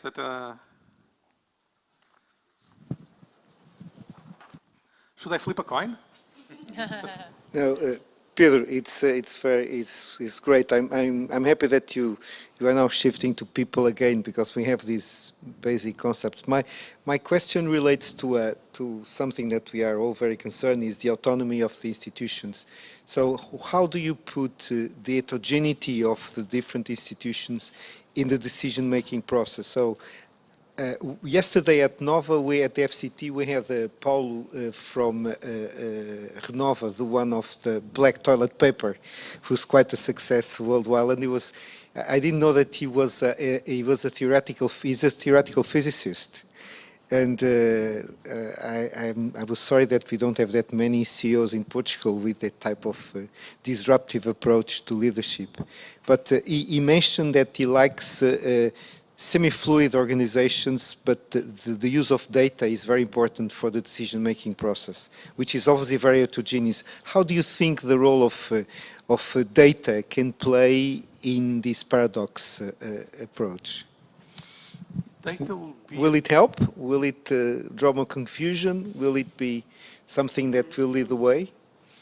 Well, if you take data as meaning more information about something, that only matters if you can change the decisions that you can do with that data, right? So I think that's the general principle, right? So the data needs to be useful for something. Now, given that it can be useful for something, it will not probably change the underlying tensions that will be defining the paradoxes, but can help us to have more informed decisions because we have more knowledge of what is involved. That will be my guess answer to that. So having more information will always be good in general. How you use the information, it will depend on the situations. The underlying tensions, the basic underlying tensions, will probably remain there, whatever data that you get. You just get a better decision to try to solve in each moment the problems that you have. So just to get you on why I'm saying this, I resumed everything that you said in the following way. Just follow it. Paradoxes are a way to describe long-term trade-offs that need to inform short-term decisions. And they they are also there to help design guardrails for tight-roping decisions. That was kind of my summary of what he said. So that's what I'm putting this in this decision here as well, okay? And I think that when you get this summary, the extra information from data will help us doing better these two tasks, but don't change these two tasks. Yeah. That's my reading. Well, but I'm not an expert in paradoxes, okay? It's a paradox that I'm answering the paradox questions, okay? No, I just have a comment. I think there's another question, so I'll not make questions because I'll have Pedro's time in other occasions. But Pedro was claiming that he was not an expert in paradox, but actually he will force us to revise our own definitions of paradox. So what can I say? We have to revise our theories because they are wrong. There was a question, Andre? Thank you. Hi. I had a question, which is, can we use paradox theory? So you explained in your first example of macro decisions and the arrears, right? Yeah. That we went, because of the situation, we are now in a vicious cycle rather than a virtuous cycle. So we can't really solve that, and institutions keep doing this sort of financial strategy and accounting. And of course, if you are to change that, you need to have all stakeholders on board. Can we use the paradox of this, because it's easier to explain the paradox maybe than the health economics details, to really revert into a virtuous cycle? Are we ever going to be able to do that and get good, positive management in healthcare? Okay. Two parts of my answer. As an economist, I think that we can use other mechanisms that should be added to this process that should help in solving this. And for that, in a couple of days on Tuesday afternoon, I'm going to be in a session where I'm going to try to present a solution as an economist to that. So I'm not going to reveal it now. Okay, first thing. But I think that mechanism. If framing this as a paradox can help to find a solution, that is up to these two people, all right? They should be able to find out the way, but my feeling is that this will fall, solving these sort of issues, will be actually falling in the point of designing guardrails for tightroping decisions and try to find out ways of budgeting that actually create some better management that actually will cut down the need to have this process.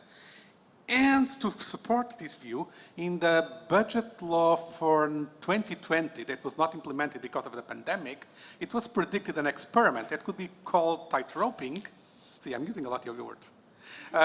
Because they said, we're going to select 11 hospitals that will receive more autonomy and the more real budget, and we'll see if they behave well, they will get more autonomy.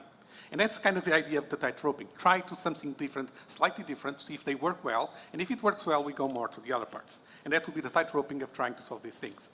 On Tuesday, I'm going to talk about the decision that will be designing guardrails in a different way to try to solve the part. So yes, I think that we can use the lens of paradoxes to address these problems as long as we are keeping the track. This is my short summary, the way that I framed it in my mind.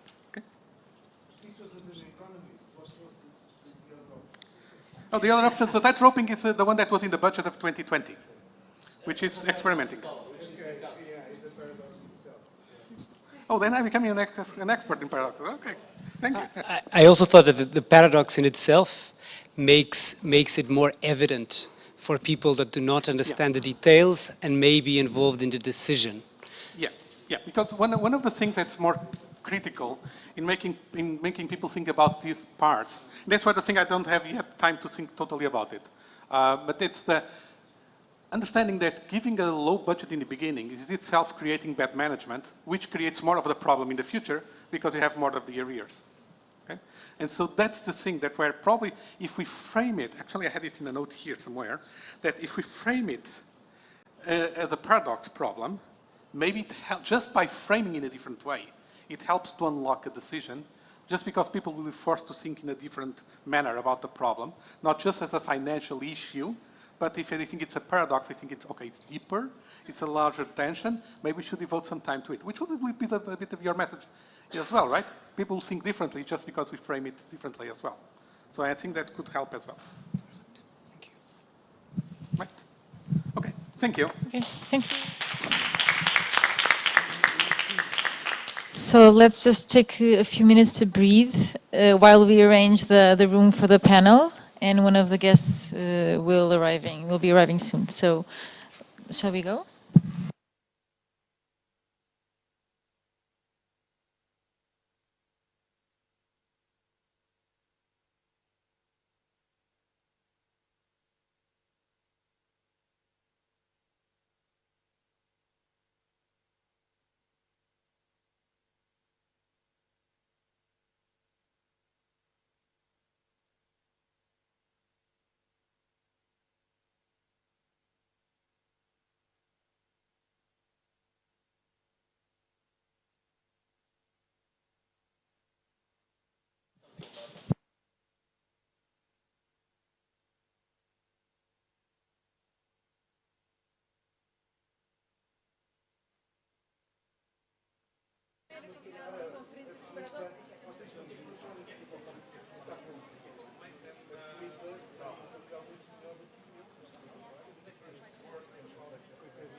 Estas cadeiras é para nos pôr aqui. Há uma razão simples. Estas cadeiras. Há uma razão simples, é para se verem em cima da audiência nas salas planas. Assim já se conseguem fazer o sacrifício. Tem que ter atenção quando forem senhoras, essas cadeiras para as senhoras são chatas. Para nós, temos que fazer. Exato. Sim, faz favor. Eu estava aqui a explicar a razão das cadeiras altas, é para poder estar um bocadinho acima da audiência, nas salas planas. Shall we start? Everyone to your seats. So I'm going to pass the mic to Dr. António Rendas, who will be facilitating this discussion today. Okay. We saved the best for last, certainly. Yeah. For the three of them, well, thank you very much. Thank you very much. Now you've heard me before. Now I have this. Não sei se está.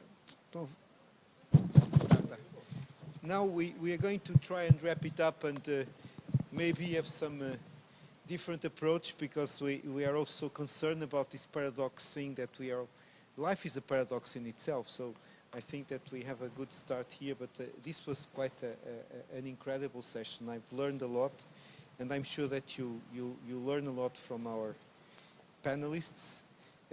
I would first, if I may, because they are the best people to introduce themselves, so I'll give them a couple of minutes just to say who they are and what they do. So I'll start with Luís, please. Hello, good afternoon. It's a pleasure to be here. Thank you for the invitation. Felipe is not here, but in her name, someone. My name is Luís Pereira. I'm country director for Medtronic Portugal. I'm very glad to be here because Pedro was talking about my company. Pedro Oliveira was talking about my company, so I was really happy because one of the innovations has been introduced by Medtronic. We are leaders in medical technology. I have also a PhD on medical technology as well. Hi, I'm André Valente from the Champalimau Foundation. What I do at the foundation are several different things. One is I run the Vision Award, which is an award that is set in healthcare. It goes 1 year for the developing world and 1 year for science anywhere in the world.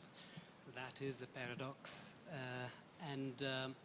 And then I also am a member of the ethics committee and coordinate the team that revises all research involving humans, human data or biological samples from humans, and then have some research projects myself, some where we partner with patients and we take decisions with patients, and we deal with those different views and differences as well.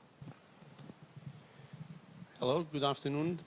Thank you for the invitation. Very glad to be here and participate in this session.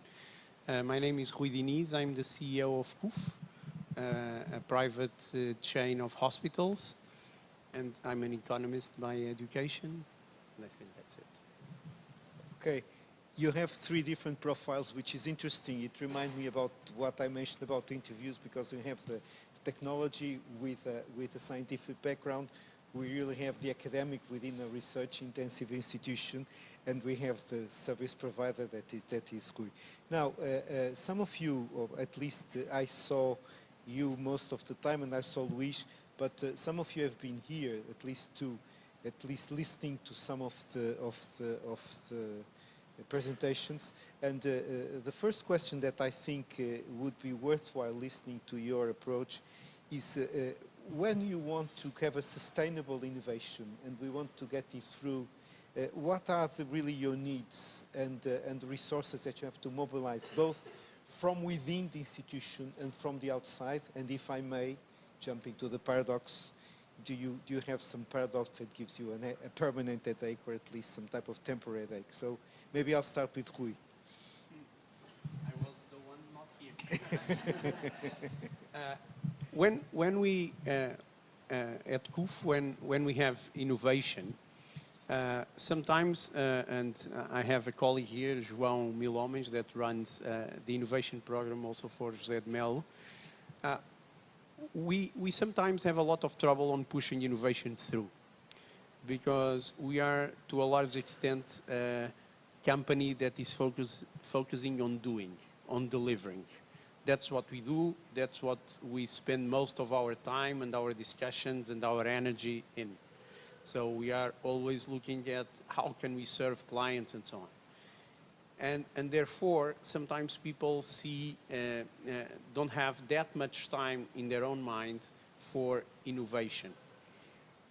In any case, we see a lot of innovation happening in two different ways. We see innovation from a process perspective, people that work on a day-to-day basis trying to understand how can they perform better what they already do.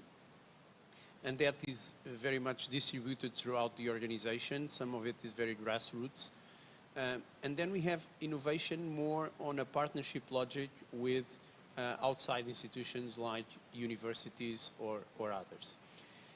In many cases, what we need, to go to your question, is two things. One, we need some focus of senior management on innovation. We need to guarantee that we are looking into it, that we are giving importance to what people are thinking and for people to develop new ideas and new solutions.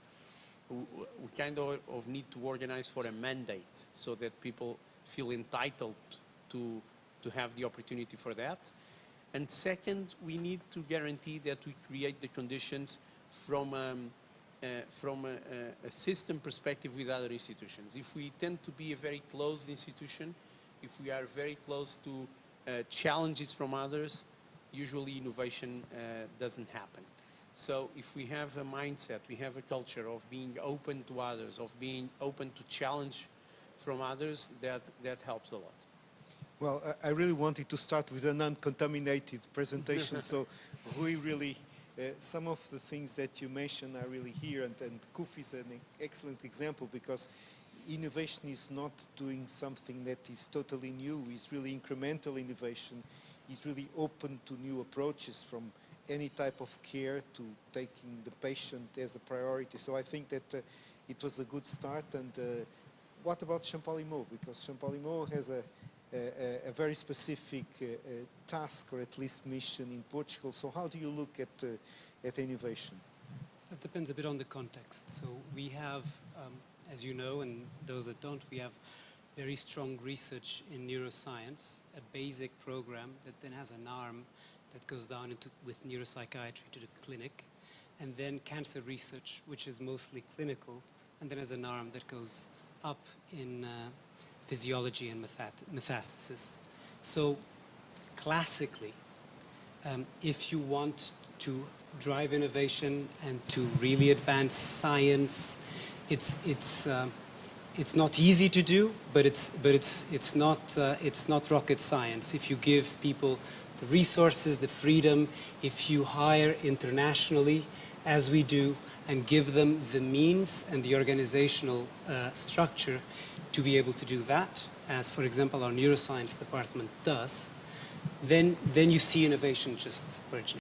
Where I am very interested and where I feel there are still a lot of paradoxes is really driving innovation in medicine. And driving innovation in medicine that can be disruptive and that can be aligned with patients, clinicians, researchers. They're all very different. They work with different timescales and they have different incentives. So doing that is much more difficult. As you know, a clinician needs to solve a problem right then, right, with partial information to treat that patient.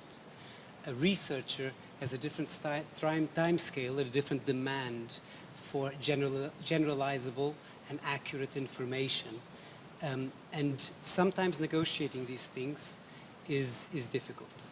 And now, if you go from patient-centered care to true partnerships with patients, it becomes even more difficult. So there you try to get teams with multi-stakeholders on the same table around an issue and have people understand that even though they come from sometimes really completely different backgrounds, and completely different belief systems, that they have to respect each other's expertise, each other's expectations, and get them to do something together.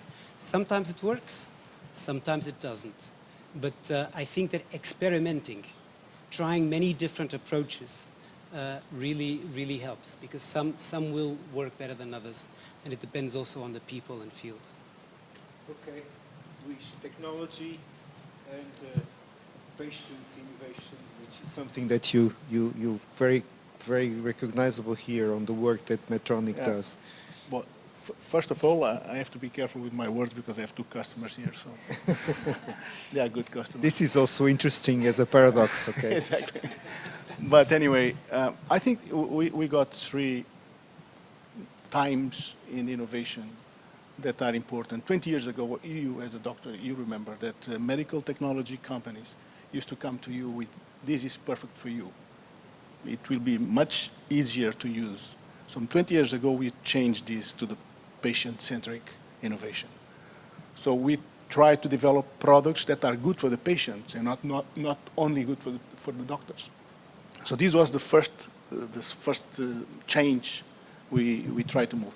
By the way, during all this time, we have to make the HTA process, which is the health technology assessment.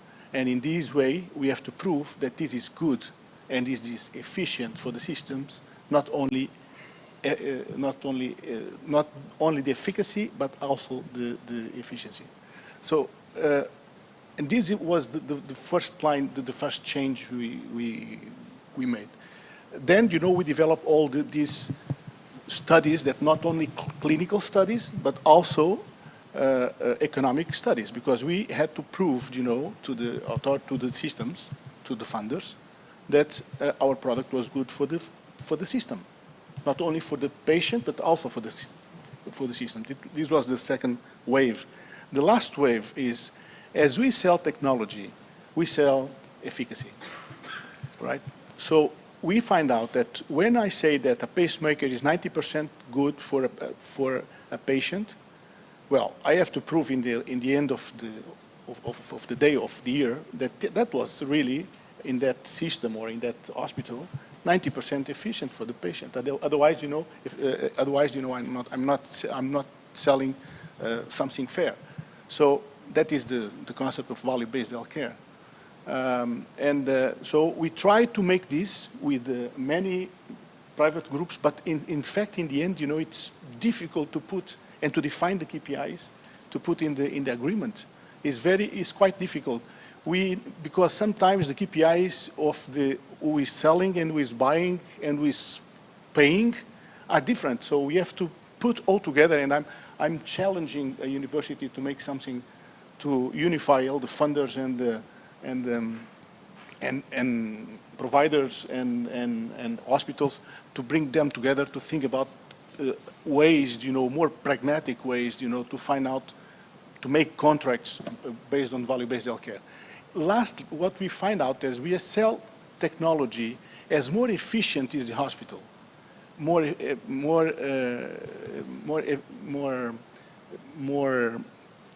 trustable it's better for my technology. I can prove it better. For instance, if the patient is diagnosed earlier, my technology will be more useful. So this means, improving the efficiency of my customer, I will improve the outcomes of my technology. And so, why is this so difficult? Because nobody measure.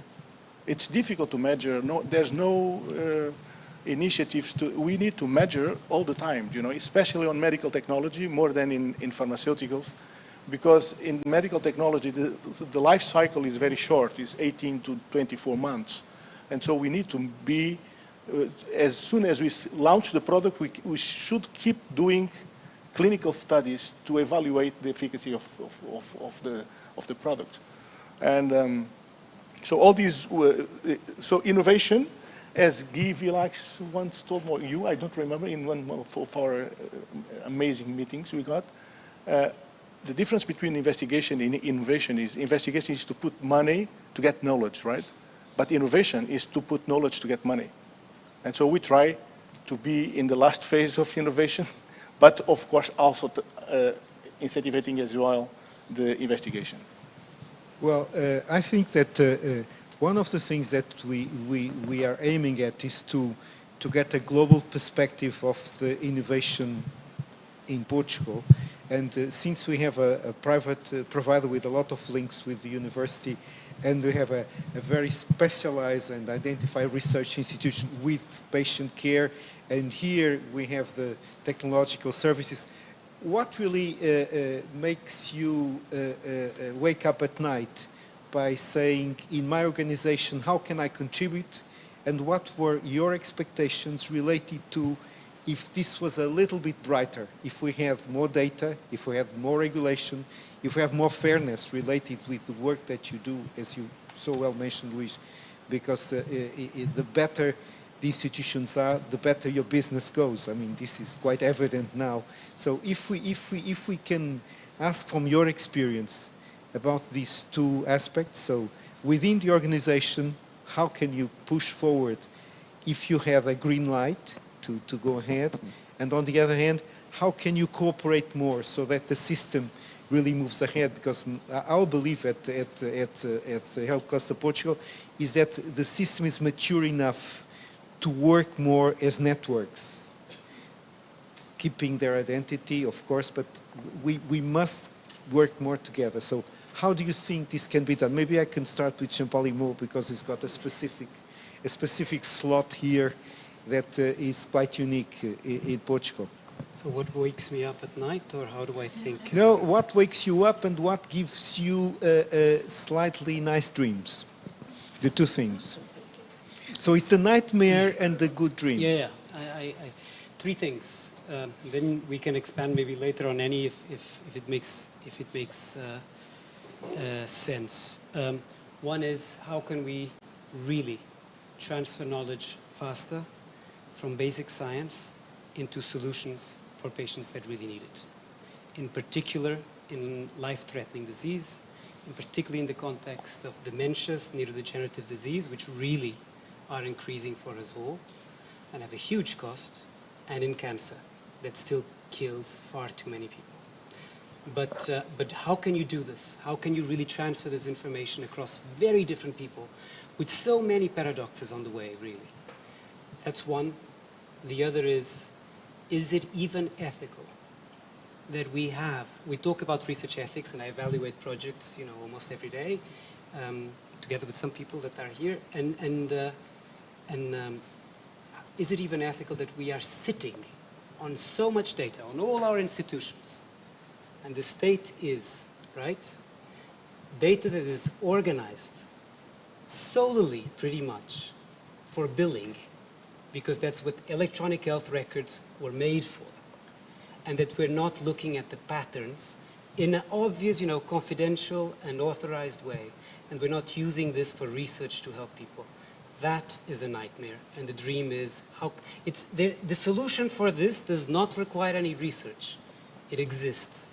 So that is something that really is a problem. And finally is, how can we start truly partnering with patients and with all stakeholders in biomedical innovation to really start doing things from start, not just consulting people here and there together. And I believe, maybe that is a dream as well, that if we do that, being aware of all these tensions, and it was very interesting, Wendy, to read it's interesting, sometimes you're doing things and you don't know what framework you're using, and then when you look back and you look at someone's framework, and we look at some of these tensions that you identify in your work that we feel we've been doing, and that's what's worked best, especially for integrating the different stakeholders in innovation. So these three things really keep me up. I sleep very little. Luis. I sleep not much as well. But anyway, I recommend you to listen to Daniel Traça, the former dean of this school, because you are saying something that is really truth, I think, about the Portuguese people. We Portuguese, when we go abroad, we are very good students. We are the best. We like to have a mission. We love to have a mission, and we love to fight for a goal. But when it comes to take risks, we don't like it. So what he was saying about his experience outside abroad, was the Portuguese people were the best guys in the school, but when they come to the PhD, thesis, that was much more difficult. They don't get the best outcome. So that's what I feel in my organization. They have a mission to save lives. They go every day. They do science, but they don't make it real. In fact, they don't publish anything. They are all medical engineers, doctors, nurses, technicians. They go every day to the operating rooms to help physicians to do things well. They cry when a patient dies. They get, they really get depressed when the patient dies, and they assist these things. But when I push them to make science, to publish papers, and to take some more risks, they don't go.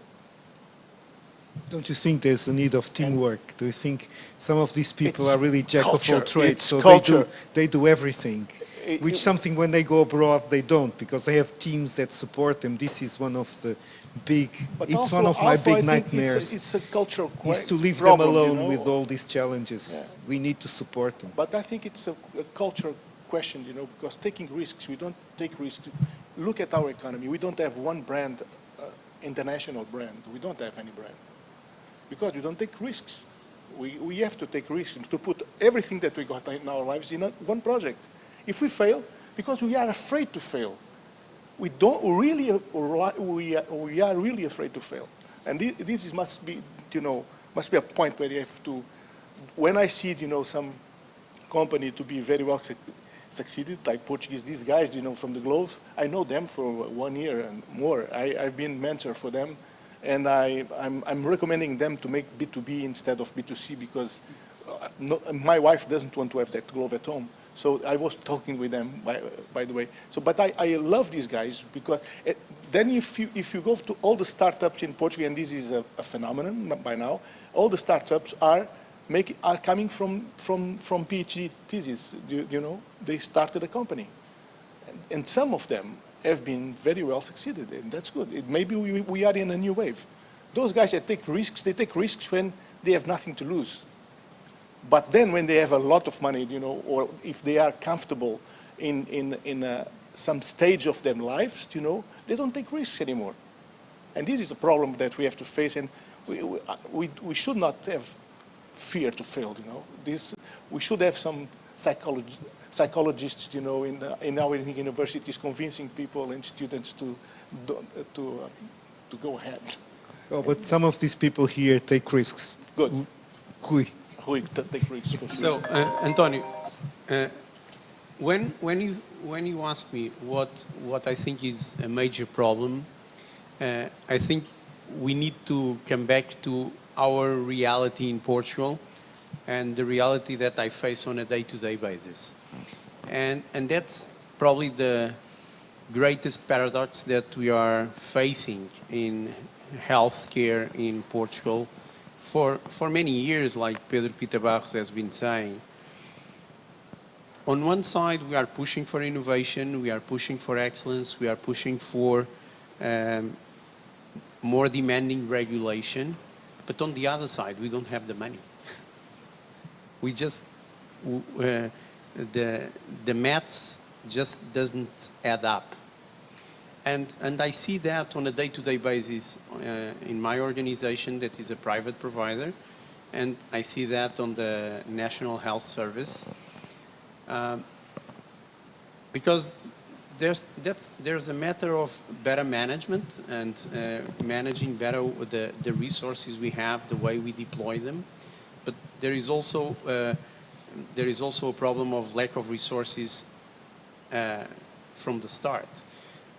This year at CUF, we had our first patient that cost around 350,000 euros on treating a cancer. There is no coverage for that. There is no coverage. So we need to reduce the price, we need to take all the margin out, we need to talk with the insurance company and say, let's try to solve this. And that is coming and coming and coming. and when I listen to Wish talking about it, and I think it's very important that we have innovation, but in many cases, innovation comes at a different level of price. And sometimes, of course, it's better, but we don't have we just don't have the money. We just don't have the money, and we need to think that the top neurosurgeon in Portugal or the top cardiac surgeon in Portugal earns 20 euros for a consultation. 20 euros. That's what he makes. I'm not sure that people would be willing to work for 20 euros. After 30 years of experience, 20 years of learning and studying and teaching and so on, he makes 20 euros. And he wants to make more. But we say, we cannot go there because I'm investing now in new technology. Or if I'm investing in new technology so that you become more effective, but he says, okay, I want to be more effective, but I need to make more money as well. Yep. And so I think that's a major issue we have, is how do we keep pushing innovation forward? How do we keep pushing excellence in our outcomes forward at the same time that we make it economically sustainable? And what I think is that in many occasions, these discussions are never done with both issues at the table at the same time. It seems like there is one discussion where we go and we discuss innovation, and then there is another discussion where we discuss sustainable economics. And at some point, we need to come together and say, okay, guys, there is economics that need to add up. We still want to do innovation. We still want to push excellence. But let's see, how do we balance this? How do we solve the different trade-offs? And that discussion, maybe the word is paradoxes, but that discussion on trade-offs is not done enough. And this is true in so many dimensions of our day-to-day business. If you look at healthcare or hospitals, and I'm sure Andrea knows this very well, regulation on premises for a new hospital, the level of cost implied on the regulation that we have for a new hospital is just crazy. It's just crazy. And one thinks, is this really needed? Because the public hospitals don't have it. Are people going to die much more because of this? Because the level of cost goes up amazingly. And then depreciation goes up, and then costs go up, and then we need to charge, and then there. So this kind of trade-offs, this kind of discussion, of course, I don't want to seem negative because there is a lot of innovation that brings costs down, but not all. Not all. There is a lot of innovation that, at least for the start, drives the cost up. And so either we decide to be laggards, and I say, I'm not innovating now, and I'll wait until that kind of innovation goes down in price, or, and then to go into what Luis was saying in the previous answer, even when we measure, and I agree that it's very important that we measure, there is no alignment in incentives between the different stakeholders in the system. And rightly so. When I go to an insurance company and say, I need to increase prices, they say, I cannot, because people that buy insurance, they cannot afford higher prices for their insurance policies. But then Luis comes and says, I have this great innovation that you should adopt because it's very good for the outcome. No one is paying for the outcome. But of course, the patient and the doctor wants that new technology. The patient doesn't know, but the doctor tells him it's much better. And the doctor, of course, he wants to be at the forefront of technology. And we, as managers of a hospital, say, this one yes, that one no. For you to have an idea, MRIs, there were very few 3 Teslas MRIs in Portugal. Today, you go to a city like Santarém, and you have 3. Why? This is why the lack of helium in the market will soon come globally. But why? 1.5 Teslas work fine. There are even some things that you cannot do in 3 Teslas that you need the 1.5 Tesla. But why? Because providers, you don't have MRIs, right? No, no. Okay. Go ahead, go ahead. So that Kill them. so that I guarantee I have the right example. Why? Because providers tell doctors, you need to have this one because it does this, it does this. And then they try to convince the manager of the hospital saying you will do more MRIs because it's quicker and so on and so forth. But it's 50% plus in cost. Do I need that kind of innovation in Santarém? Maybe not. Because people in Santarém that need a 3 Tesla, they need to come to Lisbon. Yeah, exactly. But these kind of discussions, you don't have it, let alone in the public sector. How do you manage the trade-off in public sector? You don't give the money. That's why there is no Da Vinci, not a single Da Vinci in the NHS, with the exception of the one that was offered. No, more than that. We have only 3 in the country, where in Spain they have 100. No, we should have more than 20. 3. 5. No. 5? You have 2, right? Yes. We have one which has 2. 6. No, we but, have 6. It's a Rui, robot, Rui, surgical robot. Please, but Luis, yes. One of those. But if you go and there's a big paradox. we have There's a big paradox. We have 6. We have 6 in the private sector and 1 in the public sector that was offered. Yeah. Actually, there is another one, but it's still boxed. Yeah. And when you compare to Spain, of course, you cannot compare the amount of money that Spain has with ours. You cannot. Just to give you an idea, the average price for an insurance policy in Portugal per year is 300 euros. Spain, 1,000. I agree that, but when we say we don't have money, we mean the funders don't invest money on the healthcare. And the people can, look, 55% of our insurance policies in Portugal are company supported. Only 45% are, and companies, when they start buying insurance and when they are doing their budgets, they go there and say, I cannot afford for more coverage.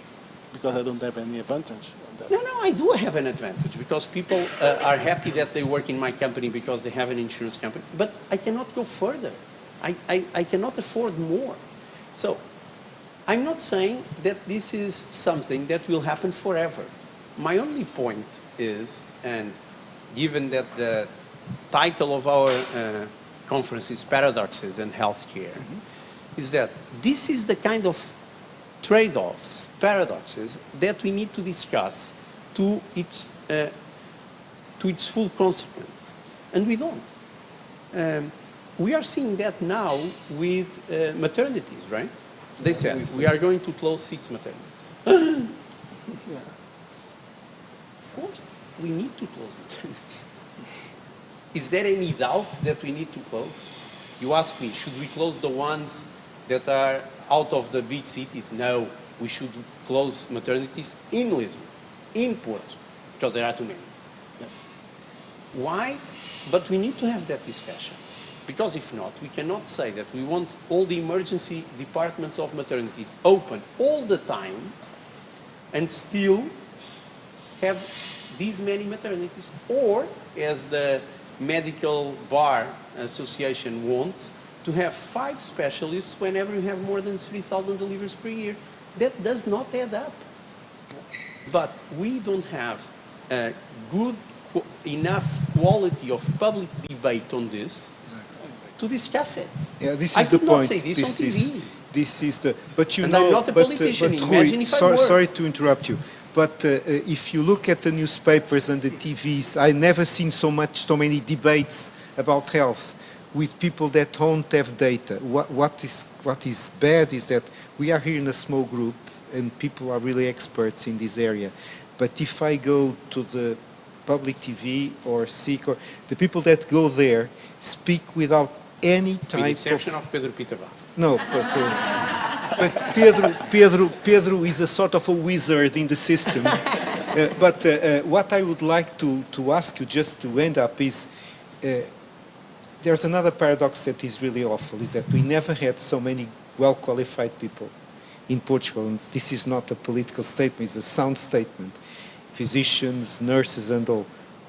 A lot of them are going abroad, and the ones that are here are becoming very, very unhappy about the system. And I feel personally that it's going to be a big loss if the institutions don't speak together. Like, for example, even for prices, as you know, the public and private institutions don't speak to each other. And I think that the patients can play a very important role here, as Pedro mentioned. I think that we should be able to approach the patients and have them as allies, because our capacity to press the government, to press the powers, is really related to the... I don't see any possibility at this stage that you, the three of you in your organizations, do the best you can, but I don't see that it is mature enough for a network, for example, of private institutions to go to the government and say, look, we can... And this is something that is very Portuguese, because when we go abroad, we work very well in teams. But when we come to Portugal, it is totally individualism approach. And the only hope that I have is related to patients. The only hope. But Antonio, I think you are raising a very good point. And we have an example that we can follow as we speak and see how it works. That is the public servants insurance system, ADSE. That, by the way, there are a lot of beneficiaries here in this I heard room, a cry. I heard a cry of despair. So, what happened? We can see this. This is for an organizational research experts, because it's a living lab. It's a living lab. So what happens? There is an inflation at 10%. What did ADSE do? Decrease prices. What did we do? Get out of ADSE for many things that we cannot make money with those prices. In some other cases, we didn't get out, but we've reduced the fees that we pay the doctors, because the price is down, we pay less fees, we keep the percentage, they receive less. What do? They leave. What are the beneficiaries doing now? Guys, we don't have doctors to go to. And they are telling the management of ADSE, you need to increase prices, or we are paying 3.5% of our salary every month, and we don't have any doctors to go to. Now, you start listening to the public servants talking about it, but still very little. There is not a lot of discussions about this. This is 1.2 million people, 12% of the Portuguese population, that are served by this. And there is not a full discussion on this topic. There is not. What's happening? Why now there are elections for the supervisory board of ADSE? What is the greatest idea that all the candidates have? Let's reduce the contribution. Reduce the contribution. Are you crazy? You are not having doctors anymore? But there is no discussion. The public debate is very poor. I think that is a big challenge for the Nova School of Economics to raise this discussion, because it will be a fundamental discussion and not just, I think.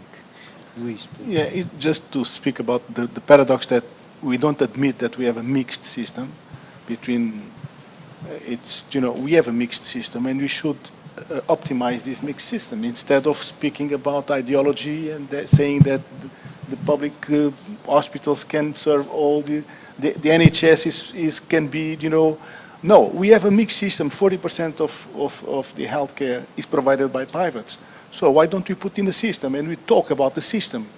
But we used to have ministers that are managers of the NHS, and they should be managers of the health system in Portugal and think about the system.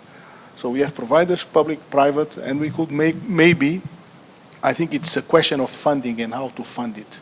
It's not a question, maybe of course we have less money than the Spanish, but not less. Not that justifies that difference. We don't. They are much more innovators, and they put money on innovation, because there is the paradox as well of the healthcare. We used to say you develop your economy, then you invest in healthcare, and then you get good outcomes, right? But you should invest maybe in healthcare to get good outcomes and then develop the economy based on that. And it's proved more than 20 years. We have some proven papers, you know, saying that the economy will grow if the healthcare is improving. So we should invest on that. And I think that there is some hope since January with the new CEO of the health system. Pedro and I have disagreement on that, but I hope he's not right. But we'll see. I hope that I'm not right. We'll see. I wanted just to complete here. It's true that we have little money, little financing, but it's also true that we don't spend it well. And there are two components to this. One is how we do things in Portugal and what we spend and not spend in, because your story about Santarém would be, you know, one would have thought that we have too much money, right? So it has to do also how we look at things and how we spend. But we don't discuss the trade-offs enough. Exactly. So that's the, I think paradoxes can be useful, not just in management, and that was the point I was making to Pedro earlier. They're useful not just in management, but also in communicating between different stakeholders. When you use a paradox, things become clearer. And I think that maybe if we start doing that, maybe the users of ADSC, so our public servant system, maybe they will understand. If it keeps going like this, if that's where we'll reach, they'll raise the voice, because we are extremely elastic in terms of population. You can see how we survived, how we endured and survived austerity compared to other countries, right? And so we can really take it all. And then just the final thing, thinking more globally. I think, without wanting to reduce the margins of Medtronics, thinking more globally, on the contrary, wanting to increase not the margins, but the overall profits, which is how we manage and share risk, right? We are getting most of our investment returns on just a couple of economies. And that the reality is, and you mentioned the Sustainable Development Goals in the introduction to these discussions today, is that most people in the world do not even access things that are out of patent, not even to talk about medication that is in patent.